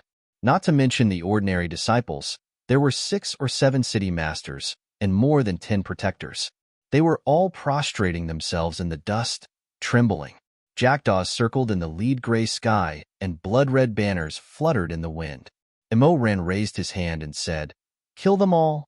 Before Yiwangshi died, he said, "Among the 72 cities of the glorious Confucian Wind sect, not a single one is a man." Bloody light filled the sky. Imo Ran held the newly obtained beauty song Chotong in his arms. That peerless beauty's face was like gold paper. Looking at the azure hell in front of her, her soft body couldn't help but shiver. "Good girl, don't be afraid. Don't be afraid. From now on, you'll follow me." Imo Ran stroked her hair and smiled. "Come, tell me again. What's your name? What did you do in the Confucian Wind sect? I just heard it once, but I didn't remember it well." "My name is Song Chiodong," she said in panic. I was Yiwangshi's maid. Yiwangshi's maid." At that time, she had answered Imo Ran like this. However, as a butterfly bone beauty, Imo Ran didn't know what kind of opportunity did she have to enter the Confucian Wind sect and how Yiwangshi took her in as a maid. Until today, after his rebirth and coming to the Xinyuan Pavilion, Imo Ran suddenly realized that it was actually Yiwangshi who had scattered his daughter in order to save her from danger. However, it was clear that Yiwangshi's eventual defeat under Imo Ran's blade was largely due to Chotong's informant. Thinking about this, Imo Ran couldn't help but frown. His hatred for Chotong increased by several degrees. He must have been possessed back then to think that this woman was actually Shi Mei. The last item in this auction is an ownerless divine weapon. Second Pavilion Master said tirelessly, interrupting Imo Ran's thoughts. This divine weapon doesn't belong to Imo Ran. It's also being consigned on his behalf. The finale of every auction would be leaked before the start of the auction. Therefore, compared to the intense reaction when they heard the words "butterfly bone beauty" just now, although the cultivators below were eager to try, they were much calmer. The white jade lotus bloomed again, and a silver satin box with the pattern of sun, moon, mountains, and rivers on the stone platform slowly floated up. The box was long and narrow, and the embroidery on the surface was very delicate. Those who were knowledgeable could tell at a glance that the golden thread totem on the box was from the most famous embroidery workshop in Gusu, Xinyuan Pavilion. Aside from the divine weapon inside, this box alone was worth hundreds of gold ingots. This divine weapon was found in Mount Jun's mass burial mound. Its previous owner has passed away, and after verification by the Xinyuan Pavilion, the divine weapon has not recognized a new owner. Second Pavilion Master paused and continued. As everyone knows, the weapons of the divine weapon are engraved with inscriptions. However, because the owner of this weapon has passed away for many years, the inscriptions on the weapon have been worn out. The only thing that can be recognized is the word "return." Someone muttered, after saying so much, "Why don't you open the box first?" "Io, forget it. You'll get used to it. Isn't this the usual style of the Xinyuan Pavilion? Let's say a few words first, then show the goods to everyone." "That's true." Imo Ran found it funny. He turned his head and wanted to say a few words to Chu Wanning. However, when he turned around, he saw Chu Wanning's sword-like eyebrows furrowed. Chu Wanning's slender jade-like fingers were supporting his forehead. His face was as white as frost. He jumped in fright and hurriedly asked, "Shizun, what's wrong?" "Suddenly, I feel uncomfortable." Why are you uncomfortable? Did you catch a cold again? Ran leaned over and touched his forehead. You don't have a fever. Chu Wanning shook his head but didn't say anything. His expression was listless. Ran didn't know what to do. He could only say, I'll pour you a cup of tea. As he spoke, he poured a cup of hot tea. After thinking for a while, he also poured in a little bit of the mianxiang dew that he had just bought. The medicine refined by the cold-scale divine hand was world-famous. After Chu Wanning finished drinking the tea mixed with the mianxiang dew, he did feel better. His face didn't look as bad as before. He raised his eyes and looked at the bidding below again. Ran stood to the side and tidied up the tea set. He poured a second cup for him. The Xinyuan Pavilion doesn't know the full name of the divine martial weapon. However, due to a coincidence, it returned to the world. Moreover, the inscription on the weapon itself has the word return. Therefore, we temporarily came up with a name for it, return. Finally, an impatient person couldn't wait any longer and shouted from below, Pavilion Master, you've said so much. You've also whetted our appetite. Quickly open the box and let us see what this divine martial weapon looks like. The second Pavilion Master of the Xinyuan Pavilion smiled faintly. Immortal Monarch, don't be impatient. According to the rules of the cultivation world, after the death of the original owner of the divine martial weapon, the weapon should be given to the descendants according to their blood relations. Return was found in a mass grave. Our pavilion doesn't know the identity of its original owner. However, after the box is opened, everyone can release their spiritual energy to sense the weapon. If there is someone who resonates with the divine martial weapon, that person will be the blood relative of the original owner. Then, there's no need to bid. Return will naturally belong to the original owner. Ha ha ha, how could there be such a coincidence in the world? Most of the cultivators present burst into laughter. That's right. That's almost impossible. But it's a waste not to try. It's not bad to try our luck. The second pavilion master looked at the people below the stage with a smile and said crisply, That's right. It's always good to try your luck. Immortal monarchs, please focus. I'll open the box now. She snapped her fingers. Two of Lone Moon Ye's disciples immediately came up to her left and right. They were both 15 or 16 years old girls. They flew up to the lotus platform and placed their slender hands on the sun-moon brocade box.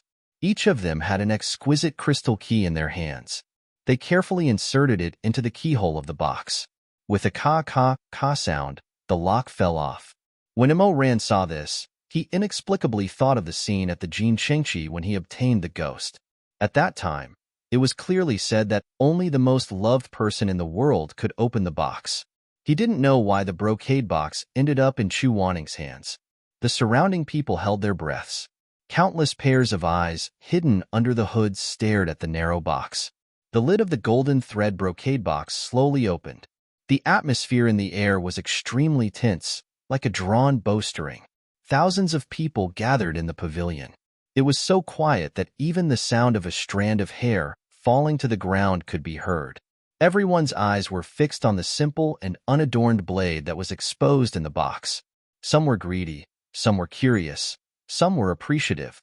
Only Ran's eyes widened the moment he saw the weapon in the box. The blood in his eyes faded completely. He had lived 2 lifetimes. In both his previous and current life, he owned 2 divine weapons. He had fought with more than 10 divine weapon owners. As for the item that the Xinyuan Pavilion put up for auction this time, he thought that he would be unmoved. But he was wrong. The divine weapon is back. The second pavilion master's crisp voice broke the silence. The shape of the Modeo, 4 feet long and 3 inches wide. It has no sheath and is completely black. It doesn't reflect light in the sun. Ran's fingertips trembled slightly. He almost blurted out the 2 words between his lips. No return. No return. The matter of the Jade Field and Zhu Bridge years ago had repeated itself for another year. Ran, you obtained the divine weapon. Why did you ask me to seal its consciousness and not give it a name? Reporting to Master, this disciple is not knowledgeable. This name can only be given once. I'm afraid that if it sounds bad, I won't be satisfied with it in the future. Ran, why haven't you thought of a name for your Modeo yet? You can't keep calling it Saber and Saber. It's fine. Take your time to think about it. This is a divine weapon. I want to give it the most beautiful name in the world. Only then will it be worthy of it. Ha ha ha. Later, Shirmei died. Immerse once wanted Chu Wanting to release the seal. He wanted to name his divine weapon Bright and Clear. But at that time, Chu Wanting said that because he fought against the ghost realm, his spiritual power was damaged. He really didn't have the energy to release the seal on the blade. So this matter was left unsettled. Later on, Immerse and Chu Wanting broke off completely. Immerse was no longer willing to beg him to unseal the Immerse sword. Thus, the Immerse sword, which was stained with blood, remained nameless for many years. But this was no longer important. At that time, there was no one in the world who didn't know about Immerse. Everyone knew about the Azura blade in his hand. In the end, Chu Wanting also died. What disappeared with him was the seal on Immerse's blade that had been sealed for more than 10 years. That night, Immerse drank a lot of pear blossom white and was a little drunk. Stroking the cold blade, he didn't know if he was happy or sad. He flicked the blade and listened to the sound of the drum and horn. Haitang was cold. He was lying on the roof of the Magi Mountain Palace, laughing out loud. He was laughing so hard that he almost went crazy. He didn't remember if he cried that night. But when he woke up in the morning, 2 cold words were engraved on the Modeo that had been nameless for more than 10 years. No return, Jun Bugue, never to return. But why would this weapon, which had battled with him 100 times in his previous life, appear in the world after his rebirth? Why would it appear in the auction of the Xinyuan Pavilion? Before Immerse had time to think, the thousands of cultivators in the field released their own spirit flow, scrambling to sense each other with no return. Immerse, it was useless. Since it could not return, then since Immerse was here, besides him, there could not be a second person in the world who could use this Immerse saber. But did its appearance have anything to do with the little bastard hiding behind the scenes? If it did, that person let no return out at this time clearly because he knew that Immerse and Chu Wanting were tracking his tracks. Then his purpose was definitely not to test who had the essence spiritual body.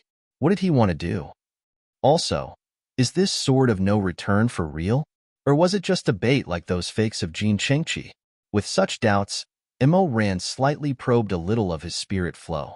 If no return was not fake, then there would definitely be some resonance with him. This resonance could not be too obvious, otherwise it would be detected.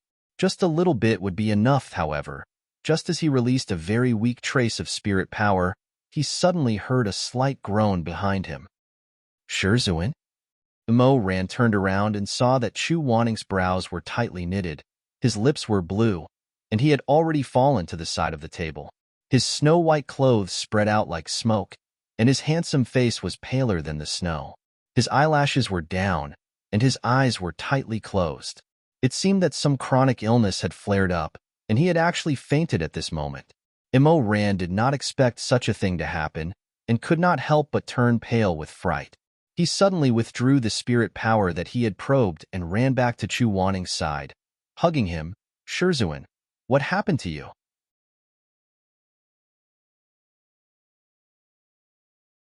Chapter 82. Outside the Lingxiang Inn on Linling Island, the lady boss was dressed in red and green. Her delicate wrist was adorned with beaded bracelets, and her waist was as slender as a willow tree. She was leaning against the entrance, eating snake gall and fried melon seeds. Every time there was an auction at the Xinyuan Pavilion, there would always be a large number of people who would come to stay at her place. That was because she was beautiful, intelligent, and knew how to get things done. That pair of beautiful eyes with distinct black and white could easily guess what the guests wanted. At this time, the sun was high in the sky, and it was already past noon. The lady boss spat a mouthful of melon seeds. She estimated that the auction would end in another 2 hours. The price of staying at Linling Island was high, so most cultivators wouldn't stay for long. She wouldn't be able to earn much from the room fees today.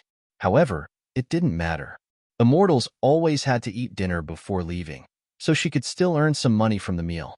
The lady boss brushed away the crumbs of melon seeds on her skirt. She turned around and shouted to the shop assistant, "Erfu, wipe the tables and chairs in the lobby again.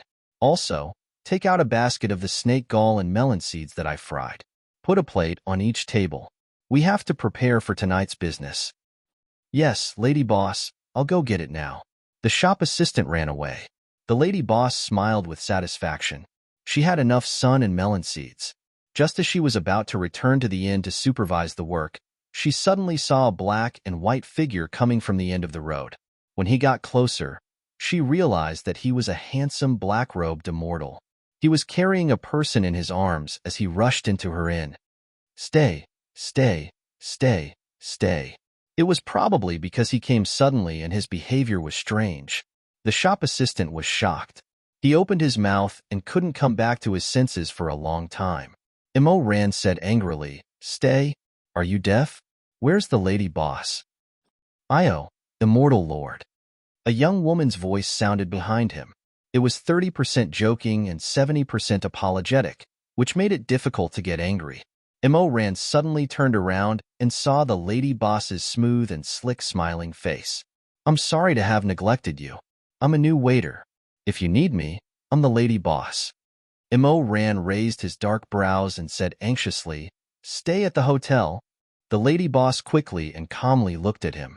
Seeing that this person was wearing a cloak, presumably he was an immortal master who was going to participate in the Xin Yuan assembly. However, because he was in a hurry, the hood of his hood had fallen down, revealing a delicate and handsome face of a young man. However, this was not the most important thing. The most important thing was that on his wrist, there was a brocade pouch embroidered with the black tortoise totem.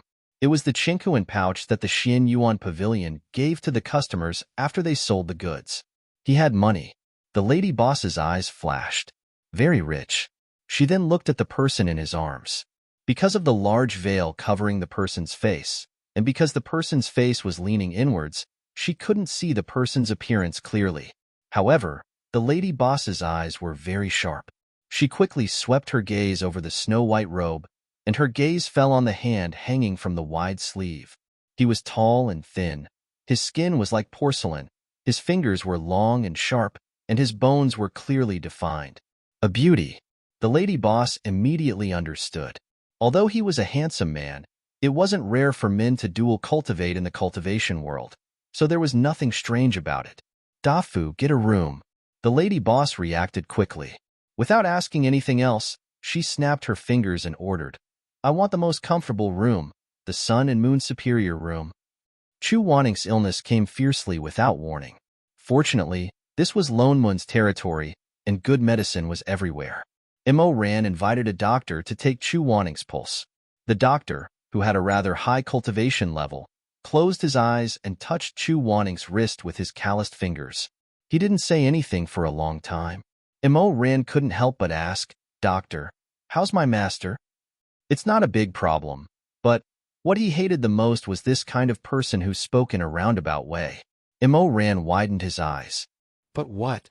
But this old man feels very strange. Your master's cultivation level is very high, which is rare in the world. But when I examined him just now, his spirit core is very weak. It can't even compare to a small cultivator who has just built his foundation. If cultivation was compared to water, the spirit core was the container that carried the water. The spirit core was innate, while cultivation was slowly nurtured. Therefore, the stronger the innate spirit core, the easier it would be for a person to cultivate. However, when one's cultivation level reached a certain level, it would nourish the spirit core. Therefore, generally speaking, the two complemented each other. For a great master like Chu Wanning, his spirit core must be very strong. Therefore, ordinary doctors wouldn't pay special attention to this when taking a pulse. Immerse was shocked.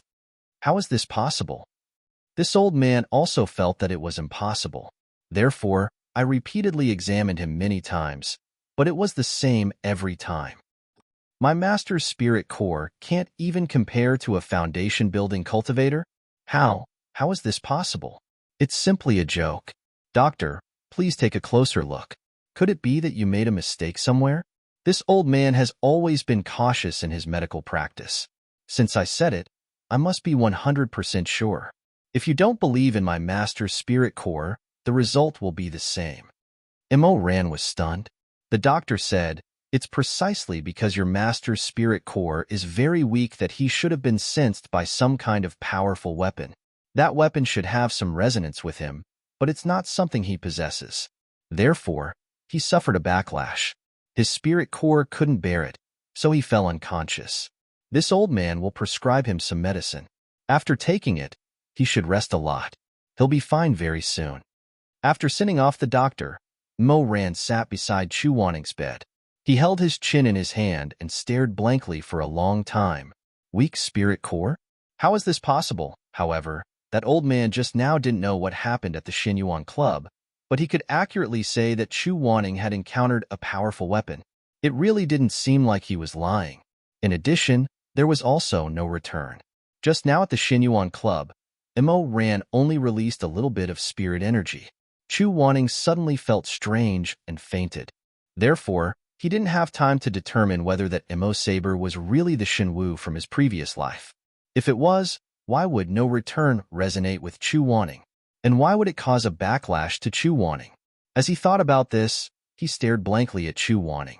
After an unknown amount of time, the person on the bed seemed to be haunted by a nightmare again. His beautiful brows furrowed and his eyelashes couldn't help but tremble.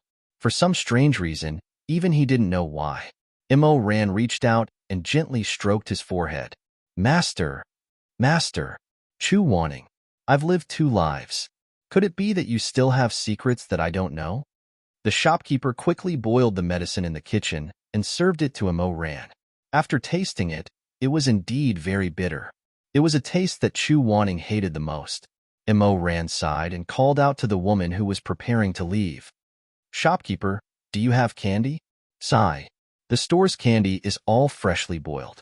We've already used up all of today's candy, but if a mortal sage wants some, I'll send someone to buy some on the street. Mo Ran looked at the steaming medicine and shook his head. Then forget it. The medicine will become cold after a while. It won't have any effect. Thank you very much. Ah, immortal sage, there's no need to be so polite. Just call me if you need anything. After the shopkeeper finished speaking, he tactfully left and closed the door behind him.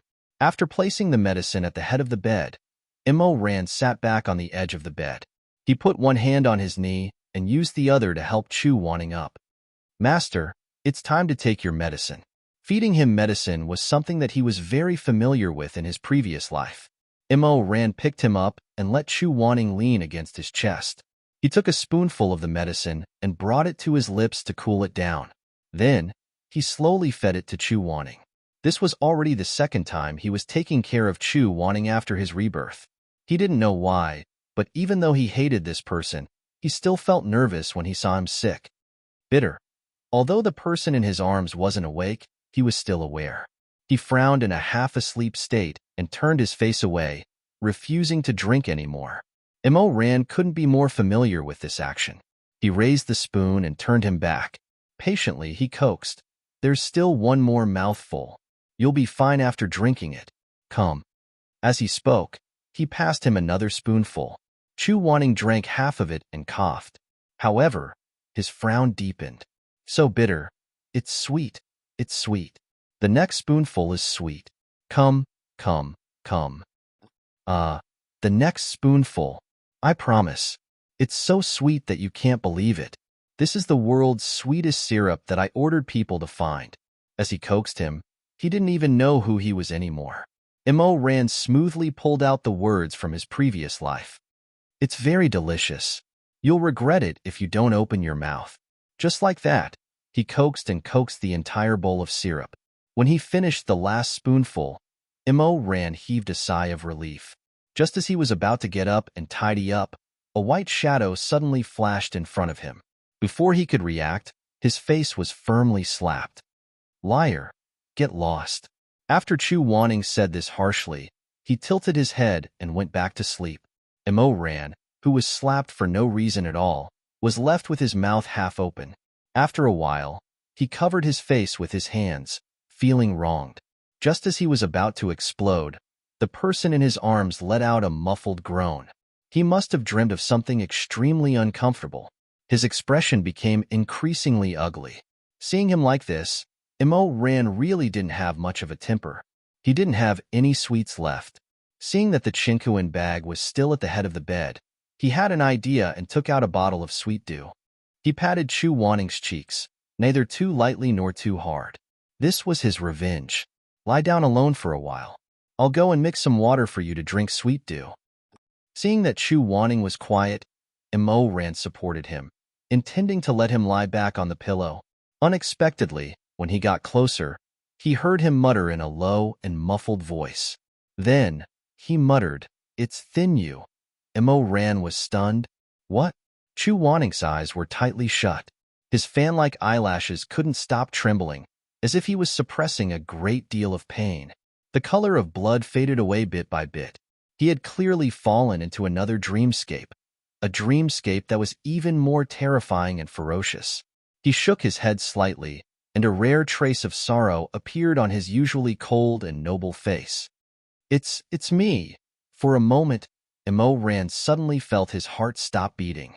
A strange feeling welled up in his chest. It was as if a secret was right in front of him. He only needed one last layer of gauze to cover it, and he would immediately understand it. He couldn't help but stare at Chu Wanning. He whispered, "It's you what?" "It's me, thin you." For a moment, his divine sense was in a trance. He didn't know if it was because the candlelight was too dim and made him see wrongly, but Immerse saw that Chu Wanning's thick eyelashes seemed to flash with water. "It's me who thin you." These 4 words, when they came out of his mouth, were as light as mist, but when they entered his ears, it was like a clap of thunder. Immerse suddenly bounced up from the bed. His entire body froze in an instant. His pupils contracted. He stared at the handsome face of the person on the bed in disbelief.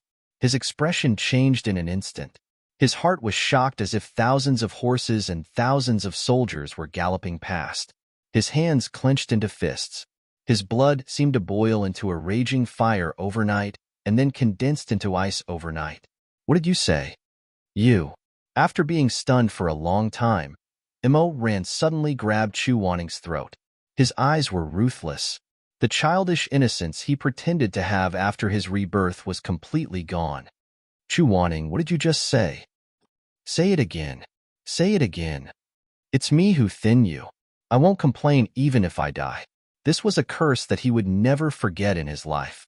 It was a nightmare that had tormented him for 2 lifetimes.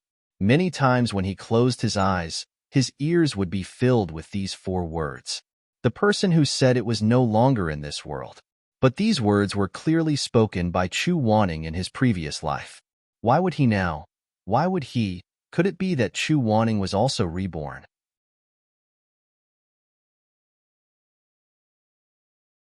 Chapter 83. This crazy thought caused Immerse's eyes to turn blood red. His entire body trembled as he lost all reason. He gripped Chu Wanning's throat tightly, growling as he continuously interrogated him. As long as he said the second half of the sentence, as long as he said the words, "no regrets in life or death," then it must be, ugh. A muffled groan sounded by his ear. Chu Wanning couldn't breathe. His face flushed red, and his struggle finally weakened. Immerse stared blankly for a moment. His crimson eyes widened, both madness and clarity flickering within. Suddenly, he reacted and hurriedly let go of his hand. Chu Wanning fell heavily back onto the couch, the 5 terrifying marks on his neck gradually calling back to Immerse's soul. He opened his mouth. He wanted to call out "Master," but he couldn't. He wanted to call out "Chu Wanning," but he couldn't either. After hesitating for a while, he finally managed to croak out, "You." His throat was dry as if it had been burned by fire. Immerse swallowed his saliva with difficulty and slowly regained consciousness. Yesterday's events flashed before his eyes. In this life, Chu Wanning had never acted strangely, so he definitely couldn't have been reborn. Then why would he at this moment say those last words from his previous life before he died? "I am the one who mistreated you." Wasn't this a lie that Chu Wanning had no choice but to say to him in order to protect Xue Ming, in order to protect those hypocritical cultivators? He had never believed it, never wanted to believe that Chu Wanning would truly admit his wrongs to him, that he would speak softly to him. In any case, Chu Wanning was definitely lying to him. He definitely didn't like him. In any case, this Shizun had always looked down on him and had never treated him sincerely. He didn't regret killing his Shizun one bit. Not one bit. Immerse turned his face away and slowly closed his eyes. He didn't want to stay here for a moment longer. Whether Chu Wanting lived or died, what did it have to do with him? He turned to leave. He wanted to leave. But no matter what, he couldn't move his feet. I was mean to you. In her memory, that cold and handsome face that was drenched in blood was actually somewhat gentle in the end. Beside the Kunlun heavenly lake, the person in the pool of blood slowly raised his hand and touched his forehead with the tip of his finger. His finger was already cold, but there was some warmth in his eyes. But at that time, Immerse felt that he must have seen wrongly. Life or death, no regrets. Chu Wanting said softly as tears of blood slowly flowed down from his eyes. Immerse, the person on the bed murmured in his dream. The two soft sounds made the person who was called tremble. By the time he came back to his senses, Immerse was already standing by the bed, one hand propped against the bed, leaning over to stare at Chu Wanting's pale face. Her thin, watery lips opened and closed slightly. Another sound entered her ears. Immerse, closing his eyes, Immerse frowned. His fingertips were stuck in the hard, cold rosewood board, as if he was trying to suppress something. In the end, he couldn't help it and said hoarsely, Chu Wanting, are you sincere? Are you sincere about what you said? Her chest hurt so much that it felt like it was about to burst. Since Chu Wanting was definitely not reborn, then the only reason he said such words now was because he felt that she didn't treat him well and felt guilty. Was he sincere? Chu Wanting was a dream talker, so naturally, he wouldn't answer him. But Immerse still wanted to wait for an answer. After waiting for a long time with his eyes closed, there was still no movement. Immerse sighed and slowly raised his eyelids with some reluctance. But he was caught off guard and met a pair of hazy phoenix eyes, half opened and half closed, about to wake up. Chu Wanting opened his eyes at some point, but from his expression, it could be seen that his consciousness was not clear. It was just a temporary awakening from the torment. That pair of night eyes were still empty and absent-minded, as if they were thousands of years old. Wanya Yuheng was usually as sharp as thunder. It was rare for him to be at a loss like this. Without his usual sharpness, the person lying there was actually so beautiful. The corners of his eyes were dyed with a thin layer of red. He just looked at him without any defense. His heart trembled violently. Immerse felt his throat tighten. He said in a low voice, "You." This scene was too similar to the scene when he made love with him in his previous life. Immerse's thoughts trembled. For a moment, he felt like he was still in the shaman palace and Chu Wanting was his prisoner. Just thinking about it made his mouth dry up and his breathing gradually become heavy. I can't. I don't like him. Don't touch him again. The enmity of the past is all in the past. In this life, we are only master and disciple. Immerse supported himself with one hand on the bed and looked down at Chu Wanting. He restrained himself and did not cross the line. His long hair that was tied into a ponytail hung down from his shoulders. The ends fell on the other side of the pillow. Chu Wanting lay there with his clothes on. His long hair was scattered. At first, his expression was still numb. After a while, his eyes gradually reflected Immerse's reflection. Chu Wanting was slightly startled. Then, as if the nightmare had not disappeared, he still did not know what time it was. He slowly reached out his hand and stopped in midair for a moment. Finally, he touched Immerse's forehead. I am the one who is mean to you. When he said this, it was like in his previous life. It was rare to see such gentleness. Immerse only felt a boom. Something in his mind suddenly collapsed. His heart was surging and his head was hot. The spirit that he had summoned with great difficulty collapsed. He did not have time to think about anything. The familiar desire made him bend over Chu Wanting's body and fiercely kiss his slightly opened lips. His trembling hands uncontrollably tore at his clothes. In an instant, the past was like the waves of the sea.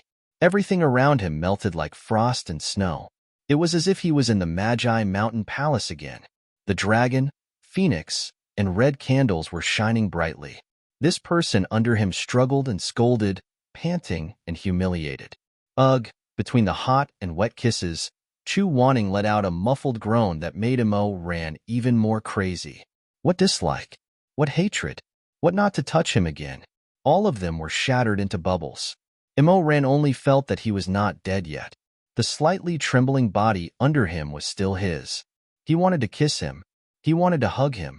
He wanted to fiercely tear him apart and penetrate him. He wanted to make this high and cold person beg for mercy under him. He wanted to fuck him until he climaxed. Chu Wanning, he murmured hoarsely. The exhilarating feeling washed over his soul. Even his fingertips were burning hot. He once again sucked on those slightly cold and soft lips. The bitterness of the medicine still lingered in his mouth, but it made his heart beat like a drum. He was in a daze. He was already too familiar with this person. After his rebirth, because of resentment, he was unwilling to be intimate with him. But when he kissed him, only Immerse himself knew that this was a kind of ecstasy. It was like a traveler on the verge of death in the desert tasting sweet dew. It was like an extremely cold night when he wrapped himself in a warm coat over a fire pit. He originally thought that after his rebirth, he would naturally sever ties with him. But unexpectedly, in the end, he was unable to control himself. He was teased by a few words and couldn't control himself. He kissed him without permission. If it weren't for the fact that Chu Wanning's clothes couldn't be torn open and that something had suddenly fallen out of his lapel and pierced Immerse, perhaps he would have lost his mind and directly asked for his master without thinking about the consequences. Clang, clang. After piercing Immerse's finger and falling on the pillow, the metal rolled twice and stopped moving. Immerse was in high spirits. He didn't care about this small injury. He only angrily glared at that thing and then continued to wrestle with Chu Wanning's troublesome clothes. It would have been fine if they hadn't kissed or hugged each other, but once they were on top of each other, all the feelings from his previous life came back. Just the thought of Chu Wanning's slender and tight waist made him feel an irresistible excitement. But the white gauze on Chu Wanning's body seemed to be cursed. He couldn't tear it open even after pulling for a long time. Immerse cursed in his heart. He fiercely hit the bedboard and got up to take his sword to cut open the waist belt. When he sat up, he glanced at the metal object that had fallen to the side. Immerse didn't care about it at first, but suddenly, a trace of clarity flashed through his chaotic mind. He was stunned and suddenly turned back to look at that thing again. It was a brilliant golden orchid butterfly hairpin. When he was in the peach blossom spring, he saved up feathers for several days to buy it for Xiaxi and I. At that time, he personally put the hairpin on top of Xiaxi's ponytail and coaxed that unhappy junior brother, saying, "Children should use gold and red hairpins. Look, it's so lively." Immerse picked up the hairpin. He felt as if a basin of cold water had been poured over his head. He was completely stunned. No. What's going on? Why did the thing he gave to Xiaxi and I appear in Chu Wanning's arms? Could it be? A terrible idea gradually emerged in Immerse's mind. He slowly turned back and looked at Chu Wanning with moist and lustful eyes. Master had fainted. Immerse stared at his face. Looking at the red lips that were kissed by him, his heart suddenly skipped a few beats. Impossible. Absolutely impossible. He felt that he must be crazy. Could it be that Chu Wanning didn't lie to him? Could it be that Xiaxi and I was really Chu Wanning's son? This guess made Immerse shudder. He only felt that his scalp was about to explode.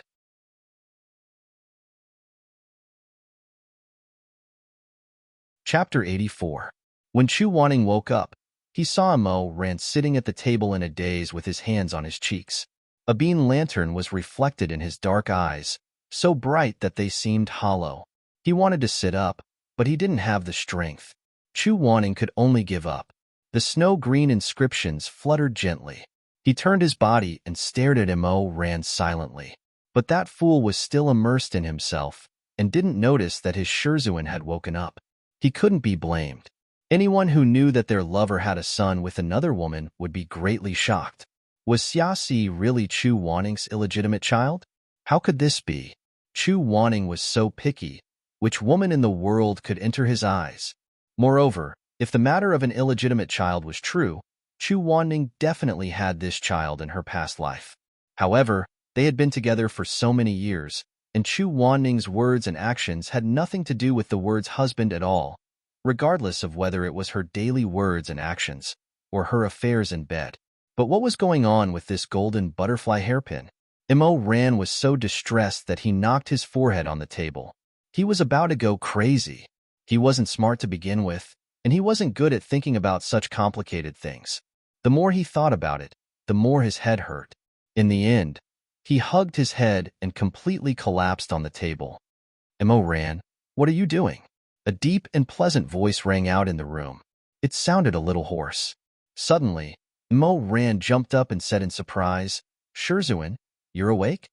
Yes. Chu Wanning coughed a few times and raised his eyes to look at him. This is the inn at Lin Lingyu? Yes, yes. Ran stood up and walked to the bedside. He suddenly saw that Chu Wanning's lower lip seemed to have some scratches. He thought about how he was in a daze and didn't control himself, almost causing a big mistake. His face flushed red. Seeing that he was in a daze, Chu Wanning said, What's wrong? Nothing. Nothing. Ran waved his hand and changed the topic. It's like this. Master suddenly fainted in the Xinyuan pavilion. So I brought you here to rest. I found a doctor to prescribe some medicine, and then, when I heard you talking in your sleep, I thought of the past and couldn't help but kiss you. But how could he say these words? Ran's voice gradually became softer and softer. His eyes were filled with a rare fluster, and he appeared to be more and more embarrassed. Chu Wanning's heart skipped a beat when he heard that Wei Xiaobao was looking for a doctor. He was afraid that Wei Xiaobao already knew that he was poisoned, and that his body would shrink. He could not help but quietly tighten his grip on the quilt. What did the doctor say? The doctor said that Master was affected by the spirit martial technique, which is why you couldn't hold on.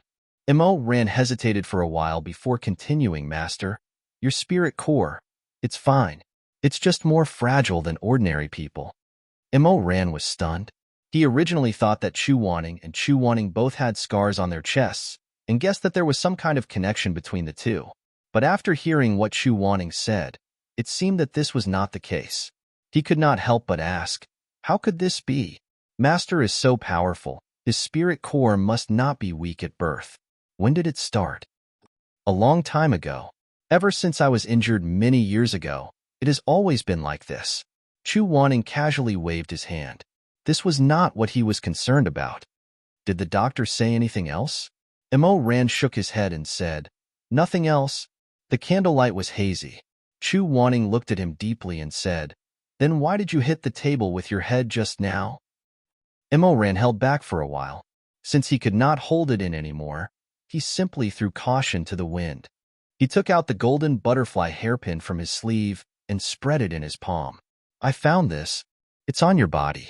The hairpin shone with a golden light, but Chu Wanning's heart continued to sink. Sure enough, he found out. In the end, he could not hide it. Sighing softly, they were silent for a long time. The two did not speak again. In the end, Chu Wanning closed his eyes.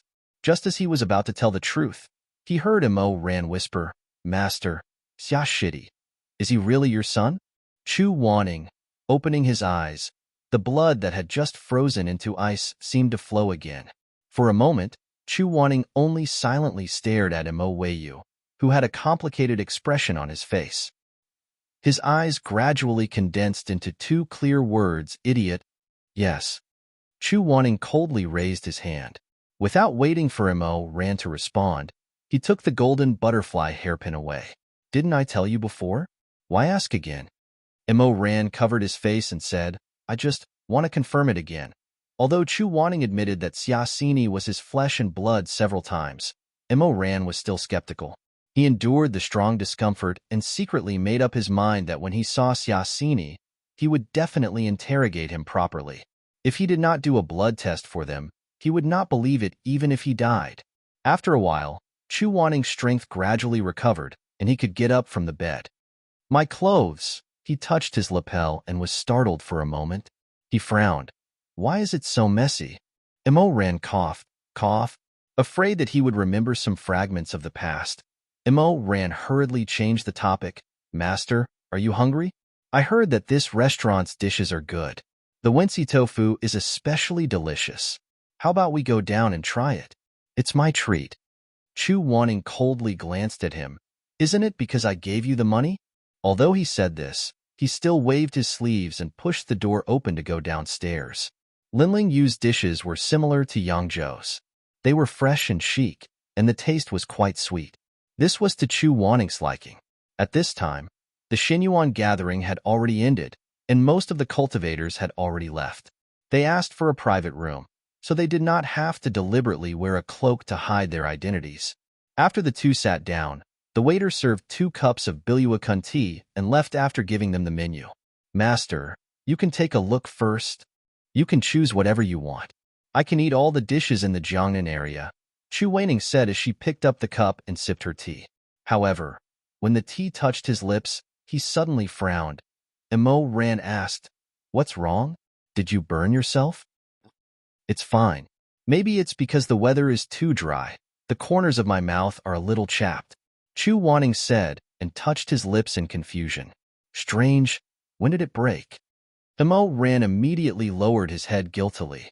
After the dishes were all served, Chu Wanning and Imo Ran talked about the Xinyuan pavilion. The two left early, and they did not know who the Xinwu flower would end up in. However, this was not a problem. When the time came, they would go out and ask around. As they chatted, the table was gradually filled with a dazzling array of Yangzhou dishes.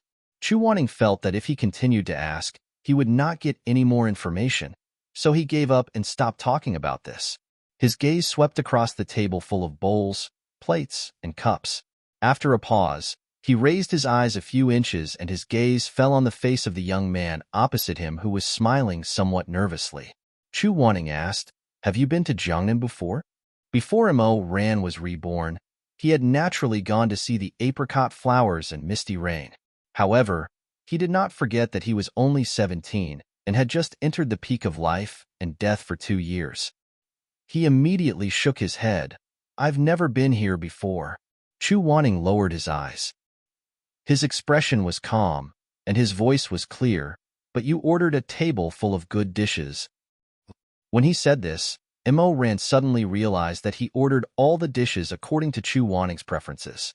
He originally wanted to let him eat better and recover his strength, but he forgot that he should not know Huayang dishes like the back of his hand. "When I was young, I worked in the back kitchen of the music house. There are many dishes that I have not tasted, but I have heard of them." Chu Wanning did not dwell on it. "Let's eat." Jiangnan was filled with water, and Linling Island was filled with crab in a cattail basket, shrimp in a bamboo cage, and fish in willow branches. Therefore, on the square table, there were all kinds of seafood everywhere. Crispy Liang Creek eel with sauce, sweet and sour squirrel mandarin fish, pipa prawns, chrysanthemum sea conch, and stewed silver carp head were all fragrant. As for fresh vegetables and meat, cold dishes and desserts, they were all exquisitely made and very elegant. Stewed lion's head with crab powder, crystal minced pork, chicken sauce shredded cheese, soup dumplings, wincy tofu, and so on. Imo Ran held his chin and watched the waiter put the last plate of osmanthus cake on the table.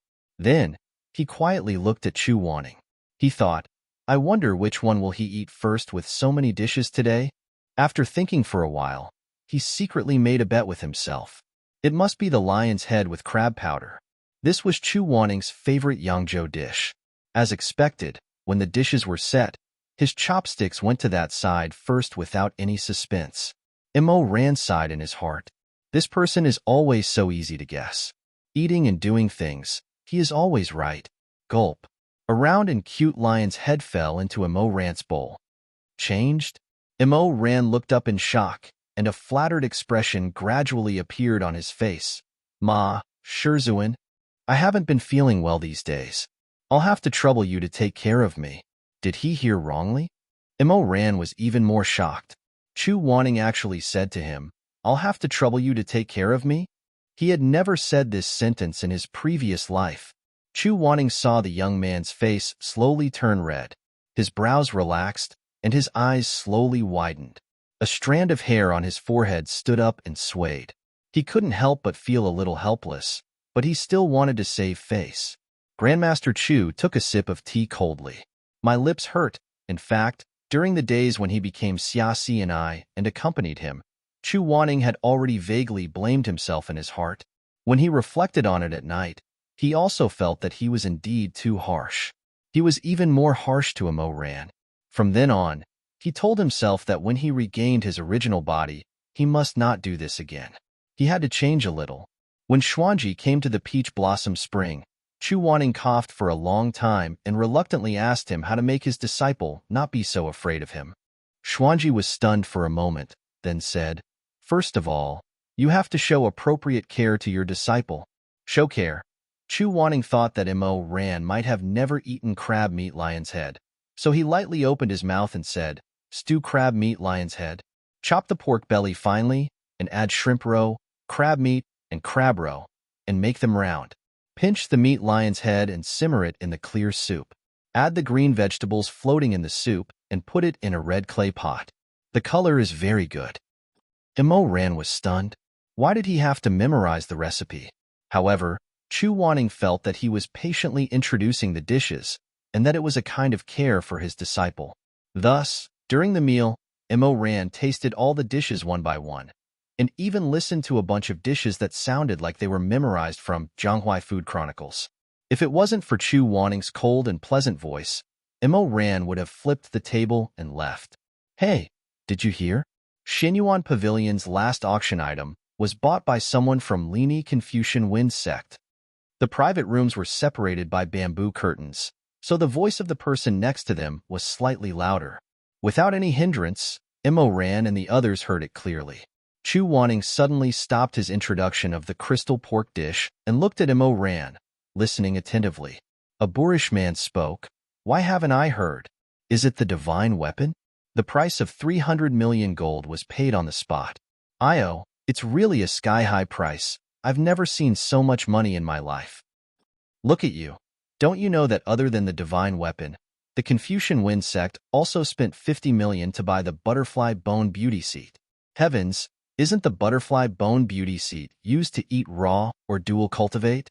The number one sect in the world is actually doing such a despicable act of cultivation. This is too outrageous." Brother Su is wrong. The butterfly bone beauty seat is a reasonable cultivation method. It's not a forbidden technique. Although the beauty seat looks similar to us, it's not immortal in the end. It's like eating an immortal fruit to help one's cultivation. There's nothing to criticize. "Humph, forgive me for not agreeing." Another person chuckled. "The one who bought the beauty seat seems to be a reclusive young disciple of the Confucian Wind Sect. Called you something she. I heard that he looks quite decent, but I didn't expect him to be the kind of person who relies on sleeping with women to increase his cultivation. I think the Confucian Wind Sect is also at dusk." Someone next to them chuckled. "What's wrong with that? Everyone has a heart for beauty." The people next to them began to argue about ethics and morality. It wasn't worth listening to. Chu Wanning softly repeated, "The divine weapon was bought by the Confucian Wind Sect?" "It sounds that way." Chu Wanning couldn't help but reveal a worried expression. "That's difficult. If this matter is traced, we'll have to go to the Confucian Wind Sect to investigate." As soon as he said this, Ran remembered and softly said, "Master was originally from the Confucian Wind Sect." "Yes. You don't want to go back?" At the mention of returning to the Confucian Wind Sect, Chu Wanning's expression became weary, his eyebrows twitching as he said, "Although this sect is a famous sect in the upper cultivation world, I once." Halfway through his words, a clamor suddenly came from the hall. Someone shouted, "Lady Boss, I'll give you 500 gold. Immediately clear the place and drive these guests out. Today, our young lord wants to book the whole place."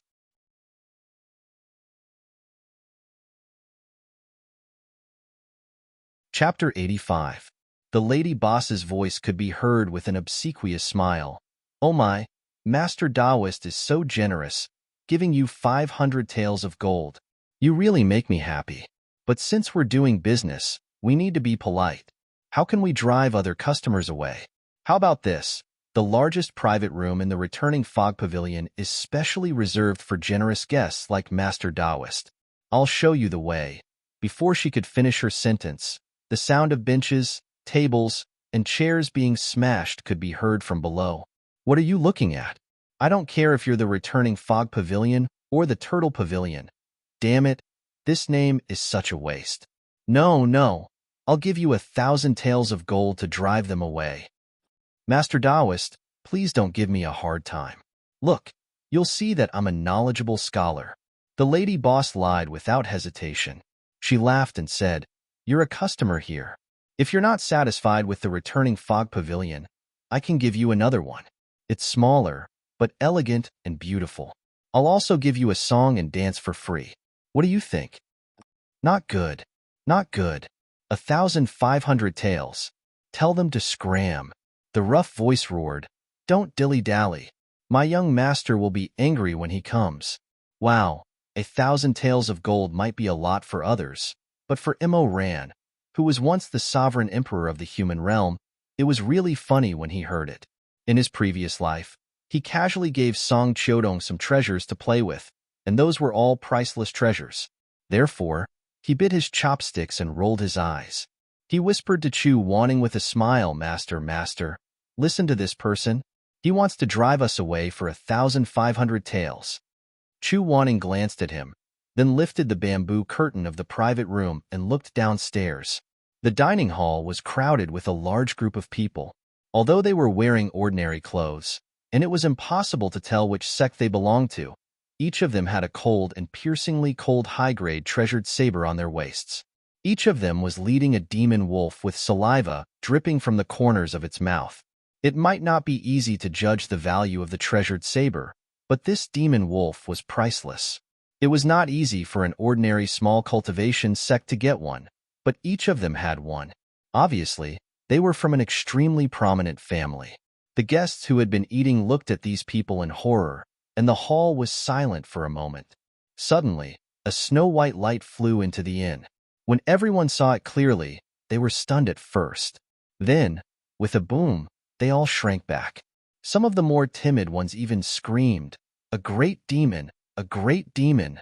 The one that jumped in was a snow-white wolf demon that was as tall as 3 people. Its eyes were as red as blood, and its fur was as bright as silk. It had a pair of wolf fangs that were as long as an adult man's arm.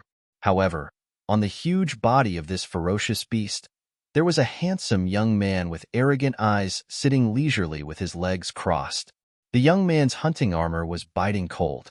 Under the armor was a bright red robe, and the cuffs were embroidered with neat golden threads. He wore a hood, and a cluster of soft red tassels hung from the top of the silver lion holding the sun. A jasper bow lay on his knees, which should be his weapon.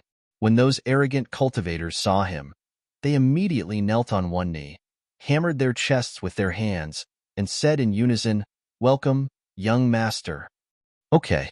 The young man waved his hand impatiently. "I asked you to do something, so why are you hesitating? Welcome. Welcome your dog head." "Puffed." Immo Ran laughed and whispered to Chu Wanning. "He said they welcome the dog head, so doesn't that make him a dog head himself?" The young man sat on the soft neck of the demon wolf with a sullen expression. "Where is the shopkeeper of this shabby inn? Who is he?" Although the lady boss was scared, she still forced herself to calm down and walked forward. She smiled apologetically and said, "I'm an insult to a mortal monarch. The shopkeeper of this small inn is me." "Oh." The young man glanced at her. "I want to stay in an inn, but I'm not used to too many people talking. You tell them that I'll pay for the loss. But immortal monarch, I know you're in a difficult position. This is for you. Apologize for me. If you really don't want to, then forget it." The young man threw a brocade pouch to the lady boss. When she opened it, there was a pile of golden 9 turns origin pills. These pills could greatly increase one's cultivation within 10 days. One pill on the market cost more than 2,000 gold coins. The lady boss took it. At first, her expression changed because of the other party's generosity, but then she quietly sighed in relief. No cultivator would refuse such a good thing. It was reasonable to ask him to leave like this. The lady boss apologized one by one and gave the gifts. The young man yawned and looked down at the group of followers with disdain. He said, "You're all trash. You still need me to do it personally." They looked at each other and said, "Young master is wise. Young master is mighty." The crowd quickly dispersed. Except for Chu Wanning and Immo Ran, who didn't care about money and pills, the others took their things and left the inn without any complaints. They went to other inns to stay. The lady boss said, "Young master, they've all left." but 2 guests said that it's late. One of them is unwell and doesn't want to go elsewhere. You see, forget it, forget it. I won't argue with a sickly person. The young man waved his hand happily. Just don't disturb me. The sickly person Chu Wanning was speechless. The lady boss immediately smiled and said warmly, Young master is really a kind person. It's late now. Do you want to rest or eat something first? The young man said, I'm hungry. I don't want to rest. I want to eat. If young master wants to eat, then this inn will definitely serve the best dishes. Our chef is best at making crab meats, lion's head, crystal meat, lion's head to vent your anger. The young man was obviously not a southerner and didn't like southern food. Hearing the name of the dish, he was stunned for a moment. Then he frowned and waved his hand. No, I don't understand. What's all this nonsense? He originally thought that he was a son of an aristocratic family, but now it seemed that he might be a rich merchant. The lady boss said, Then what do you want to eat? As long as this inn knows how, we can make it. Well said. The young man pointed at his followers. Cut 5 jin of beef for each of them. Also, give me 10 jin of beef, 1 jin of wine, and 2 lamb legs. That's about it. It's too late to eat too much. Just a little to fill your stomach. Imo ran, wow. He wanted to turn around and laugh at this young man's bucket-like appetite with his master, but he saw that Chu Wanning was staring at the young man. There seemed to be some unfathomable mist in his eyes. Imo ran subconsciously asked, Master seems to know him? Yes. He originally just asked casually, but he didn't expect that Chu Wanning really did know him. He couldn't help but ask in surprise.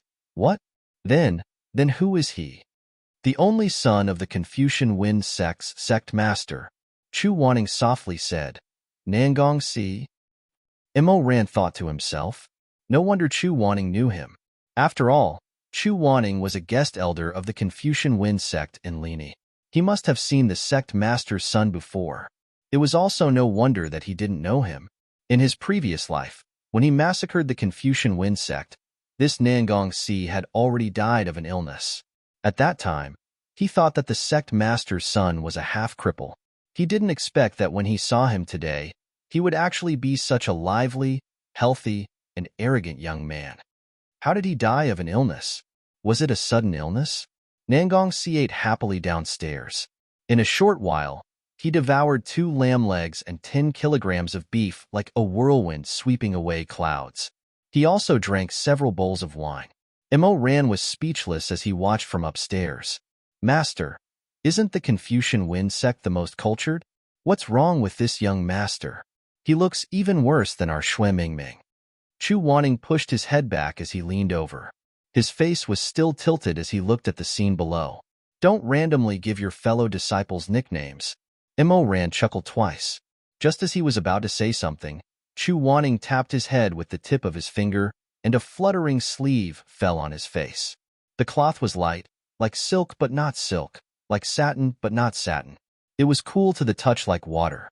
He couldn't help but think of something and stare blankly for a moment. Just now in the room, he pulled on Chu Wanning's clothes in a daze. After tugging for a long time, he couldn't tear them off.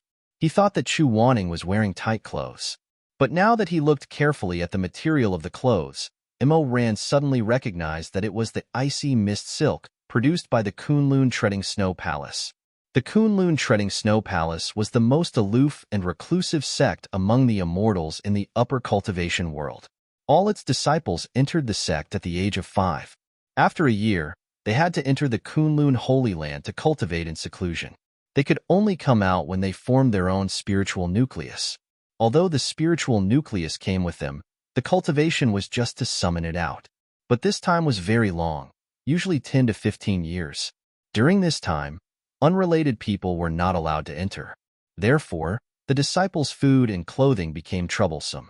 The food was still okay because the Kunlun Holy Land was adjacent to the Wangwu Lake. The disciples of the Treading Snow Palace could go into the lake to catch food every day, but they couldn't weave their own clothes, right? Therefore, the icy mist silk was born.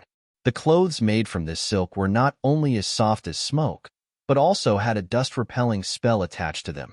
They would not be contaminated by dust. Unless they were splashed with stains like blood, They did not need to be washed.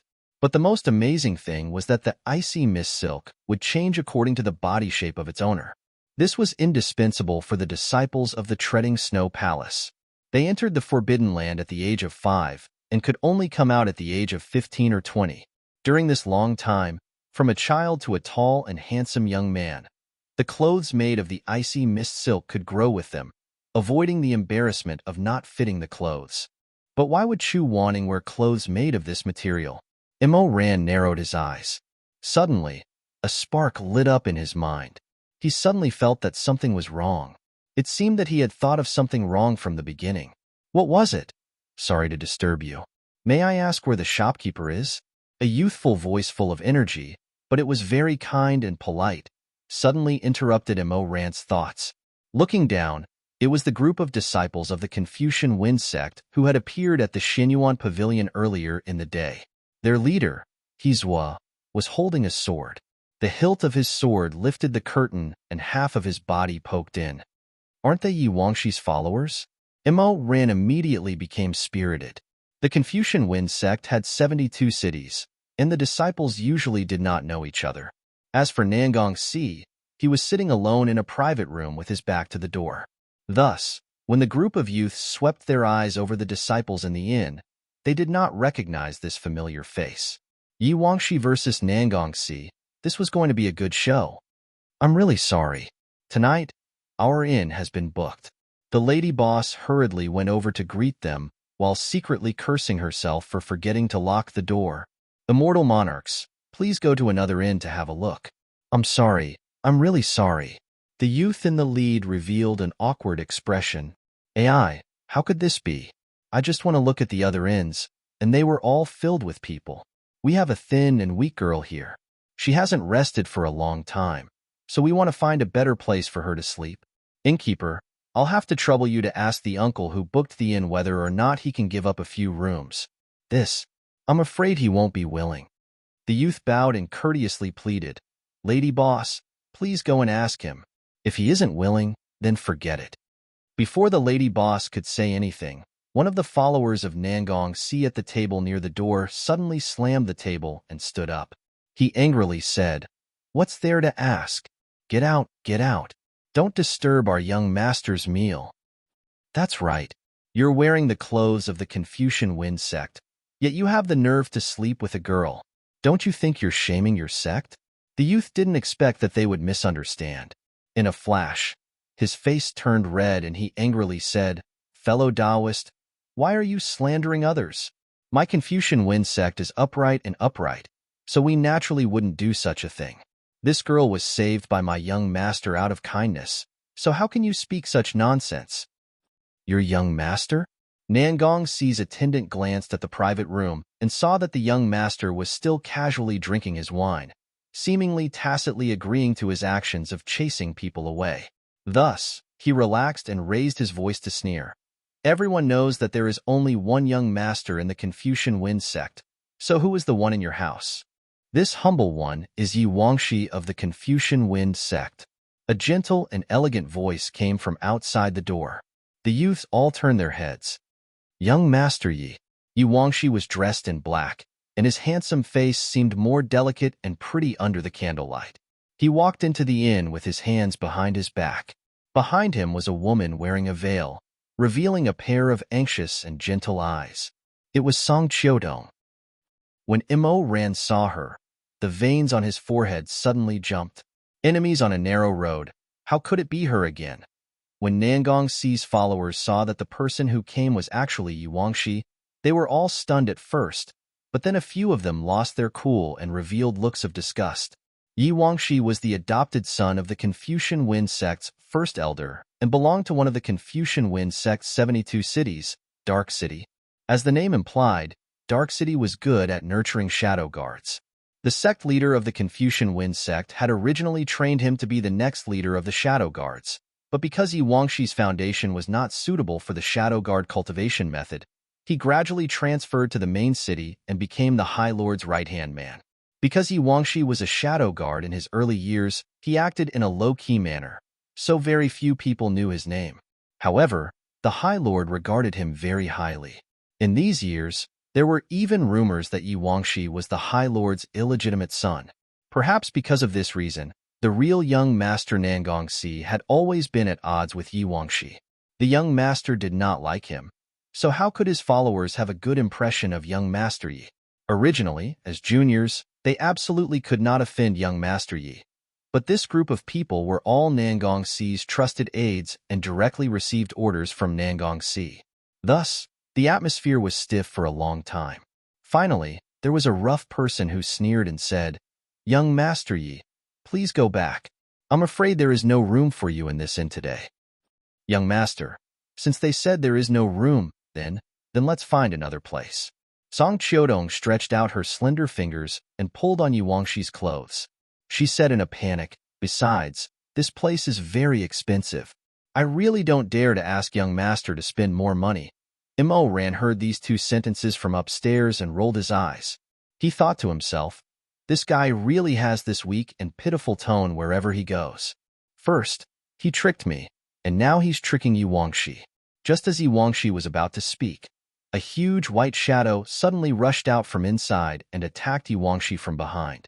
Song Qiudong cried out in alarm, "Be careful, young master!" Ew-woo, woo-woo-woo. Following a loud and clear howl, a snow-white demon wolf sprinted madly, circling around Yi Wangxi crazily. Everyone was silent. Yi Wangxi lowered his eyes and looked at the white-furred demon wolf that was as tall as 3 people, but was currently sticking to the ground and rolling around. He said in astonishment, "Neo Beijing?"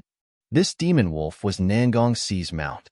Because its eyes were as red as agate, its fur was as white as snow, and its claws had a touch of gold, it was named Neo Beijing. Since Neo Beijing was here, Nangongxi must have come as well. Yi Wangxi raised his hand and patted Neo Beijing's head. He looked around. Sha! The bamboo curtain was pulled aside by a hand. The sleeves were bright red, and there was even a golden thread wrapped around the edges. Half of his impatient face was revealed. Nangongxi had his arms crossed and was leisurely leaning against the side of the room. In his hand was a pot of soju wine. He glanced at Yi Wangxi and sneered, "Interesting. Why do I run into you everywhere I go? You're following me so closely. If we provoke others to gossip about us, where will I put my face?"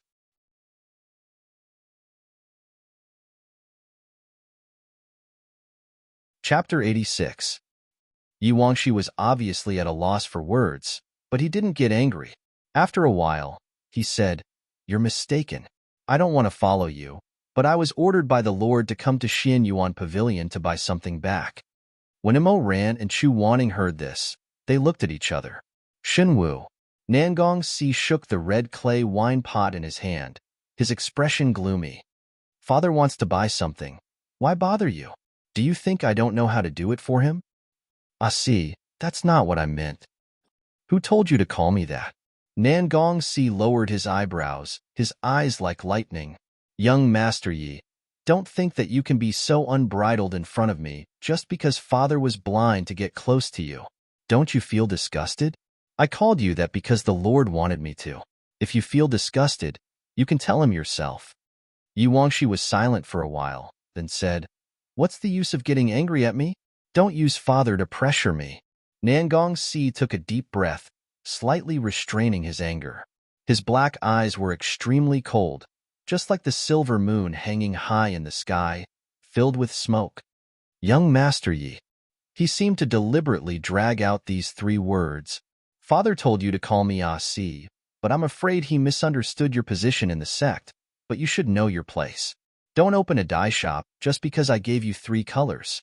You have to know, even if you dye yourself red and purple, born here, you can't stand shoulder to shoulder with me." Yi Wangxi's gentlemanly face seemed to flash with a trace of dullness. His thick eyelashes drooped down, and he quietly said, "Young master is right, but this Yi has never thought of standing shoulder to shoulder with young master." The change in title made Nangongxi feel slightly more comfortable. He raised his hand and gulped down a few mouthfuls of spicy soju, but he didn't get drunk. He then stared at Yi Wangxi for a while, snorted through his nose, and waved his hand. "Even if I did, you wouldn't dare. Look at you right now. How can you be?" He suddenly realized that there were too many people here. and he almost said something he shouldn't have said. He suddenly pursed his lips, no longer speaking. On the other hand, Yi Wangshi, even if he suffered such humiliation, he still lowered his eyes, so no one could see whether it was anger or humiliation. He only gave everyone a calm and gentle face, 30% heroic spirit, 70% reserved. The atmosphere was awkward to the extreme. Nan Gongxi awkwardly looked left and right for a while before his gaze landed on the woman behind Yi Wangshi. As if to cover up the mistake he almost made, he coughed and raised his chin at the woman, asking Yi Wangshi, "You saved her?" "Yes." "Where is she from?" "Don't randomly save someone whose origin is unknown." "It's okay. Xin Yuan Pavilion bought it." Nan Gongxi didn't care about the Xin Yuan Pavilion's bidding, so he didn't bother to inquire. But when he heard that Song Qiutong was bought, he couldn't help but be surprised. His originally lazy and perfunctory eyes suddenly sharpened, and he stared at Song Qiutong's face. After a while, he said, "Is this an enslavement bone, or a butterfly bone beauty seat?" In the Shizun continent, there were only two kinds of people who could be sold openly.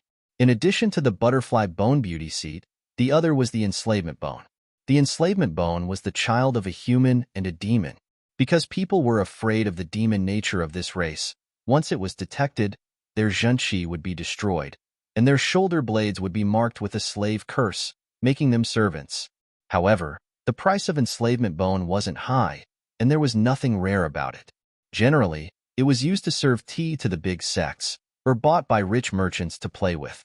Since it was sold by the Xin Yuan Pavilion, it shouldn't be this kind of thing. Sure enough, Yi Wangshi said, "It's a butterfly bone beauty seat." Nan Gongxi became interested. He bypassed Yi Wangshi, walked in front of Song Qiutong, and looked at her in a circle.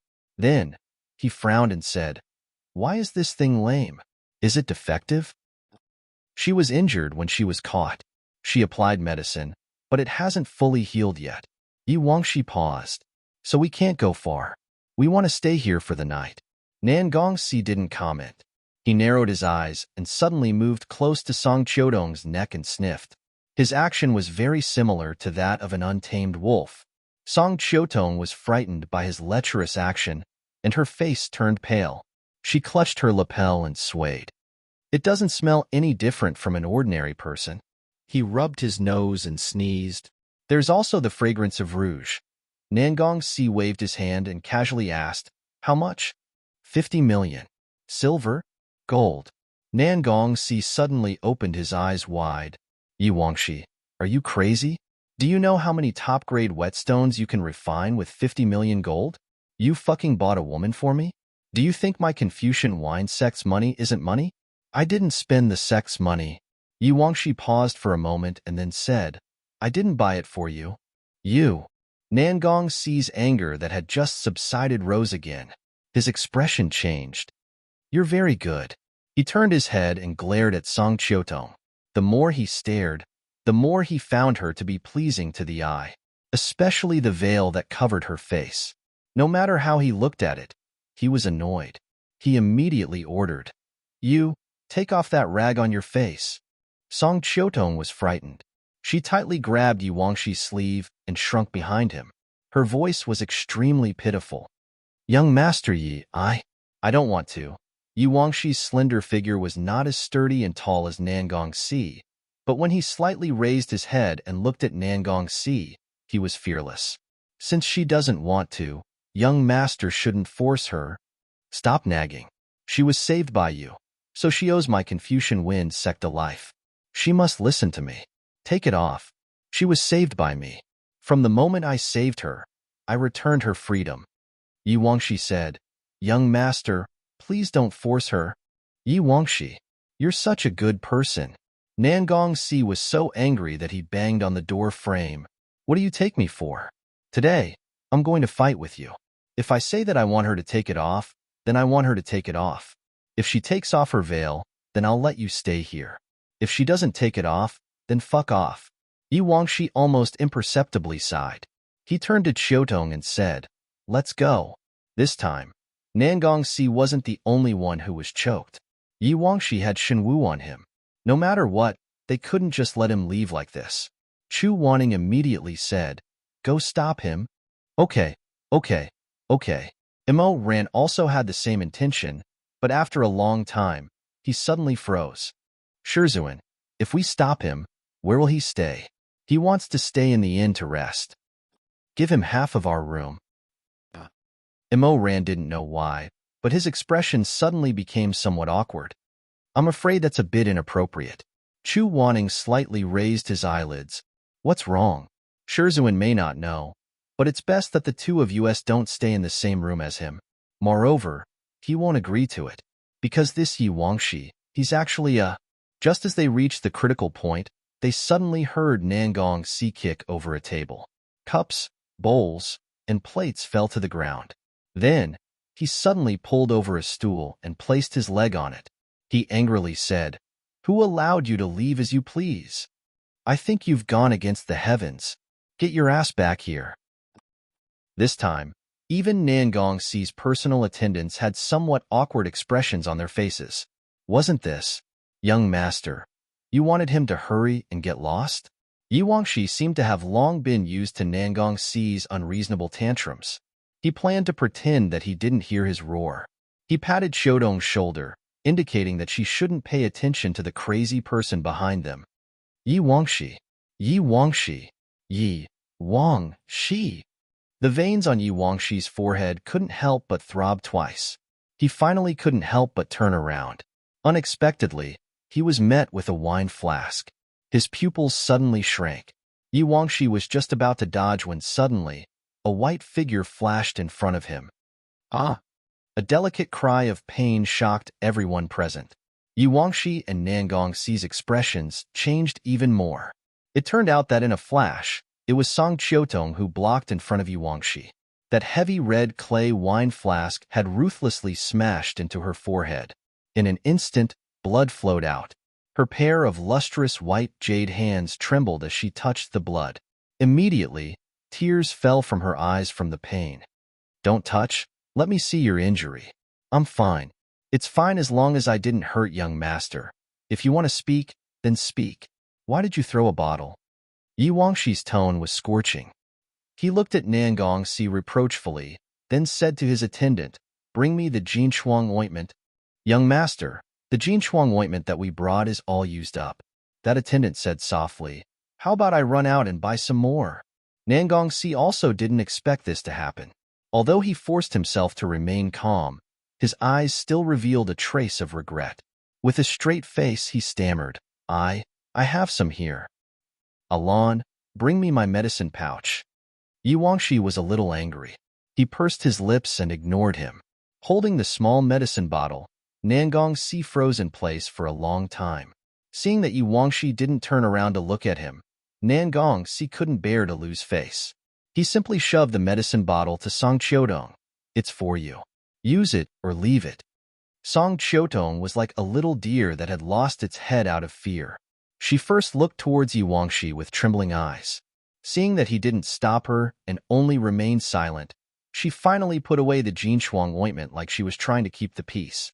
She even lowered her head towards the person who had injured her and said softly, Thank you. Nangong Gongzi. Nangong Si was stunned. He didn't expect that the girl he almost played with would actually thank him. Then, he waved his hand and awkwardly coughed. It's fine. That night, Yi Wangshi and his group finally decided to stay the night. In an inn, several candles flickered, and the stars were in chaos. Imo Ran sat by the window with his chin resting on his hands. He seemed a little absent-minded. It had been nearly 2 years since his rebirth. The progress of many things was very different from the progress of his previous life. Seeing the same people doing different things was always a little subtle. Song Qiutong, Yi Wangshi, no return. These people and things that he couldn't have been more familiar with in his previous life all appeared once again in his life as time passed. However, in this life, he would never take Song Qiutong as his wife again. As for Yi Wangshi, this person would soon become famous all over the world. He would become the second most powerful expert in the cultivation world after Chu Wanning. There was also no return. Thinking of this Immerse saber that had accompanied him in his previous life, his heart was restless. Shizun, what's the matter? You've already been drawing this talisman for an hour.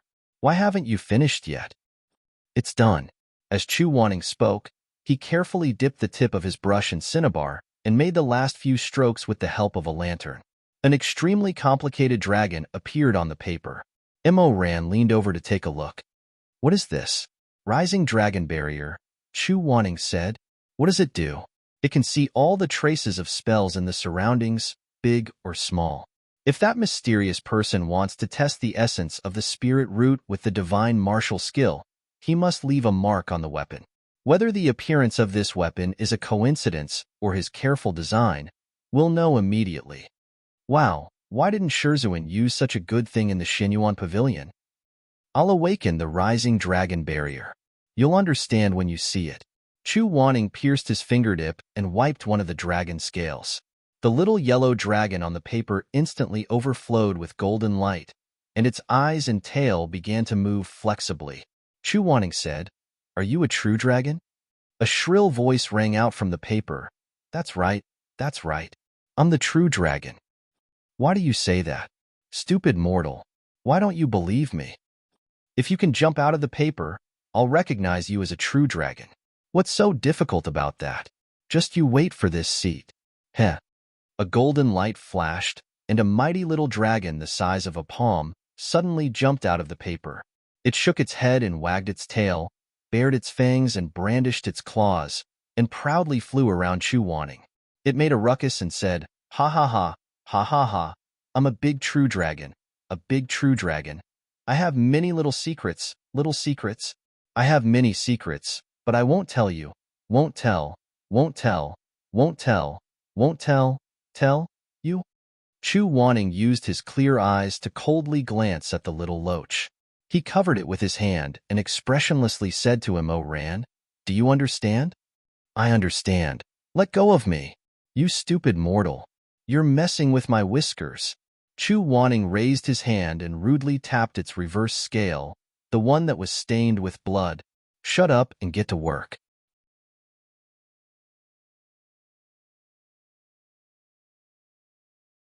Chapter 87. The little dragon came and went like the wind. In just a few minutes, it came back from the window and shouted, I found it, I found it. There are many traces of magic in this inn. Wahahaha. Little Loach, why are you shouting so loudly? Are you afraid that the people next door can't hear what you're saying? Mo Ran leaned on the table and touched the little dragon's body with his fingers.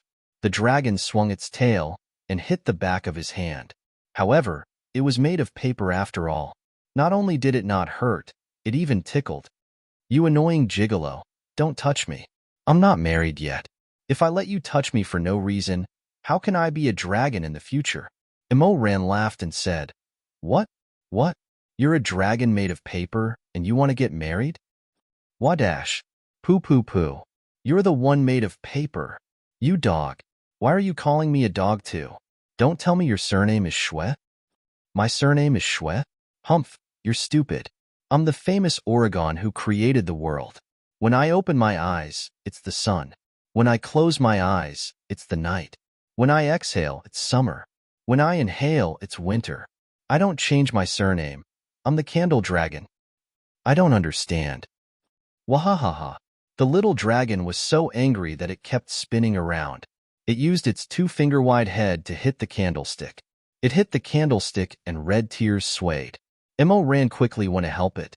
However, when he reached out his hand, it was bitten by the little dragon. Unfortunately, the paper teeth didn't hurt or itch. Mo Ran pulled the candle dragon's tail and threw it aside. It was in the air and stuck to Chu Wanning's collar. It was listless. Chu Wanning. The little dragon raised a whisker and weakly poked Chu Wanning's clothes. That bastard hit me. Chu Wanning was too lazy to talk nonsense with it. He pulled it down and casually slapped it on the table. What kind of enchantments are there outside? Humph, do you dare to call me Dragon Prince 3 times? If you call me that, I'll... Chu Wanning stared at it coldly. Speak? After being insulted, the little dragon was so angry that its body swelled and its dragon whiskers soared into the sky. Its pair of mung bean-like eyes glared at Chu Wanning in anger. Its noble dragon mouth was also half open as it panted heavily. After a while, It actually spat out a large mouthful of ink. Chu Wanning narrowed his eyes. If you waste any more ink, I'll burn you. As he spoke, he grabbed its tail and pretended to drag it into the fire. I'll make you a real torch dragon. Good, good, good. You're amazing. You're amazing. I'll talk. I'll say it. Okay? Really? Xiaolong spat a few times and spat out a few ink droplets. He muttered in a loud voice, You're so fierce. No wonder every time I see you, you don't have a wife. Huh. Mo Ran blinked and stole a glance at Chu Wanning. He smiled evilly and said, Didn't Master say that you have a wife? Chu Wanning ignored him. He frowned and shouted at the little dragon, You talk too much. Hurry up and write. Humph. Stinky man. With a plop, Xiaolong laid down on the rice paper that had already been spread out. It used its transcendence energy to condense the ink in its claws and hummed as it drew crooked dog-crawling talismans on the paper. It was no wonder that he couldn't directly dictate what spells he saw. Because the intelligence of a paper head was limited, it couldn't distinguish what the original spell was just by looking at the remaining traces. It could only follow the gourd and draw a ladle to erase what it saw. Fortunately, Chu Wanning could distinguish. As he lowered his eyes, he slowly said the name of each spell. Xiaolong drew a waning moon. Chu Wanning, calming spell. There's someone here who can't sleep. Xiaolong drew a 7 stars array. Star manipulation spell. Someone has set up a guard here. Xiaolong drew a rouge box. Face-changing spell. Mo Ran burst out laughing. He raised his hand and said, I know this. The little spell that little girls use to beautify their skin at night. It's that butterfly bone beauty seed, right? Chu Wanning didn't comment. It seemed that he was a little anxious because he had drawn so many insignificant spell marks. His slender fingers tapped twice on the wooden table. He frowned and said, Draw the next one. Xiaolong drew a heart again. Mo Ran asked curiously, What is this? Mind-calming spell. Chu Wanning said irritably, It's useless. Someone is meditating. Next. Xiaolong mumbled and drew a dog head again. Beast-taming spell. Chu Wanning held his forehead. You, pick the important ones to draw. Don't draw those that are applied to the face, to the dog, to coax people to sleep. Next. Xiaolong raised its head and glared. You're really picky.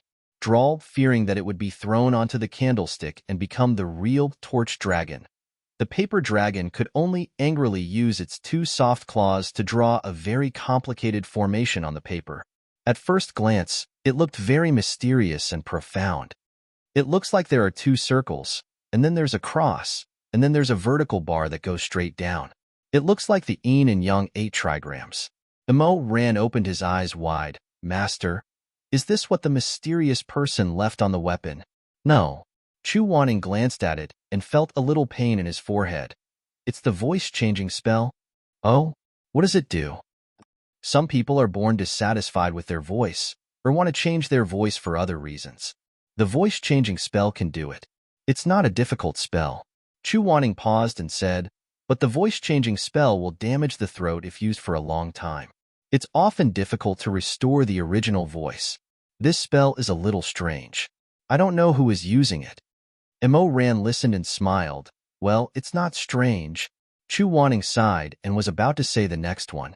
Suddenly, he seemed to think of something. His eyes became misty, and he suddenly turned to look at Mo Ran. Why not? Do you know something? What do I know? I just think that it's normal for someone to be dissatisfied with their own voice. Maybe it's that Miss Song. Maybe she originally had a rough and unpleasant voice and wanted to make it more pleasing to the ear? Chu Wanning flicked his sleeves and said, You're always thinking about nonsense. He turned to Xiaolong and said, Look at the next one. Xiaolong drew another heart. Mo Ran said, Oh, Master, didn't you say that the Qingxin spell doesn't need to be drawn? Bah, you're just a kid. What do you know? The little dragon glared at him angrily and slapped his heart with its tail, leaving an ink mark on it. Then, it rubbed it away and painted the entire heart black. What's this? Black heart spell? Chu Wanning seemed to be embarrassed. After a moment of silence, he said, No, it should be the love spell. Then what is it? It's similar to the love pill sold by the Xinyuan Society. Chu Wanning said, it bewitches people's intellect and makes them fall in love with themselves. It's usually used by women. Imo Ran opened his eyes wide. It can't be? Could it be that Song Chiotong's side? How would I know about this? Chu Wanning seemed very angry. He flicked his sleeves and said, it's other people's feelings. Why do you care so much? If they want to mess around, let them. But Chu Wanning, are you really not interested in this love spell? Xiaolong wagged its tail and said happily, I think this spell is very interesting. If you're willing to call me Dragon Prince 3 times, I'll. Chu Wanning lowered his eyes and said murderously, shut up and draw the next one. You'll regret it. Are you going to draw it or not? Xiaolong didn't draw anymore. It sat down and scratched its belly with its short claws. Chu Wanning said coldly, what's wrong? Are you out of ink? Idiot, there's no array. Xiaolong rolled its eyes. I've already drawn so many spells and you still think it's not enough? There's no more, that's all. Besides these, this inn is clean. There's no more spells. Hearing this, Chu Wanning and Imo Ran's expressions changed slightly. Imo Ran said, that's all? That's all. Chu Wanning said, there's no spell to measure the spirit root? No. The master and disciple looked at each other, and there was a look of disbelief on each other's faces. It must be known that if the mysterious man wanted to use the Xinyuan Club to find a new spiritual essence, he must have left a measurement curse on the divine martial art. But now, it seemed that the divine martial art was clean, and there was no curse attached to it. Could it be that they had misunderstood from the beginning that the appearance of this Modeo had nothing to do with the mysterious man? Xiaolong saw that the two of them were silent, so it suddenly jumped into the air, circled left and right, and hummed, Hey, you guys should pay attention to me. I'm very tired from drawing things. Is there anyone who wants to give me a round of applause? Perhaps because Chu Wanning was irritated. Seeing that it was still so noisy, he waved his sleeve and raised his hand, summoning a yellow talisman in the air. Xiaolong saw this and screamed again and again, I don't want it, I don't want it, I don't want it, I don't want it. But in the blink of an eye, it was sucked in by the talisman and became a picture on the paper. Chu Wanning pointed with his fingertips again, and the dragon on the picture slowly disappeared. Before it disappeared, it blinked at Chu Wanning in humiliation. Chu Wanning said, I'll call you if there's anything. Xiaolong cried bitterly and said, if there's something, Zhong Wuyan. If there's nothing, Xiaoying Chun. Chu Wanning, you're so fickle. Go back to where you came from. Chu Wanning, who had been talking to it nicely, heard this and became angry. He folded the talisman in half, flattened it with his palm, and put it into his sleeve. At night, Chu Wanning slept on the bed, and Imo Ran slept on the ground. Both of them were a little worried. They didn't expect that there was no talisman on the Xinwu sword. Did the mysterious man master a method to measure spiritual roots that they didn't know? Or was that man not in a hurry at all and didn't intend to find all the people with the strongest spiritual power now? Imo Ran. He called him in the dark night. Imo Ran naturally responded, yes? Let's go back to the peak of life and death tomorrow. He suddenly opened his eyes. What? That man can even miss the Xinyuan Society, so he should have another way to find it. I'm afraid there won't be any results if we continue to investigate like this. Let's go back to the peak of life and death first. I'll ask the Lord to send a secret message to the other 9 sects and ask them to check if there are any spiritual essences in their sections. If there are, we'll protect them first. It's better than waiting for them. How can that be? What if that mysterious man is one of the leaders of the 10 sects? The possibility is very small. Even if he is, it doesn't matter.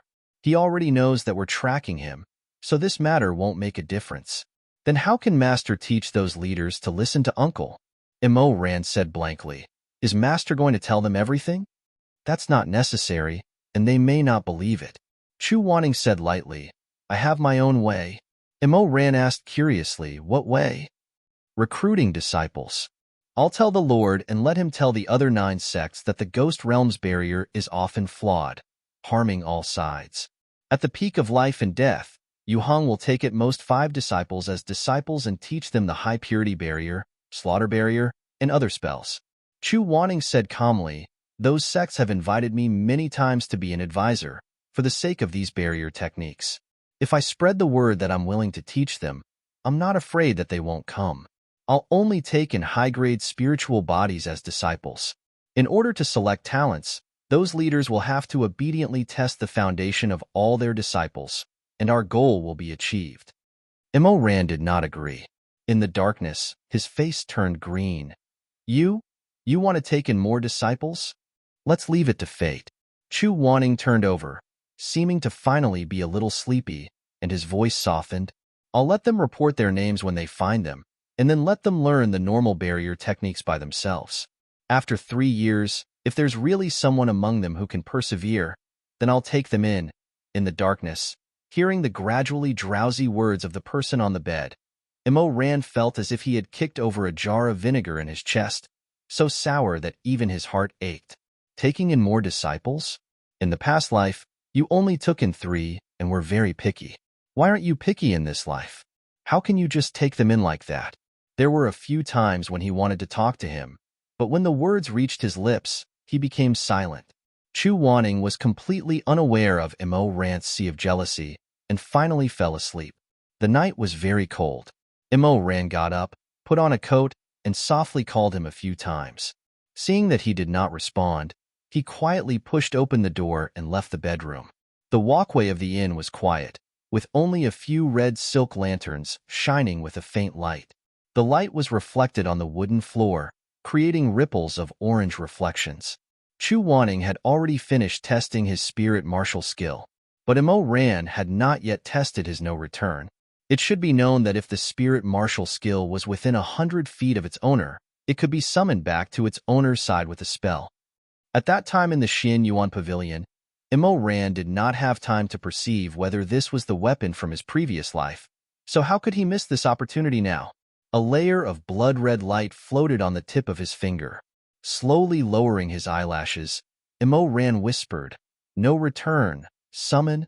After a few moments of hesitation, a muffled sound of a blade suddenly rang out in the distance. The sound was very soft, but it shook his eardrums, like a heavy hammer hitting his heart. Immerse suddenly opened his eyes. No return. It was no return. The Immerse blade was struggling, crying blood. The low roar seemed to be separated by layers of blood waves, rolling in the mortal world, rushing towards him. He could almost hear No Return wailing, shouting hoarsely. It was trapped, imprisoned by something that Immerse did not know. It could feel that its owner was calling it, but it could not answer the summons. Something was missing, cutting off the connection between him and it. But they had a contract. They had seen the beautiful rivers and mountains together. They had also waited for death together, and heard the last bit of warmth of the Shaman Mountain Hall. Man and spirit martial skill were still connected. Their flesh was torn apart by some kind of force, but their veins were still connected. Immerse's eyes were wet and red, and he muttered, "No return. It's you. Why can't you come back? Who is stopping you?" It's creak. There was a light pushing sound, but in this breathless darkness, it was like a clap of thunder.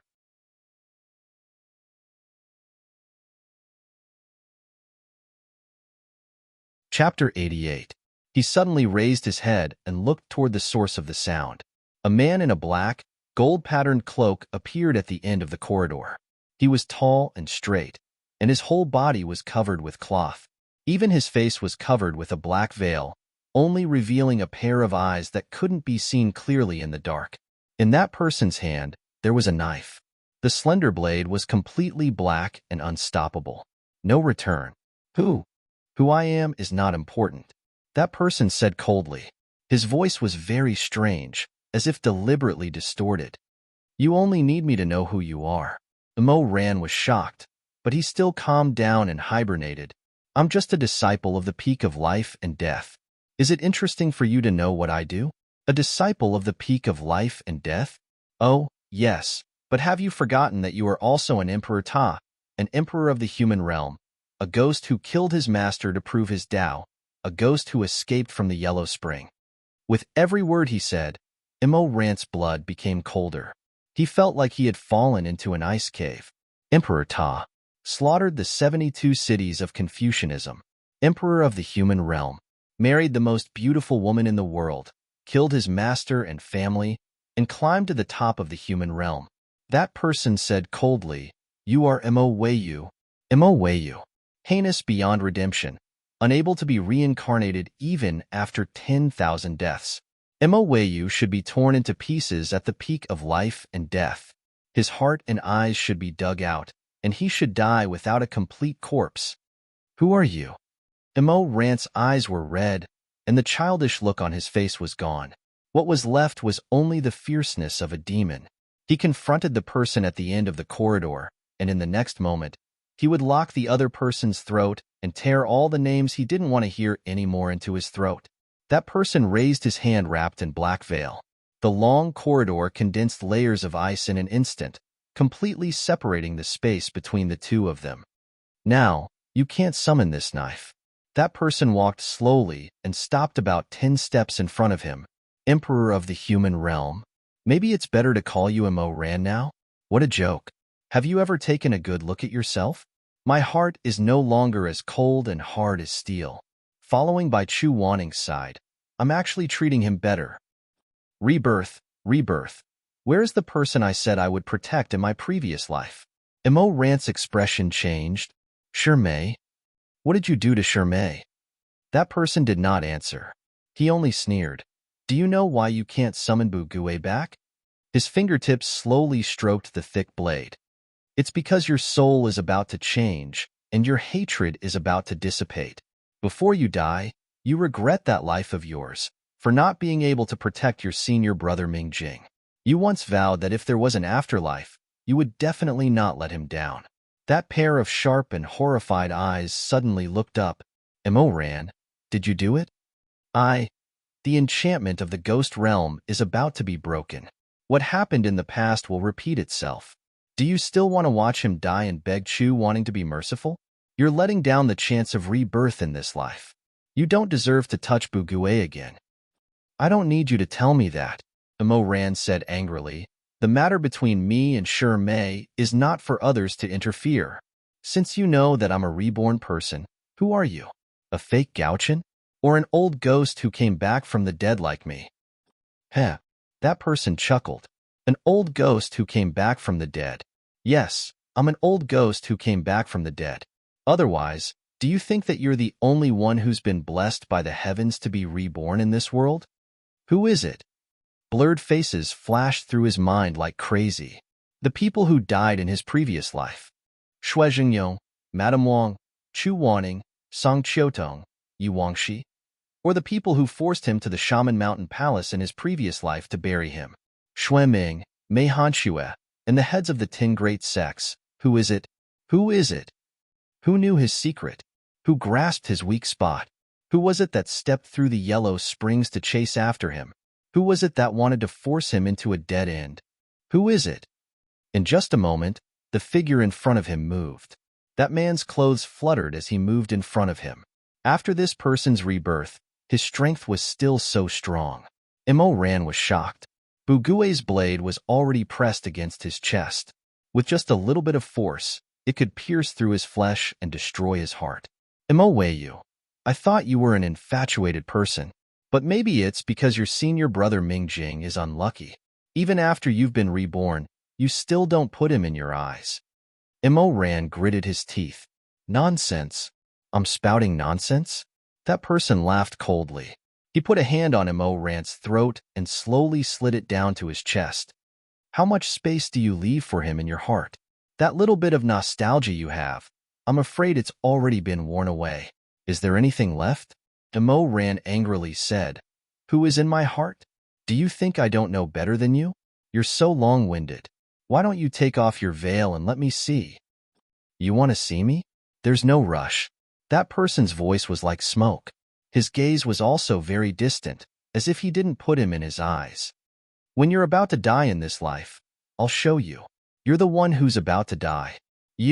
Before he finished speaking, he suddenly felt a bone-piercing cold under his feet. Mo Ran looked down. That person's ice spikes had climbed up his body at some point. Ice curse, ice spikes. Water attribute. Who was it? In his previous life, who could cast this kind of spell? He had met too many enemies. When he was anxious to remember, his mind was a mess. Shui Ming, fire attribute. Chu Wanning, metal attribute. Wood attribute. Yi Wangxi, earth attribute. Shui Zhengyong, earth attribute. Who was it? No matter how he thought about it, he couldn't remember who had such a strong power to control ice. You're right. I'm also going to die. However, Mo Weiyu, that will definitely be a matter of a very, very long time in the future. Xian Ice quickly froze his entire body. This person's strength was too terrifying. Mo Ran released a bit of spirit energy to resist the ice. He felt a tyrannical and huge force fiercely rushing towards him. The person in front of him was not below Chu Wanning in terms of strength. Water attribute. Who? In a flash, a blurry face seemed to flash past. But before he could think clearly, his throat was grabbed by that person. The fingertips covered by black gauze rubbed his throat. That person's eyes were gloomy, without any light. There's no need for your majesty to worry about my lifespan, he said slowly. Let me first help you regain some of the friendship you were born with. Otherwise, you won't do proper business and ruin my grand plan. Ugh. Buffed. No return wailed as it cut through its former master's flesh. The wound isn't deep. I'll just take your blood and make a seal. That person really did just smear some blood on his wound. Then, he touched the space between his eyebrows and muttered. Mo Ran only felt a sharp pain in his head. He cursed, "Fuck, you mother. Did I chop you up in your previous life? Or did King kill 18 generations of your ancestors? Mother Ker, what are you trying to do?" "Sure, don't move. It's just a good heart curse. I don't King care if it's a good heart curse or a disgusting curse. Can you not disgust me? Scram." Mo Ran. That person slowly drew a talisman between his eyebrows and sighed softly. "How can you bear to ask me to scram?" He paused and muttered again. "The heart is not like water. The will cannot be stopped. The door of the heart is wide open." His chest suddenly twisted in pain. The ice curse was suddenly removed. Mo Ran staggered and slowly knelt on the ground with a pale face. "You still haven't thanked me." That black-clothed person lowered his eyes with an indifferent expression. He looked at him for a while and said lightly, "I've expanded all the emotions in your heart. What you love and hate will be clearer. In this way, you'll be able to see your own heart clearly, right? If you still don't do your best to protect Mei and do your best, then you are really useless. You're just an abandoned pawn." So this good heart curse made the love and hate in the heart stronger and clearer? Why did this person spend so much effort to protect Mei's life? Water attribute. These were the last chaotic thoughts that flashed through his mind before he lost consciousness. With a thump sound, Mo Ran fell to the ground. 2 thick eyelashes fell down. That black-clothed person coldly looked at him for a while, then slowly leaned over. He first checked his pulse. After a moment of silence, he raised his hand and condensed a ball of blue light in his palm. "Forget all." The black-clothed person softly spat out these 2 words. The blue light became brighter. Mo Ran's tightly knitted eyebrows slowly relaxed. When he woke up, he would only remember that he went out and summoned Shenwu, but Shenwu did not come. He would not remember anything else. He would not know that there was another person in this world who was reborn. Although the good heart curse's effect could only last for a few days, it could very well point out the way to the heart of a confused person. Expanding your emotions, I'm afraid that when you wake up, you'll find that you like Mingjing more and more. You like him so much that you want to dig out your heart and give it to him. The black-clothed person coldly said. "See you later, Emperor Ta." After a night of disturbance, everything was settled. The next morning, Mo Ran opened his eyes and found that he was still lying next to Chu Wanning's bed. He turned his head. The window of the guest room seemed to have been blown open by the wind in the middle of the night. It was half open and half closed. With the morning breeze, it gently opened and closed, making a creaking sound as it hit the wood. The room was very quiet. Mo Ran did not look at the bed, but he knew that Chu Wanning should not have woken up yet. Outside the window of Banmiao Pavilion, there was a crab-blue sky. The rising sun had not yet broken through the clouds. Early mornings were often pale and lacking in color. The sunlight did not give it much warmth. There were not many people who woke up early. She was too lazy to dress up and warm up her haggard and tired face. In the wind that blew in, there was a bit of the smell of grass and dew. Mo ran laid like this for a while, letting his consciousness return. When he sat up, he felt a pain in his shoulder. Strange. When did his clothes tear? There was some dried blood under it. He was stunned for a while. Didn't he go out to investigate last night? He only remembered that there was no reaction from Bugue, so it should be a fake. After that, it seemed like he could not remember clearly. He looked around and saw a thick nail protruding from the dark brown floor. Perhaps it was the nail that scratched him. Did he sleep so deeply? He did not feel anything at all. He put on his clothes and got up, looking at the bed. Chu Wanning was still lying on the bed. Although he was used to him being high up and enjoying the good position, he could only pick up the leftovers, such as the floor at the end of the bed, and make do with it for the night. But today, he was inexplicably angry. He glared at that person's side profile and gritted his teeth. Why is it always me sleeping on the floor and you sleeping on the bed? It's not wrong to respect your teacher, but isn't there also the saying of loving the child? Mo Ran was very unhappy. When he thought of the nail protruding from the floor that scratched him for no reason, he became even more angry. It was still early, and he did not want to suffer by lying on the floor. He simply lay down on the bed and closed his eyes to sleep.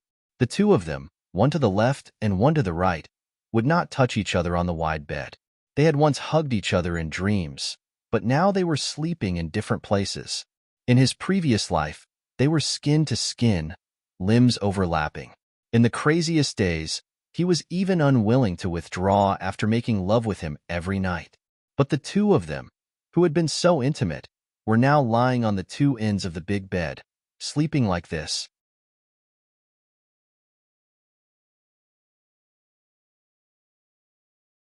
Chapter 89. When Mo Ran woke up again, the sun was already high in the sky. Mo Ran turned over and blinked. He saw that Chu Wanning was still sleeping. Perhaps it was because he had drunk the mantis fragrant dew, or perhaps it was because his body hadn't been feeling well recently, so he had been having restless dreams. It was already so late, but he was still dreaming deeply. His back was facing her, and his long black hair was scattered, flowing between the pillows. What a beautiful night. Mo Ran. Since the Shizun didn't want to get out of bed, there was no need for the disciple to work hard. The bed was very comfortable, but it was better to lie on it. However, it was boring to lie down, so Mo Ran went over to play with Chu Wanning's hair. There was always a faint floral fragrance in Shizun's hair. It was soft like smoke and dense like mist. It was one of Mo Ran's favorite things to touch. His fingers passed through the thin stream of mist, and the silk-like texture wrapped around his fingers, giving rise to an itch that scratched at his heart and liver. The ink-colored bed curtains swayed slightly with the wind that came in through the window. He narrowed his eyes. He was always full of energy when he woke up in the morning. Besides, the taste of her fingers was so good, so familiar. So, he lifted a strand of Chu Wanning's long hair and sniffed it. This warm and soft long hair slowly brought back the past from his previous life. Although after his rebirth, he tried his best not to think about the overly romantic affairs he had with Chu Wanning in the past, but for some reason, he missed them this morning. He also felt a little thirsty. He didn't want to touch the body of the person in front of him again, but he could always touch her hair. He closed his eyes and gently kissed the black hair between his fingers. This black color, the Magi Mountain Palace at the peak of life and death, was also the same black color. Thousands of threads hung down and enveloped Mo Ran. He held the man's thin waist, and under his fingertips was a thin layer of muscle, which was completely different from a woman's. Chu Wanning sat between his waist and legs. He must be in a lot of pain. He kept knitting his sharp eyebrows. His phoenix eyes were filled with bits of light. In his ruthlessness and despair, there was also a touch of thick pink. He was so hateful, so unwilling, but so helpless and pitiful. As the victor, Mo Ran was calm and unruffled in the midst of the chaos, but at the same time, he ordered him without malice. Move faster. Why are you so slow? Are you out of strength? Even so, Chu Wanning was still unyielding. He slightly gasped for breath, his eyes filled with hatred, moist and thin red. Then, he bit his lips and began to violently move, almost as if he was harming himself. It was too painful, he repeated. His arched back gradually spasmed, and his body was drenched in cold sweat. He did not beg for mercy, nor did he make a sound. Immerse Rant's long black hair cascaded in front of her. His eyes were blazing in the night. Bestial lust, madness, joy, and comfort intertwined in his eyes. Ugh! Suddenly, there was a muffled groan. The man on top of him seemed to be in so much pain that he could not bear it. Immerse Rant's eyes darkened. He suddenly sat up and hugged the sweaty body. That person was trembling slightly. He tried so hard to endure, but he still could not help but tremble. But when Immerse Rant sat up, he only sank deeper into the ground. His stomach felt like it was about to be pierced. The perpetrator of the violence, who caressed him tenderly, was extremely vicious. Chu Wanning, have you ever thought that one day you would be done by me like this? He locked the person in his arms and slowly thrusted. Their ears and hair rubbed together. It was so intimate that it could not help but shudder. Wanya Yuheng, Beidou Xian Zun. Ah, it's still not the same. You want to open your legs and let me fuck you. His hands roamed around the other's waist as he pushed up against him. Feeling how tightly Chu Wanning was holding him, he was so excited that sparks flew in all directions in his chest, but he couldn't help but pretend to be calm, humiliating her in every possible way. Didn't you say that I'm despicable? Didn't you look down on me? But Chu Wanning, you're the one who's pleasing me now. He bit the other person's chin maliciously. Lower your head and look at how you're sucking me. Between the two of us, who is more despicable, my good Shizun? Chu Wanning trembled and closed his eyes. He was unwilling to listen to such filthy words. This was his first time. It was with the person he used to like, but it was like torture. It was better to die. Open your eyes. His cold command rang in his ears. If you keep closing your eyes, Shuiming is still in my hands. You know what I'll do. There was nothing he could do. In the end, he slowly opened his watery eyes. He was pinched and forced to lower his head to look at his disciples' genitals. Their bodies collided with each other, bringing out sticky blood and viscous fluids. It was extremely obscene. Get up. His legs went soft. His last bit of dignity made him unwilling to rely on Immerse Rant's support to slowly get up. More than half of his genitals were pulled out. There was only a little bit of it left pressed against his acupoint. Immerse Rant held his genitals and lightly poked them a few times. He didn't go too deep and only let Chu Wanning watch him being done. Chu Wanning's eyelashes kept trembling. He didn't know if it was because of pain, humiliation, or stimulation. You're really a pervert, Immerse Rant said softly. If I knew this would happen, I would have done you when I was your disciple. He was a hooligan after all. He didn't know how to appreciate elegance. Such vulgar words were like knives, stabbing into Chu Wanning's heart. He suddenly raised his head and closed his eyes. His hoarse voice sounded for the first time. He said, Immerse Rant, just kill me. That person's hand that was holding his waist trembled imperceptibly. Then Immerse Rant smiled. His smile was still sweet and cute. His dimples were deep. Okay. Chu Wanning suddenly opened his eyes. Immerse Rant saw his own twisted smile in those moist eyes that made him burn with lust. If you want to die, I won't stop you. But the way you die is not up to you. I want you to be ridden and fucked by thousands of people in front of your good disciple, Shuiming. Oh, it's best if Shuiming is also involved. Don't you think that's good enough? You. These harsh words were like poisonous needles stabbing into a man's weak spot. This scorpion called Immerse Rant bared his fangs and brandished his claws, admiring his results. He saw Chu Wanning's face instantly turn pale. Although he tried his best to restrain himself, his slightly open lips still trembled slightly. Immerse Rant suddenly felt satisfied, pitiful, happy, and excited. He once again embraced Chu Wanning and buried himself deep into his body. He began to thrust rapidly and secretly, almost crazily. Heh, why are you so stupid? You took it seriously? He laughed lowly, and then kissed him hard. He rubbed him and panted. don't think too much. I was lying to you. Chu Wanning was almost smashed into pieces in his arms, but his spirit seemed to have long been turned to dust. I was lying to you. Immo Ran panted heavily. He felt that he was not satisfied, so he pushed him to the ground and pressed on top of him. He raised his leg and invaded him, his buttocks moving quickly and forcefully. How can I bear to part with you? You can only be mine. You can only be mine. His slender and cold fingers grabbed the ground, but he could not hold on to anything. Chu Wanning was helpless in the end, and could only be manipulated by him. He was fucked until he was absent-minded, and the light in his eyes gradually dimmed. Suddenly, he raised his hand and covered his eyes. Chu Wanning softly said, Immo Ran, if you still have a little bit of affection, a little bit of conscience. His eyelashes slightly trembled under the back of his hand. Please, don't do this again. Immo Ran. His voice suddenly choked up. That was Immo Ran. In his previous life, it was the first time he heard him cry. Immo Ran, I can't take it anymore.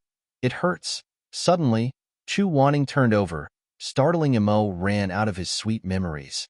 The past scattered, leaving only his heart thumping. The long hair between his fingers had slipped away, but that person was sleeping on his side. His face was very close, and Immo Ran could even see those long eyelashes clearly. So beautiful, he thought.